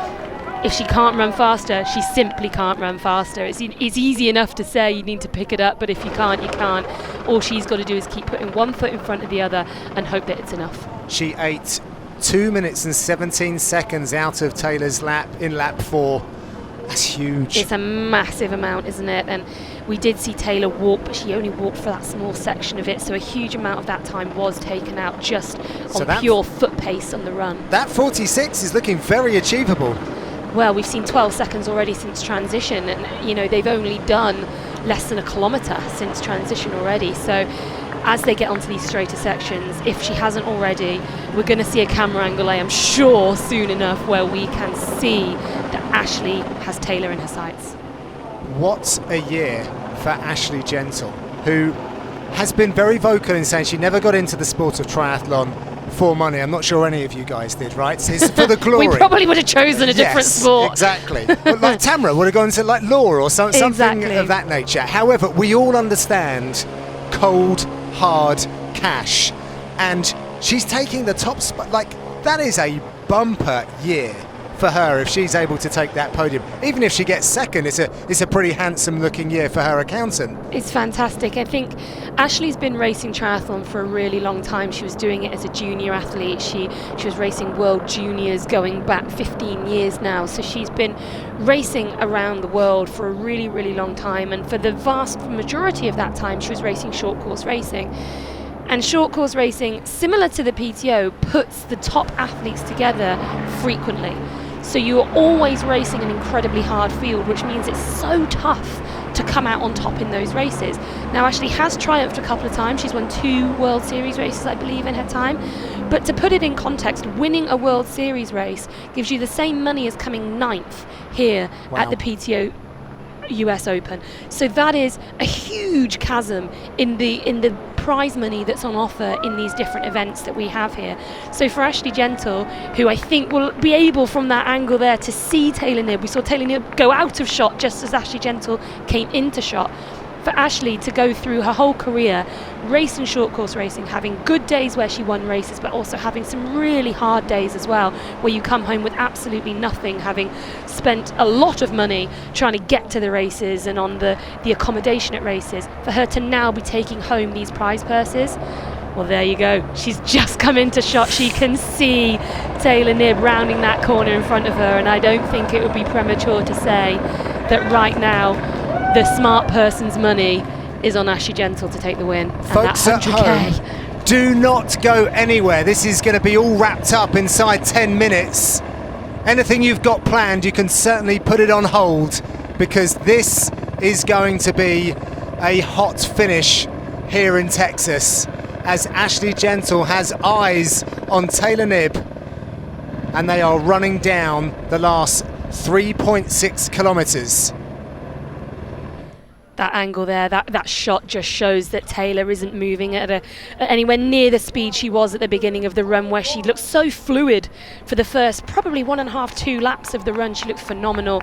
Ashley Gentle just rounding that corner now. That says the gap's 14 seconds. I think it might have even come down less. I think it's come down less than that. And you can see that with the pace split we've got at the bottom here, Taylor Knibb has dropped to just over 6:45 minute miling, whereas Ashley Gentle is still holding around 5:45. That's a full minute per mile. That's a huge difference we've got there, and Ashley Gentle has got the lead in her sights. Ashley Gentle has been running down the rest of the field ever since she dismounted the bike. She has that #1 lead spot in her sights right now. She's eaten away at the 14 seconds that you have on your screen right now. And this is going to be a real moment. We're going to see the pass any second now, aren't we? I don't know whether Ashley Gentle would have really believed that she could do that when she came off the bike, today, and she was 6 minutes, nearly She's gone. 7. She's through. She's passed nearly 7 minutes. She's taken out of Taylor Knibb on this run. Unbelievable. Just looking back over the split, 6 minutes and 54 seconds behind Taylor Knibb off the bike she was earlier today, and she's taken the lead with a couple of kilometres to spare. Ashley Gentle is now leading the PTO US Open with 2.7 kilometres to go. What do we reckon? How much longer have we got left in this race?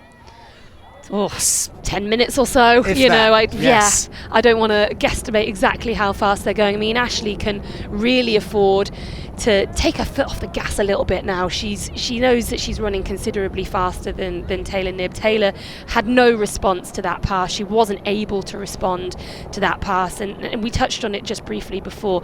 There's only so much you can do. It's so easy to say, oh, pick your pace up, you're being passed, you know, try and hold on for a little bit. At this point, you can see how spent Taylor Knibb is. She just wants to get to that finish line, and I think she'll be quite pleased to hold on to second at this point in the race. What a couple of months it has been for Ashley Gentle. First in Canada. She had a fantastic showing as well at the Collins Cup. I think she had the second fastest time out of the ladies there, and she is looking very strong to finish this race. I can't see it going any other way at this point, but we will be taking a close look at the emotions of Ashley as she closes down onto the finish line. Yeah, I don't think even Ashley would have probably believed that at 6 minutes and 54 seconds down on Taylor Knibb off the bike that she was going to be able to overhaul that with nearly 3 kilometers of running left.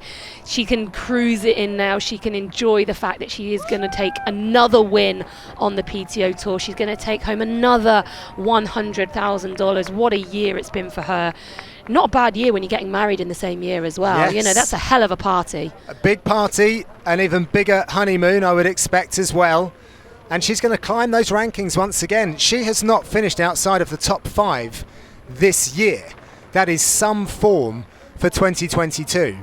We've always known Ashley had really good pedigree at the non-drafting disciplines that she's done. She's raced non-drafting on and off for a long time, but usually at the more standard Olympic distance racing, short distance racing, rather than middle distance. So we've always known that she's very, very good at the non-drafting.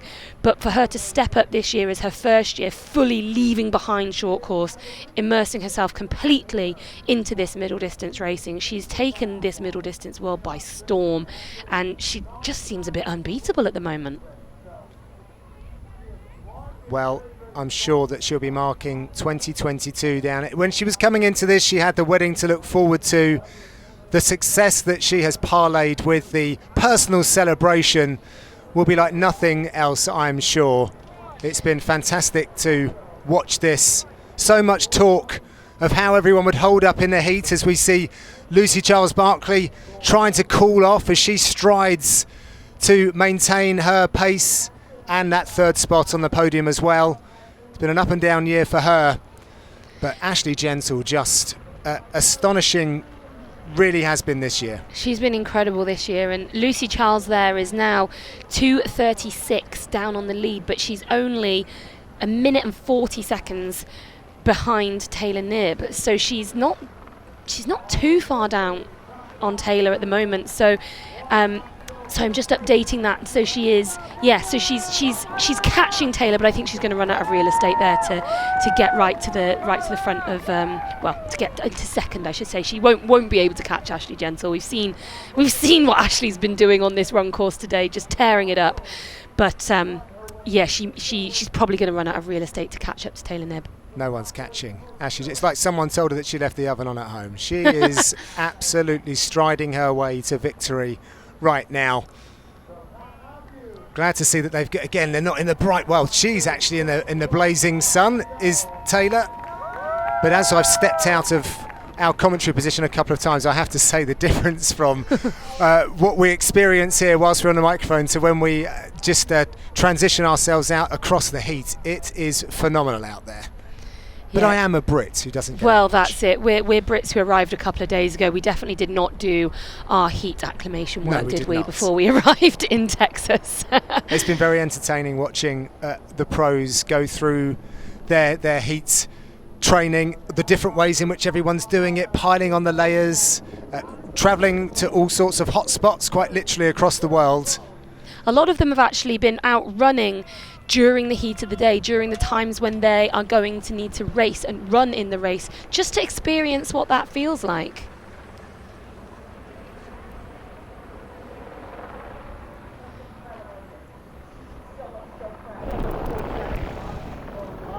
So Ashley in Canada ran a 3:30.54.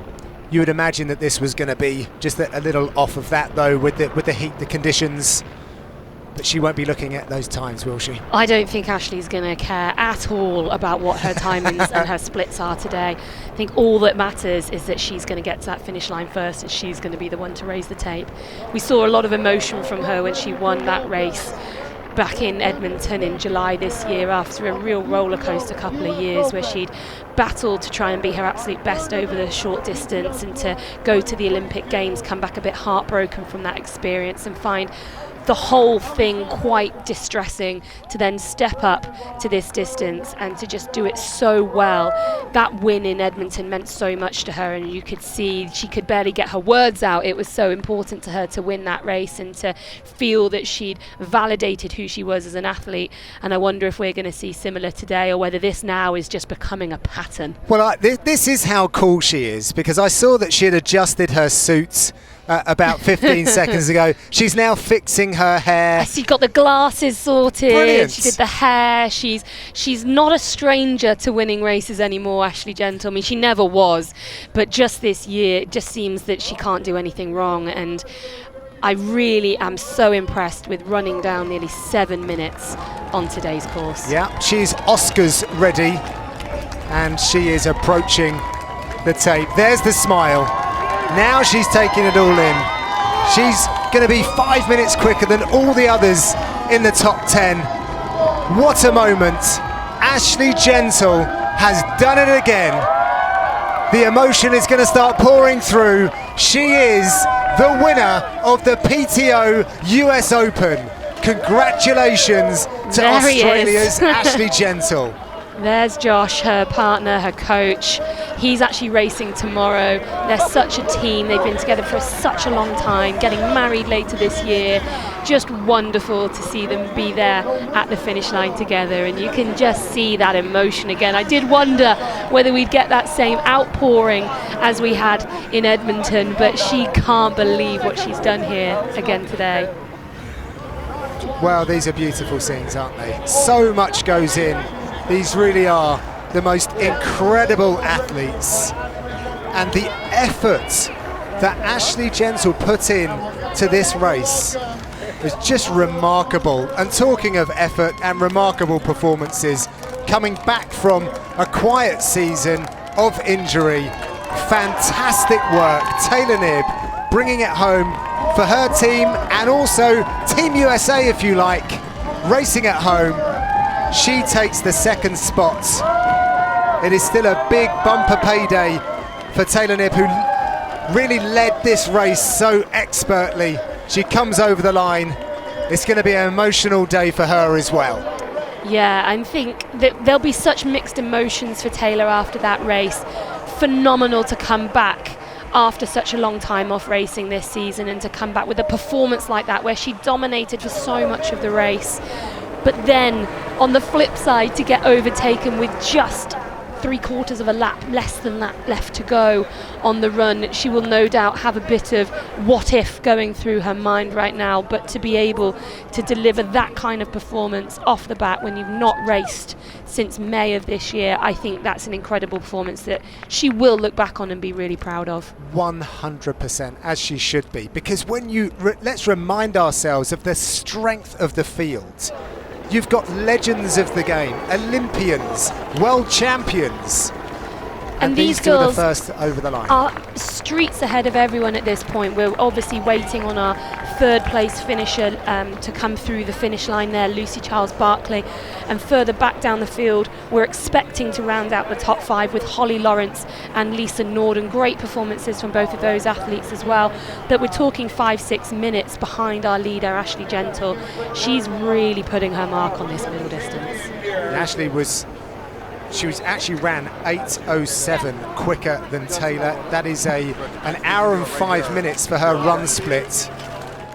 Yeah, so a bit slower than her race in Edmonton, but again, she's not going to be bothered by that at all, and no one would have expected the same run times as we saw in Edmonton earlier this year. And I'm really happy to see the smile across Lucy Charles-Barclay's face, because it's been a tough race, but let's not forget, She wasn't supposed to be here at this stage of the season. She was still supposed to be sidelined, but she is just about to cross the line in 3rd place here at the PTO US Open. Congratulations to Lucy Charles Barkley.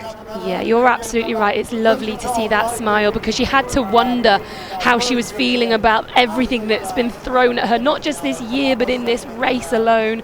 She didn't have things all her own way. It didn't go super smoothly for her, but I think the smile says it all. I think you can't help but think that she's pretty delighted with today's result. She had to work hard on that run. The bike was far from ideal with, well, let's put it down to mechanical issues, even though we're talking water bottles, etc., which then leads us into a conversation about nutrition and hydration, but let's not get into the weeds on that one. We can do that tomorrow. Okay. Yeah, no, you're absolutely right. To touch on it really briefly, losing a water bottle so early on in the race is something that's so hard to then catch up on. Once you've lost that nutrition, you can't just take in extra and hope that it will recoup for the losses that you didn't take in those 30 minutes where you didn't have a bottle. And then we saw her lose a 2nd bottle. We don't know how much she'd had out of either of those bottles before she lost them. So there's no doubt that that would have had a little bit of an effect on her in the day. And you're going to love this, Vicky, because this is what makes triathlon and multi-sports events in general just so incredible. So the fastest legs of this, Lucy Charles Barkley with the swim, but then it was Taylor Knibb for the bike, and then Ashley Gentle. What a wonderful podium we've got there then. I think that's really lovely that we've got the fastest swimmer, the fastest cyclist, and the fastest runner of the day taking the overall podium. I think there's a lovely sort of triathlon symmetry to that, isn't there? I'm sure they'll want to just jump into that bath of ice. Was that, I think I just missed it. Did she say that was brutal? I believe she said that was brutal. Yes, she did. What a way to describe your race. Huh? Yeah, I'm sure there are some larger versions of those sort of buckets of water, ice water there, that will be laid out for the athletes so they can go and get. It's sort of large paddling pools we often see at races like this, filled with ice water that the athletes can go to. Great stuff. Well, look, we're all looking to hear from Ashley Gentle. So without further ado, let's send it down to the finish line, and Alex is with the winner. I think I do it tamely like that. We are indeed. I'm just going to very quickly say that Michael, Belinda and I have been sitting inside for most of the day in the air conditioning, drinking nice drinks, eating nice food. We've come out for 2 minutes and I think we've all nearly got sunstroke. How on earth you've done what you've done today, I've got absolutely no idea. But for you, is that another day at the office, or was that something quite special even by your remarkable year? I had to dig to the depths of my soul for that one. That was really, really tough. Honestly, I was on the wrong side of a break on the bike, just feeling horrible at the start of the bike ride. And then I was kind of on my own a little bit, seeing the group right away, which was a little bit depressing, but I just tried to keep my head in the game and hope I could just run into a good position, and I absolutely did not expect to run into the win, that's for sure. You closed down nearly 7 minutes out of T2. I'd love to know what the internal monologue was like at that stage. Your run has been amazing all year, but even so, that is something extraordinary. Yeah, to be honest, I wasn't thinking about Taylor's time split. I didn't want to know. I saw her on the bike just light years in front, and I know the caliber of rider she is, and I respect her immensely. So I wasn't really thinking about that. I just really had to focus on myself. I've been telling myself the last couple of days that it's not that hot, but it is very hot. And I just tried to manage my pacing well, and I guess it paid off. Elite on elite. What have you made today of the way this woman's performed? Fantastic performance, and I think that that respect for other competitors, we're balancing that with, look, they're going to do what they're going to do. You can't affect how Taylor's going to perform. Just focusing on your own performance. That's the mark of a true champion. Congratulations. That was incredible to watch. As an athlete who I was able to dominate, but the fans want to see real competition. So thanks for giving that to us, because it was really incredible for watching. For me, my first triathlon, being out here, it was great to watch. Your day's work was 20 seconds. I don't know how you can stand here and compare the hours that we've had over here today. Just a word from you, Belinda, as well, and I'd love to get Ashley's response to that, but what we've seen today in terms of that performance. Honestly, it doesn't surprise me what this young woman is capable of. I had her coach on the phone telling me that she was going to get her with 2K to go. She got her even earlier than that. But Ash, I just want to know, obviously, You won the 100,000 in the Open in Canada. You won your matchup at the Collins Cup. You've now won here in the USA. You're getting married to your husband, who is over here, Josh Amberger, in November. Is there any better year, honestly? We're getting emotional now. Yeah, it's been a really good year. It's been a lot of fun. I've definitely been enjoying the sport again, and thanks to the PTO for putting this on, giving us triathletes the opportunity to race these world-class events against world-class athletes. Yeah, it's an absolute privilege to be here, and I'm just, I'm in shock. Well done, you. You were absolutely remarkable out there today. I'm afraid we'll still have to go home to mortgage payments and putting the bins out. This glory doesn't last forever, but you certainly deserve to revel in this. Well done, you. Thanks so much. Ashley, well done. Remarkable, fantastic. Are you all right? Do you need to sit? Well, that was the moment. That was the moment right there as she broke the tape, taking first position once again. And Vicky, we saw the emotion. She does so very well to hold it back. It's very endearing, isn't it, to see how raw and how real she's feeling those feelings as they happen. And, you know, when Belinda started talking about what it means to her and to her fiance Josh, and I think that really was the moment it kind of got to her. We're just seeing on these scenes here, I think that's Beck Clark finishing. So we've got our top 8 across the line now. We've obviously got Ashley Gentle first, Taylor Nibbin second, but beyond that, and of course Lucy Charles rounding out the podium, but we saw Holly Lawrence cross in 5th, Lisa Norden, a fantastic performance for her in 5th. You know, we know what she's capable of as an athlete, previous Olympic silver medalist going back to the London Olympics, but Lisa's had so many up and down injury problems over the years that to see her be able to put together a performance like this at a huge race, a big money race. 5th place takes you home $35,000 today. When you've had a couple of barren years, that means absolutely everything. We saw Flora Duffy, the reigning Olympic champion, come across 6th. Jocelyn McCauley in 7th, our other home American girl, and Rebecca Clark finishing in 8th. And for all of these girls, every athlete racing today, this money is so valuable. And the prestige. Well, of course. And the I don't want to rights. make it just No. about the money, you know, that you're completely right, John. The prestige, the bragging rights, the pride in what you put yourself through day in, day out definitely comes top. There's no question.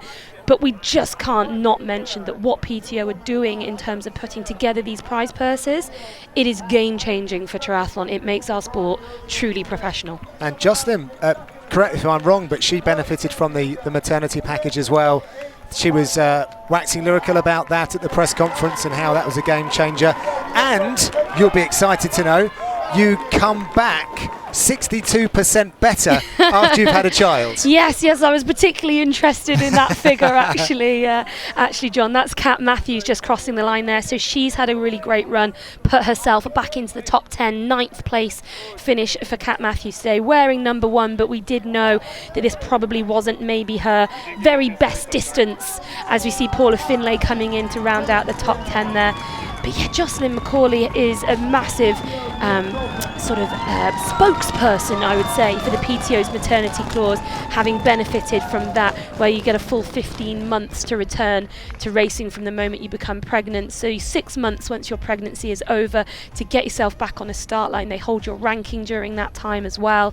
So it's really important that other sports and other federations within our sport, because there aren't any others that currently do that, but that they need to follow suit, because it is so important. And I may be biased, but I really believe that. Okay, we need to send it back down to the finish line because Abby has managed to grab Taylor Nibb. John, thank you. Taylor has been waiting patiently. She's been feeling slightly unwell, and it's absolutely scorching sunshine. Taylor, thank you for chatting to us in these moments, because I know 100 kilometers, you led for 97 of them. So congratulations, first off. Well, actually, I didn't lead for 97 of them. Lucy probably led for the first 7 or 8. It's kind of hard because it was so close to get so far, but I'm just so grateful to get to the finish line. I don't know how I made it. Okay, let's talk us through the run in particular. You were invincible in the cycle, as you corrected me. You were just on the heels of Lucy. The run, we saw you walk 2 occasions. How did you keep going? Was that a cramp? Was it what were you feeling? Oh, I was just dying, overheating. I couldn't move any faster. Like, that was, I don't know how I made it to the finish line. And that's pretty much all I can say. Thank you. Okay, well, congratulations. Please enjoy your recovery. Enjoy the second place. It is $70,000, but it is absolutely scorching. We're only out here for moments, and they've been out there for 3.5 hours plus. An incredible performance from Taylor, and now with her father. Lovely stuff. Thank you very much, Abby. Well, you see it there, the top of the top, absolutely broken down to a mineral, but dragging themselves over the finish line. Congratulations to them all. Of course, the biggest congratulations goes to Ashley Gentle, who comes away with first place. Second on that podium, Taylor Knibb, who we just heard from. Lucy Charles-Barkley returns with a third, and then fellow Brit Holly Lawrence comes in fourth. They are still crossing the line here in Dallas. What an incredible race it has been. Lots of drama. So close, but yet so far for Taylor Knibb. Still smiling, however. Yeah, she was, but you could see she was desperate to get out of the heat there at the end of that interview, and who can blame her? As we said, that Abby said it at the end of that interview there, we've been out for just minutes in these temperatures, and it's absolutely scorchio, and they've been out for 3.5 hours giving their absolute best efforts. So there's no question that they need to take their recovery really seriously and get themselves into some nice cooler places to recover now, because Taylor, as she mentioned, was struggling just to get to the finish line, and her body was shutting down on her. The hours invested, the sacrifice, the pain and the glory, we have witnessed it all here in Dallas. It has been a marvellous race, and we've still got more to come tomorrow as well, Vicky. We do. We just saw there Rachel McBride come across the line in 13th place and Jackie Herring cross in 14th. But tomorrow we do it all again, and this time with a star-studded men's field without, we should say, our two Norwegian superstars. But I think that's just going to make it an even more exciting race. Okay, thank you. Time to go back down to the finish line. Abby is with Lucy Charles-Barkley. Lucy, congratulations. I've got to say, you don't look like you've got a sweat on even. Oh, I promise. I mean, that was absolutely brutal out there, and to anyone who is finishing this in these conditions, these ladies are just hard as nails. That was incredibly tough conditions to overcome, and yeah, I'm just happy to make the finish line, to be fair. And you do see the camaraderie between these athletes now, full out enemies and competitors out on the course, but congratulating everyone, because like you said, absolutely brutal. Were you surprised, let's start with the swim, that Taylor was so close to you? To be honest, Taylor has got so much pedigree in the short course, so I did expect that she might hang on, and she was swimming incredibly well. So to be honest, to have a breakaway with me and her, we had a nice gap, so I was pretty happy with that going into the bike, yeah. And tell us about the bike. There was a few challenges. We saw you in a gear that didn't look comfortable, and then the water bottle as well. Yeah, I had my fair share of nightmares out there. Unfortunately, I was stuck in the hardest gear for the first 2 laps. I think the battery must have died or overheated. The mechanic gave me a new battery. Once we got that sorted, I felt up and running, but I had lost my nutrition. So this is not the environment where you want to lose your nutrition. So I just had to keep my head, try and get as much nutrition on board and tough it out on that bike. Psychologically, how did you manage those moments? Oh, I had to dig deep and find something. I mean, I've trained incredibly hard, so this is the moment that you've been working for, and when things don't go quite right, you've just got to tough it out, and I think I've gained a lot just from overcoming those things going into my next races. 11 months out, Lucy, and on the podium here, and $50,000. Yeah, you know what? If I couldn't have even dreamed of this at the beginning of the year, so I'll take that 100%, and yeah, like I said, these women are just insane, so yeah. And you are absolutely phenomenal and a great role model for the sport. Congratulations for such tenacity, and what a comeback. Thank you so much. Of course, it's great to have Lucy Charles-Barkley back, and she sounds great on a finishing line. I feel more exhausted here than how she's perceiving it, but that just goes to show you the level. It was a great race for her. As she said, wasn't expected to be back this soon, but she certainly made it back and made her mark. She definitely did, and I think that's a really great attitude to take through. These are like bonus races for her. She wasn't thinking she was going to get to do these races at this point in this season. So for her, every race that she does right now is a lovely bonus, and you can see the smile emanating from her there. She's pretty delighted. Great stuff, Vicky. It is time to bring this home for the broadcast then. What a race we have enjoyed here in Dallas. They all took off, but we always knew that Lucy Charles-Barclay was going to go out in front, didn't we? But I'm not sure everyone expected Taylor Knibb to be hot on her heels, or indeed her toes, as they almost came out the water together into T1. And then we saw that it was a wise choice by Lucy in the way that she had got her equipment down, but mechanical problems were the issues that she will be having nightmares over when she returns home tonight. After that, we saw Taylor Knibb stretch out as we see Lucy there fumbling with the cage, and also we heard that she was in the big rig as well in the top gear, which was very difficult for her. Taylor Knibb came out with a sizable lead on the run, and she looked ever so strong as she took to the streets of Irving on a very, very hot day indeed. Lucy Charles-Barclay gave chase, constantly trying to cool herself down like everyone else was as well. But then coming through transition whilst all of that was happening was Ashley Gentle. She had lost the chasing pack on the bike. She thought that she was in for a hellish run, but she met that. She rose to the occasion, and when Taylor Knibb was suffering, Ashley Gentle ran her down, and at that moment where she passed, she must have known. It was like Edmonton. The emotion showed again. She came through. She becomes the champion here in America. And what a fantastic performance it was for her. Met at the line by her fiancé, Josh. They will enjoy a marriage later on this year, and we wish them all the very best. So there is the top 10. Ashley Gentle coming home.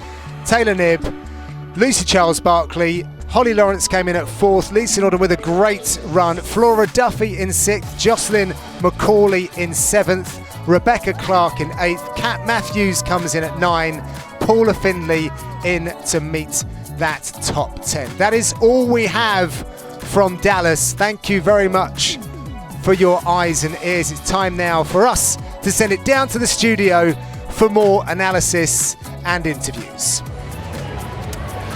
John, thank you very much indeed. Yes, we have wisely come inside because I'm not sure my pale skin can take much more of the heat that we have here in Dallas. Once again, just a remarkable day of triathlon.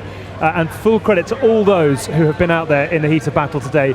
Michael Johnson and Belinda Granger alongside. I'd like to come to you first of all, Belinda, because you were saying as we came into today, it's a remarkable field. The strength in depth is going to be something quite special to watch, and it was very, very hard to pick a winner. Just give us a sense of what we have seen here today in terms of the drama, the courage, and the talent that we've had on display. I mean, we're all going to talk about that run of Ash Gentles, there's no doubt about it, but there's not just one story in this race today, there are several stories. Our podium, unbelievable. In any other race, we could have a different winner, but Ash Gentle, that run was outstanding. The patience that she showed not to go crazy, but then you've got Taylor Knibb, who took the race by the horns and really said, you know what, girls, you want this race, you're going to have to fight me for it. And then to see her suffer and come back, and then 3rd place, oh, honestly, unbelievable. There are going to be so many stories come from this, but it was incredible. What was wonderful today is watching it, and just, I mean, the respect that sort of seemed to grow as the race unfolded from you. I mean, we obviously were talking to Ashley there, but I'd love to get your sense of what you have watched today. Yeah, it was fantastic to see, and as Belinda said, so many different stories unfolding throughout the day. Obviously, I had my eye on Taylor from the very beginning, and she looked like she was doing really well in the swim. Bike went well for her, but yeah, obviously she started to struggle a little bit early there in the run, but it was fantastic to just see this unfold and how each athlete has a different strength and how that sort of plays into the story as it unfolds throughout the entire competition. But yeah, obviously a tremendous amount of respect for these athletes and what they have to go through from an endurance standpoint, from a competitive standpoint, and today actually also having to deal with conditions that were not great. Yeah.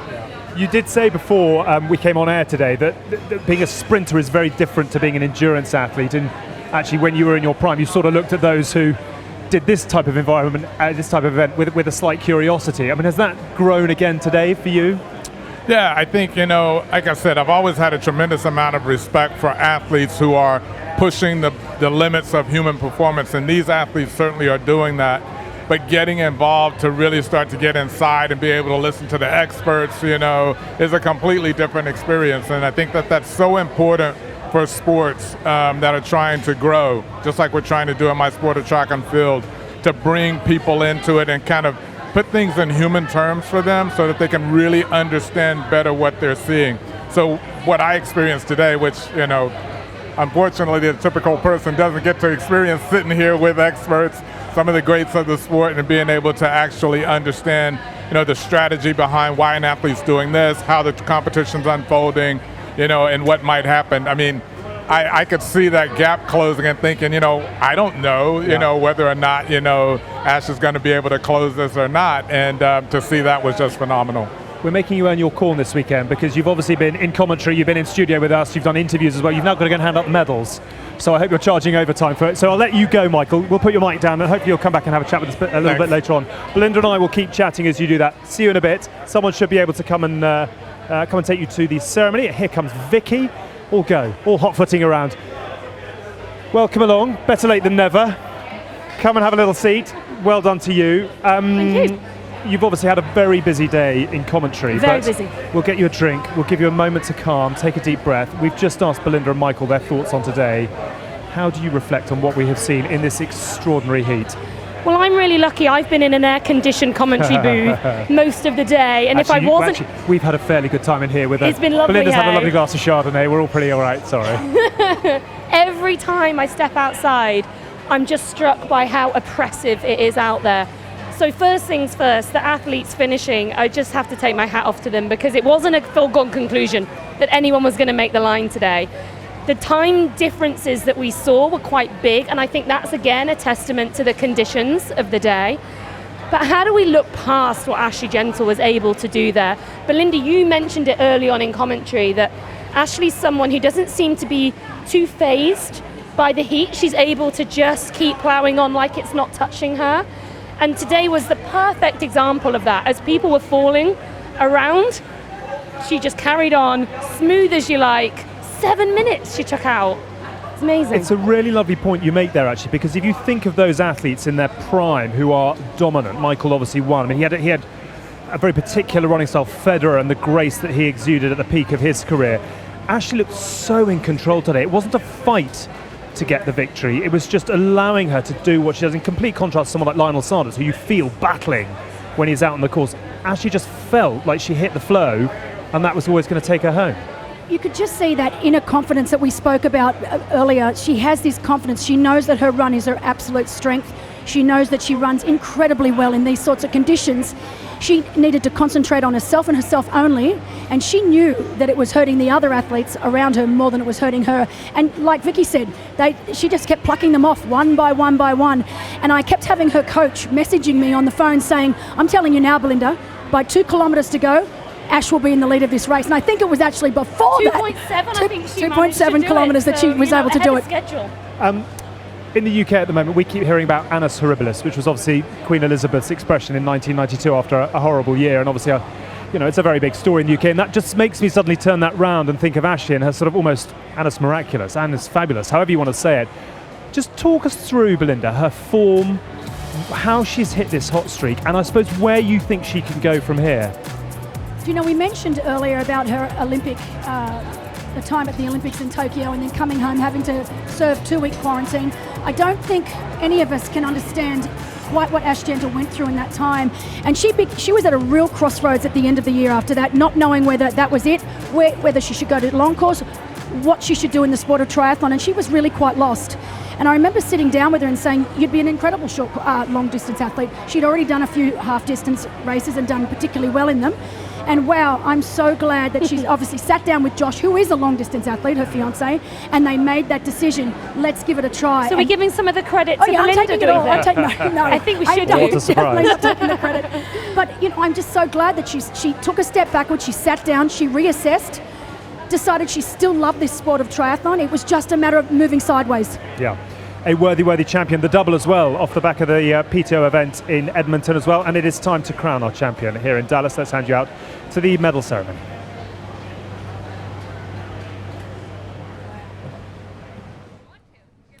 Ladies and gentlemen, we will now start the medal ceremony for the PTO US Open.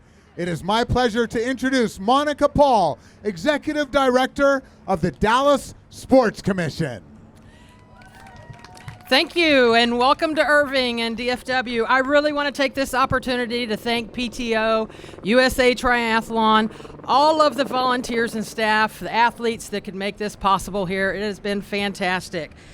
We hope you've had a great time here in Irving in the Dallas area, and we definitely want to see you come back. I would like to now present Karen Smyers, Triathlon World Champion and 2021 PTO Collins Cup Team USA Captain, who will be presenting the awards. Thank you for allowing me to join Monica in thanking the cities of Dallas and Irving for hosting us, the USAT staff and the volunteers, and of course all of you fans. We're so grateful for the tremendous effort of everyone who made this event happen. So I'd now like to introduce our special guest to present the awards to our top 3 athletes. 4-time Olympic gold medalist and Dallas native, Michael Johnson.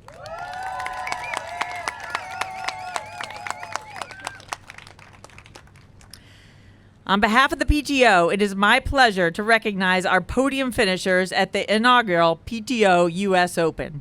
In 3rd place, from Great Britain, Lucy Charles Barkley.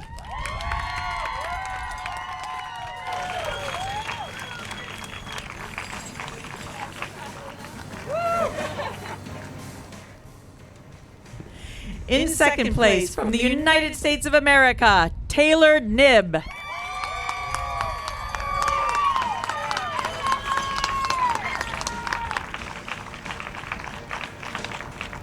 And our 2022 PTO US Open champion from Australia, Ashley Gentle.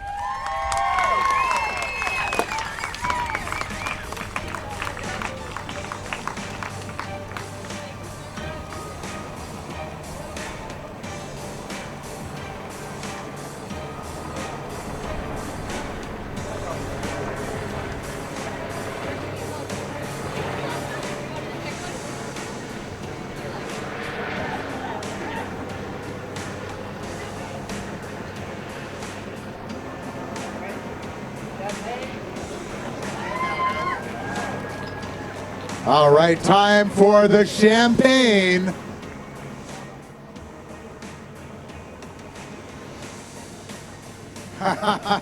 Michael's been to enough of these things to know exactly what to do.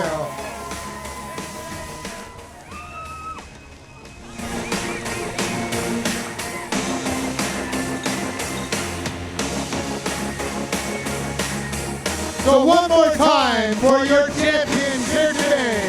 From Australia, Ashley Gentle. From the United States, Taylor Knibb. And from Great Britain, Lucy Charles Barkley. Your PTO PTO US Open champions. There we go.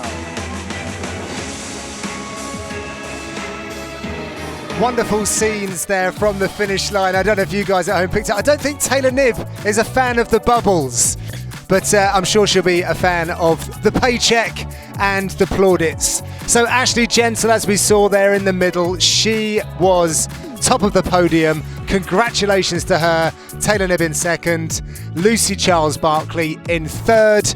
Holly Lawrence came in at 4th, Lisa Norden in 5th, Flora Duffy, who was looking so strong there for a while, she comes in 6th. Jocelyn McCauley, who's been fantastic this week with the media, she comes in 7th. Rebecca Clark in 8th. Katrina Matthews comes in at 9, and Paula Findlay rounds out the top 10. Now even down to number 11, it's a $14,000 paycheck for Ellie Salthouse. Lottie Wilms, she is in 12th. Rachel McBride, 13th. Jackie Herring, 14th. Sarah Perez Salah, she got 15th. We saw quite a lot of Tamra Jewett as she was running side by side, of course, with Ashley Gentle. She came in 16th. Molly Hebder, Leslie Smith, Ruth Astle and Grace Alexander are our top 20. Even number 20 will take home a $5,000 paycheck. Congratulations to all of the athletes for getting over the line in a terribly tough conditions here in Dallas. And tomorrow we get to do it all again. Sunday, 18th of September, 2:30 local time. I cannot wait for that. Look at those guys getting ready. So Daniel Beckergaard, Lionel Sanders, Sam Long as well. The men will be on your screens tomorrow, a slightly later start time. And then once again, it is very much a star-studded cast that will be towing the line. So the athletes coming home still here in Dallas. It is an arduous course, and the weather has taken quite a few victims, but we're still managing some smiles as well. It's a celebration of triathlon here in the Lone Star State. Ruth Astle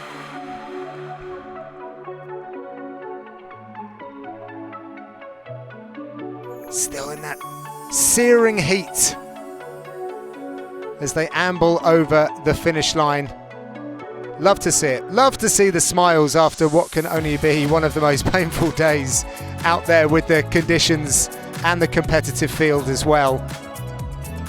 It has been a wonderful day of racing, a historic day for the PTO team that have gone to so much effort to try and get a show here in the United States of America.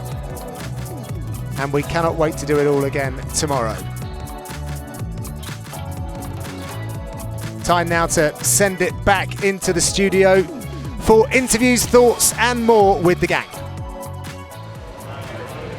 John, thank you very much indeed. Yes, heroes everyone who finishes the race that we've had here today. In fact, heroes almost everyone who started it as well. Michael's come back. I think you can probably relax now. I'm not sure we've got too much more for you to do. So we'll get you a drink and we'll allow you to take a deep breath.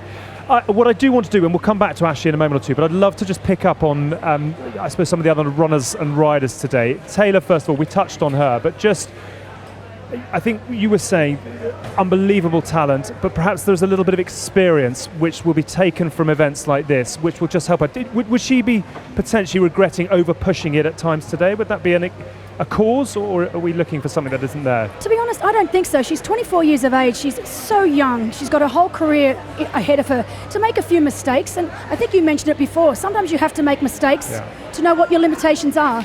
And she went for it today, and I have so much respect for that. You know, she took the bull by the horns. She said to the other women, if you want to win this race, you're going to have to come and get me. Yeah. And okay, it didn't pay off for her today, but what a gutsy race from that young woman. I suppose the question really is, it was hers to lose, and unfortunately, Vicky, you know, obviously something happened out there which took away the power and the rhythm, etc. Just give us a little sense of what that is like as an athlete. When it's there, you can almost see the check at the finish line, you're 7 kilometres from home, and suddenly things start shutting down and you just lose control of everything you're trying to do. Yeah, I mean, it is really heartbreaking when you've led for such a long time. She led for around 90 kilometres of the 100 kilometres today. It's a huge proportion of the race to be out front, and there would have been times, I'm sure, where she allowed herself to think that she was probably going to take home that win today.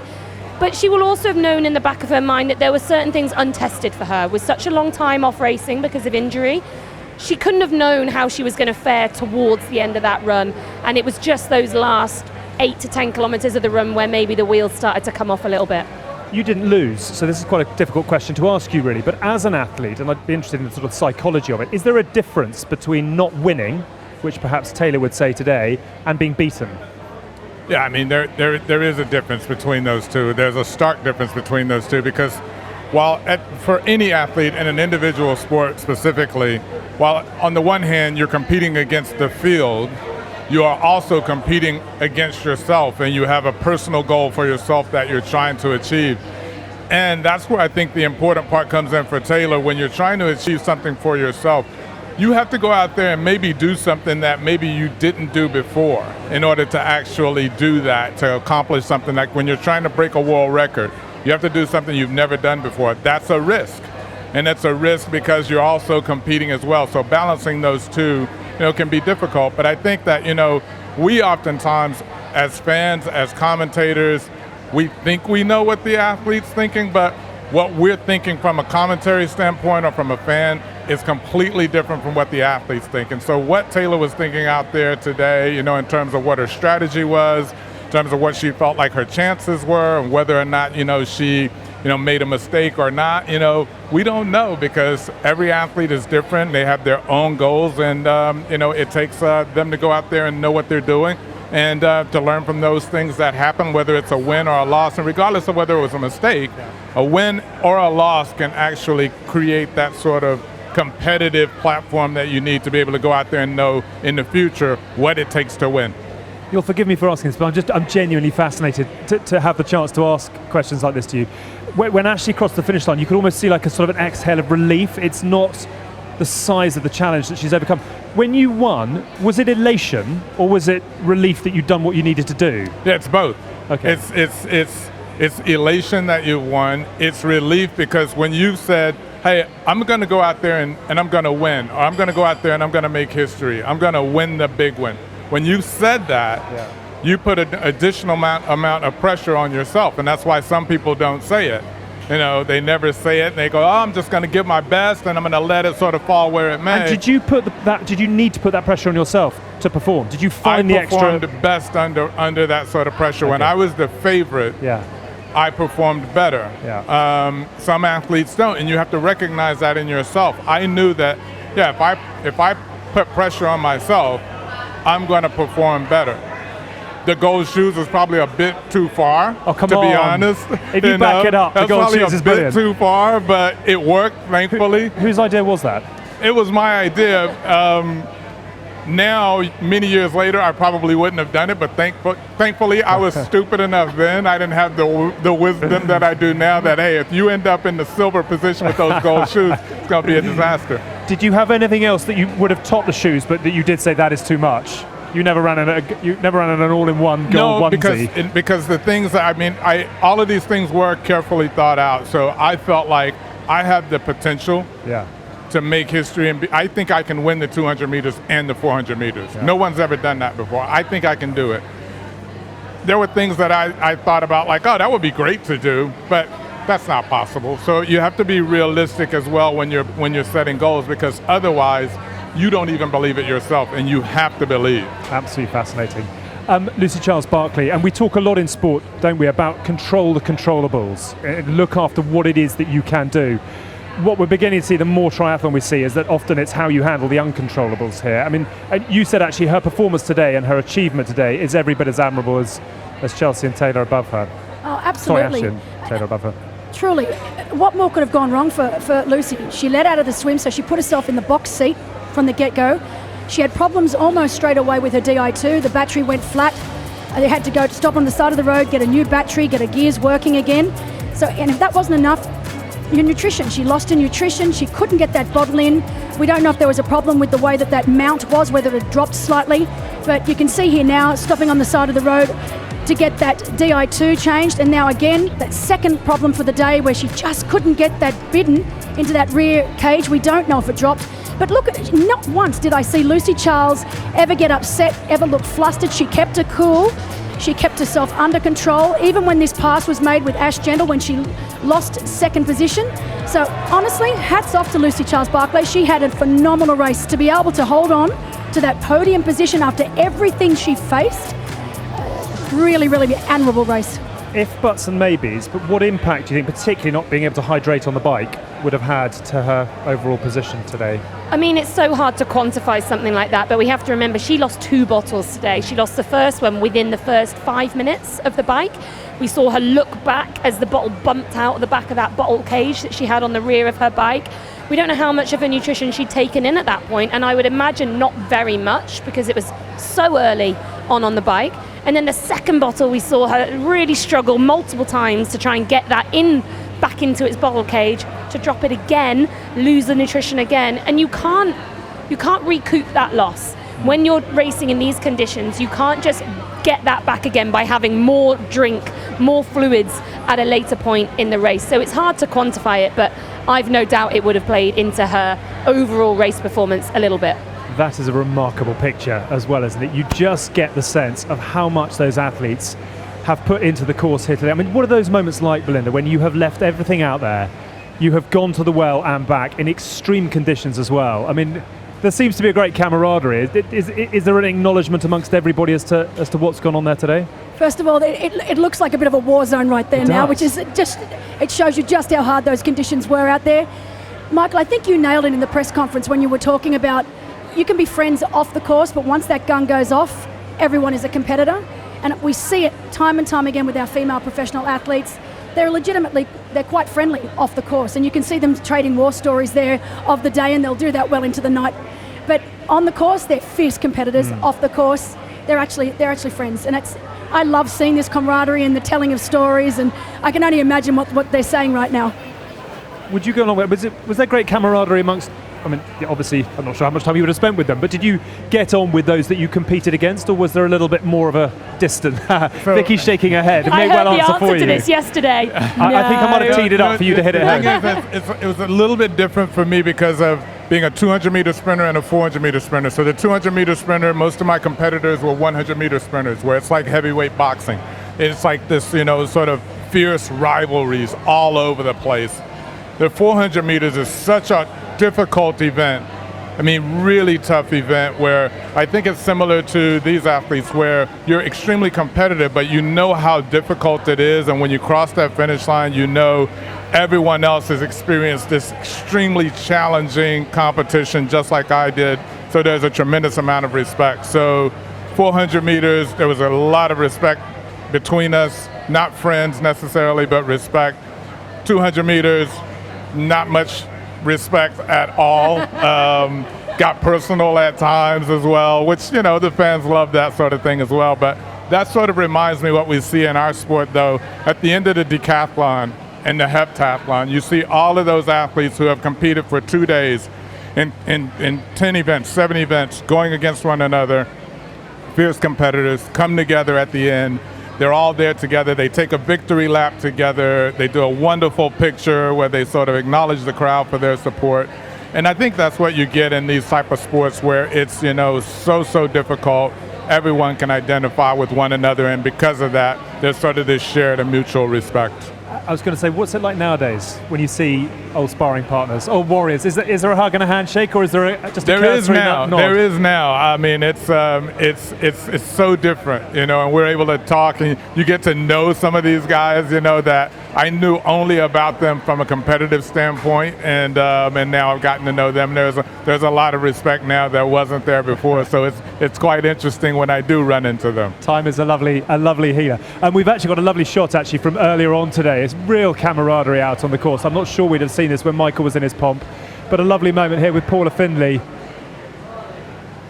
handling out the towel, and actually it was a very, very difficult day for Flora Duffy in the end on the run, wasn't it? But you would not have spent a lot of time offering small tokens to those around you. Well, with 19 seconds from start to finish, there was no time. so Good not a answer. lot of time, but that sort of that doesn't really exist in the track and field world necessarily. What we were talking about, so we're going to come back to you in a moment. Let's hear from Jackie Herring.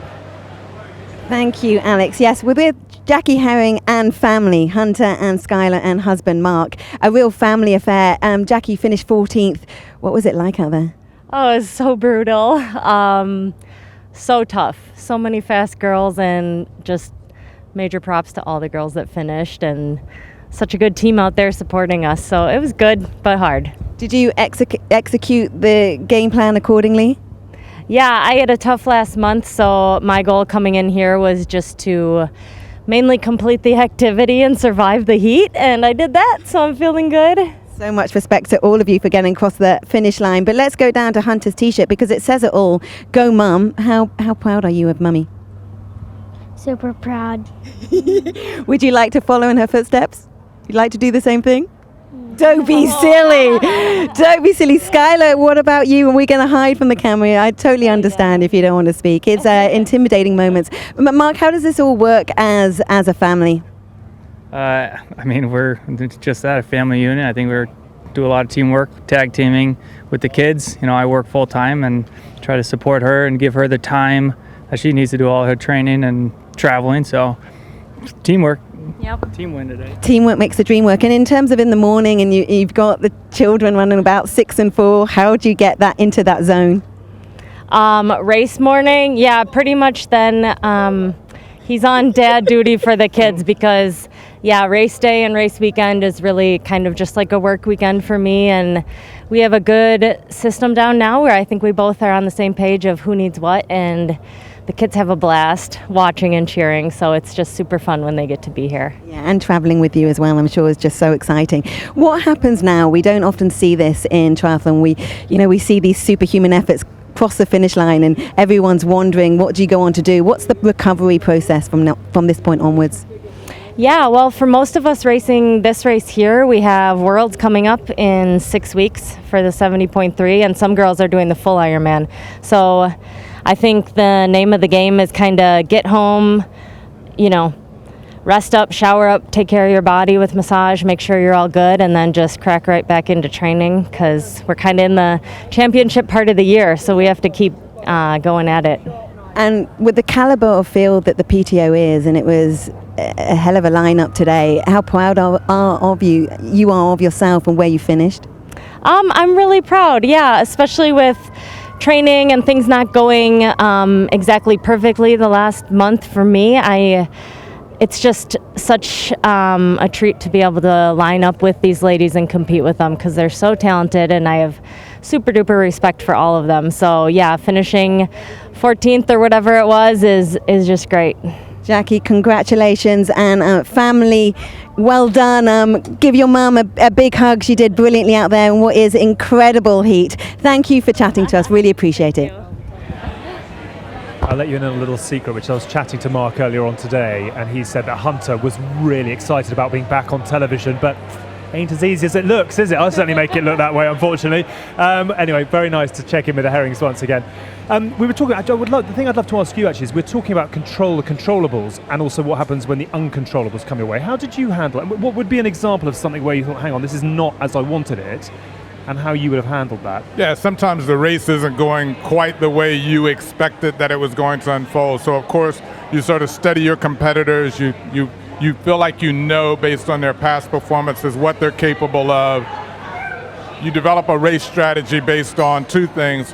What strategy is going to yield my fastest performance?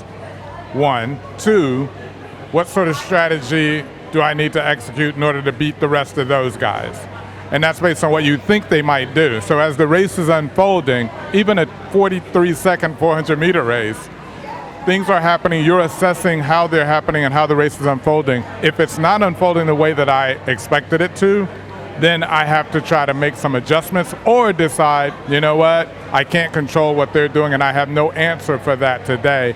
Keep doing what I'm doing. So it's a lot of decisions being made in real time, but you have to know what you can control and what you can't, because if you think you can control what that other person's doing or you can respond to it, then it may take you out of your race. So those are the sorts of things that you have to just sort of be comfortable with.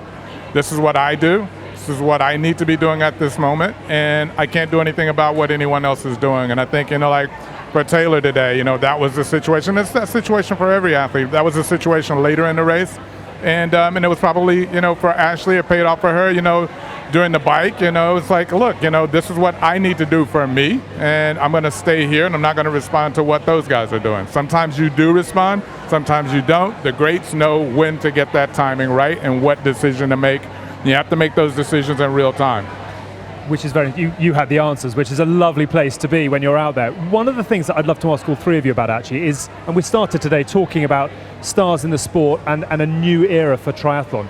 You dominated your sport, no one could get close. You then look at something like tennis, where you had Federer, Nadal, Djokovic and Murray at times, and you were pretty confident when you went into a major that one of them would be lifting the trophy. And yet we look at the field that we've had here today, 15 of the top 25 taking to the start line, and it's nigh on impossible to know who is going to come out on top because of the strength of the field, but B, the uncontrollables. There are so many factors at play. Is that a good thing for the sport, that there is so much unpredictability around, certainly female triathlon at the moment? Yeah, I think it really is. And Taylor actually mentioned this in the press conference yesterday. She said that's why we hold the race. We can say what's on paper, you can say who the form athlete is, But the reason you hold the race is because stuff happens, and it makes it exciting. And whilst you're watching the race today, your heart going out to Taylor, thinking you want her to hold on because she's put in so much time at the front of this race. But then you've got Ashley coming from behind, and it makes it dramatic and exciting, and I think we need that in our sport. And so for me, that is the beauty of triathlon, that so many things can go wrong. I say that not so much when it happened to me, you know, when I would get a flat tire or something like that. You know, you never want that to happen. But I do think that all the external factors that contribute in triathlon just make our sport better. Do you echo that? Would you disagree with it? No, I agree with it. And coming into this race, there were about 5 women that I legitimately felt could take the win here today. But we knew that the conditions were going to play a major part, and in the end, they absolutely did, because there is no way that any of us sitting here right now would have said into T2 that Ash Jenner was going to win this race. But the conditions played such a huge part in that run, with the others slowing down while Ash didn't seemingly slow down at all. If anything, she sped up, and she was able to take the win. And I think tomorrow in the men's race, we've got a very similar situation where now that we take out the 2 Norwegians, which I'll be honest, I'm glad the 2 Norwegians aren't racing. Here come the Danes, though, tomorrow. Absolutely. We've got the Danes. We've got 2 other Norwegians to take the place of the ones missing. But really, there is no... Again, we're at the same scenario where we've got probably 5 or 6 of our men tomorrow that could take the win. And it is impossible to sit here right now and give you a definitive answer on who's going to take that win.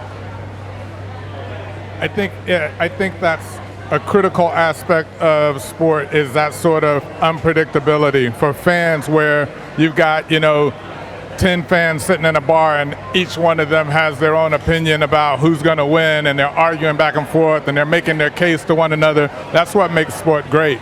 The balance is, when you do have those stars like a Federer or a Serena Williams that everyone knows, you then bring in those fans who may not be as knowledgeable about the sport necessarily or into sort of the nuances of the sport, but they watch because of that person. You have to be very careful with that. We had Usain Bolt for 10 years. It was great for the sport, but people were coming to watch a spectacle. They were coming to watch Usain Bolt. They didn't come to watch a race because they already knew who was going to win that race. So they were coming to watch Usain Bolt. And when Bolt left the sport, all of those people went with him. So you have to be very careful with that, and it's a balance, and making sure that, there is that competitiveness and highlighting that competitiveness, and then having those stars. Now, unfortunately, during the time that I was competing, we didn't have that competition because I was winning all of the time. But I think it's important to have both. Now that I'm on the other side of the sport, I want that competition. I don't want to see the same person win every time. Oh, what, these 4 gold medals? I thought you were about to say. Yeah, exactly. Quite right too. It's a very interesting point, though, and what you're sort of saying there is that people buy people. We buy into stars as much as we buy into the sporting drama. Is there an onus on some of these athletes in the here and now to recognise that their individual performances are utterly sensational, but triathlon is going places and it's going quickly, and the more that they can offer outside of race day, the more people come in, the more the money comes in, the more the brands come in, the more the product drives on. Is that a conversation, or have they just got to work on what they do day to day? I think athletes, especially who race middle and long distance triathlon for quite a few years now, have known that the way to sell themselves to potential sponsors, to the general public, is to raise their profile, to put the effort into their social media. We see a lot of them have YouTube channels now, that kind of thing, to really increase engagement within our sport. And what we're seeing with PTO racing now is that's just expanding even more. And I think athletes do have to sort of appreciate that if they want to be part of this ride that is taking our sport to a whole new professional level, not just from the money, but from the races, the standard of races that are being put on.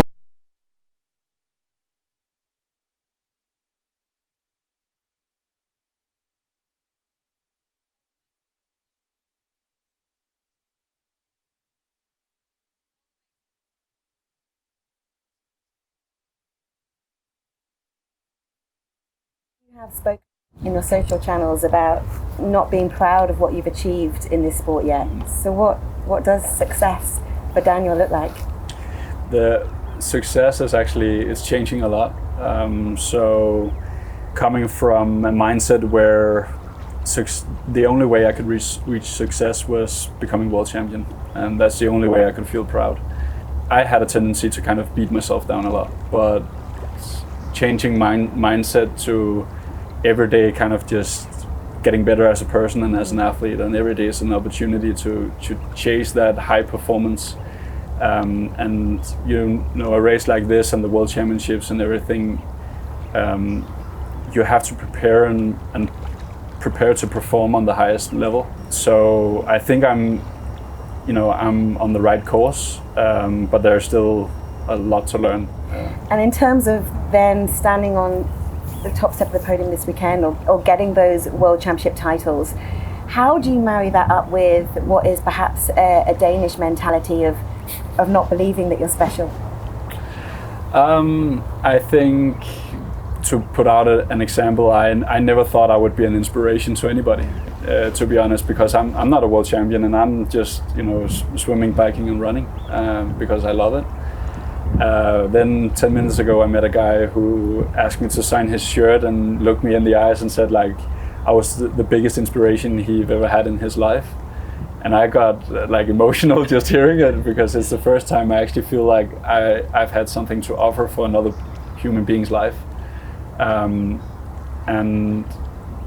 that's what my career is all about also. Like if I can show younger guys how I enjoy my life and enjoy the sport of triathlon and enjoy racing, if I can just inspire 2 guys and girls, then that would be great.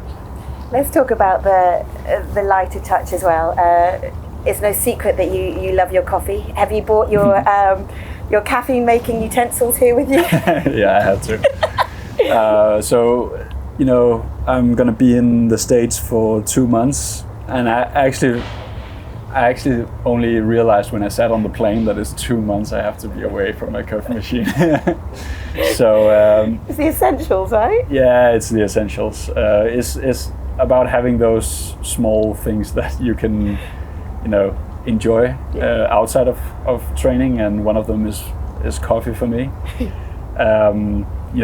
It comes hand in hand with just experiencing, new places, new restaurants or cafes or whatever. Kind of enjoy that part of life as well, because it is kind of very comforting, and the social aspect of it.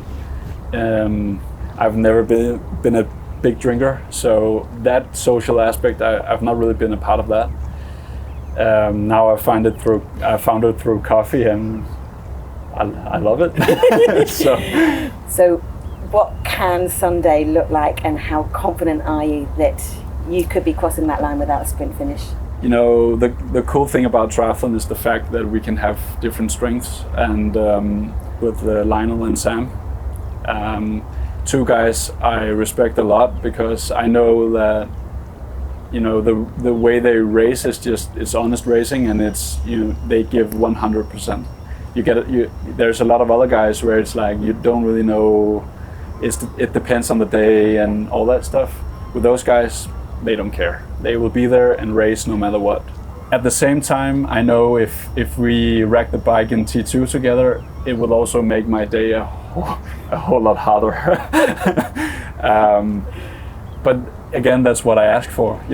Magnus is here as well. He's a killer, and it's a tough sport, because you cannot let your foot off the gas for 1 second. Of course you want to win as easy as possible, but there's no easy in triathlon. So if I could kind of be comfortable in the lead, that would be great, but I see the chances of that being pretty small, to be honest. We'll see on race day, but Daniel, thank you for your honesty, and good luck this weekend. Thanks a lot. Hopefully we're back up and running. In the UK we blame the weather. We normally blame the rain when things go down. I think here everything's melted, unfortunately, because we are closing in on 1,000 degrees. Daniel Baekkegård, though, just to react to the form that he's in at the moment, the million-watt smile that he has, the confidence he seems to carry coming into events like this at the moment. Look, I've watched Daniel mature as an athlete and as a racer over the last couple of years. And I'm really, if I was forced to pick a favourite for tomorrow, it would definitely be Daniel. The Danish connection, though, we talk about the Norwegian train. They're calling themselves the Danish cartel. And we've got 5 incredible Danes racing tomorrow. So I'm really, surely we've got to get one of the Danes is going to be on top of the podium. Yeah.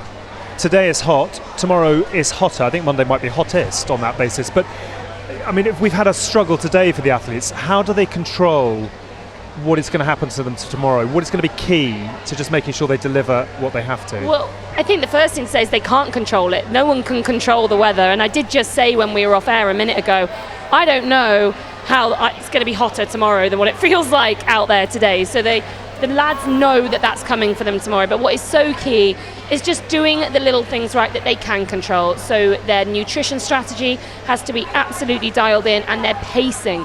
You cannot afford to go too hard too soon in conditions like this. You've had the chance to meet a few of the athletes, the male athletes, over the last few days. What have you made, I suppose, of the way they set themselves up? We might have one or two quite interesting head-to-heads off the back of what we've had so far this season, but have you seen quite I suppose, an aggression out there that you recognise?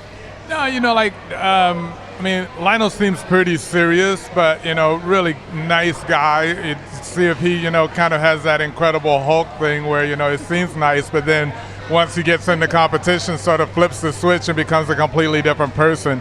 I see that in Sam. Really, really nice guy with his yo and all of that stuff. But when you start talking to him about what he wants to do, he starts talking about, yeah, I want to be the best, and and he's just extremely competitive. So you see that with him. I think that every athlete is different. These guys seem to sort of know what works for them, and that typically happens with world-class athletes. Over time, you figure out, what sort of demeanor, what sort of mindset you need to take to approach competition. People thought, for me, because I was extremely focused, and they always just saw me in the moments before, right when I'm standing behind the blocks before the gun goes off, and they thought, he's a really mean person, and there's a little bit of truth to that, but the people were always sort of surprised off the track to see that, I'd like to have as much fun as the next person, but when it comes to on the track, it's a completely different thing. Did you play on that? I think it worked in my favor. I didn't try to manufacture anything that wasn't there, because it's very difficult to do something and be someone that you're not. So that came natural to me. But my competitors thought, well, he's a really mean guy. And one of the best compliments I ever got from my competitors, 2 of my main rivals, like you talked about, we were not friends at all. We hated each other when we were competing. As we got older, we're all retired, we sort of would talk to each other when we see each other out. And they both told me, the thing we hated most about you was we pretty much saw you and you saw us, and you kind of acted like we didn't exist. And that was a great compliment. I took it that way anyway. Very nice story on which to finish. We talk about stars, we talk about performances tomorrow. We have got a rivalry going head-to-head as well, with Long, with Laidlow, and with Lionel Sanders as well. Daniel Baekkegard, according to Belinda, starts as favourite. It's going to be very, very hot, and we will be back on air at 2:30 local time here in Dallas. Do join us tomorrow. We'll hope for much more of the same that we have had here today. It has been a remarkable race here in Dallas at the US Open. Many thanks to the 3 of you. We'll see you all again bright and early tomorrow. Well done, Ashley Gentle. Time for a good night's sleep. We'll do it all again tomorrow. Bye-bye.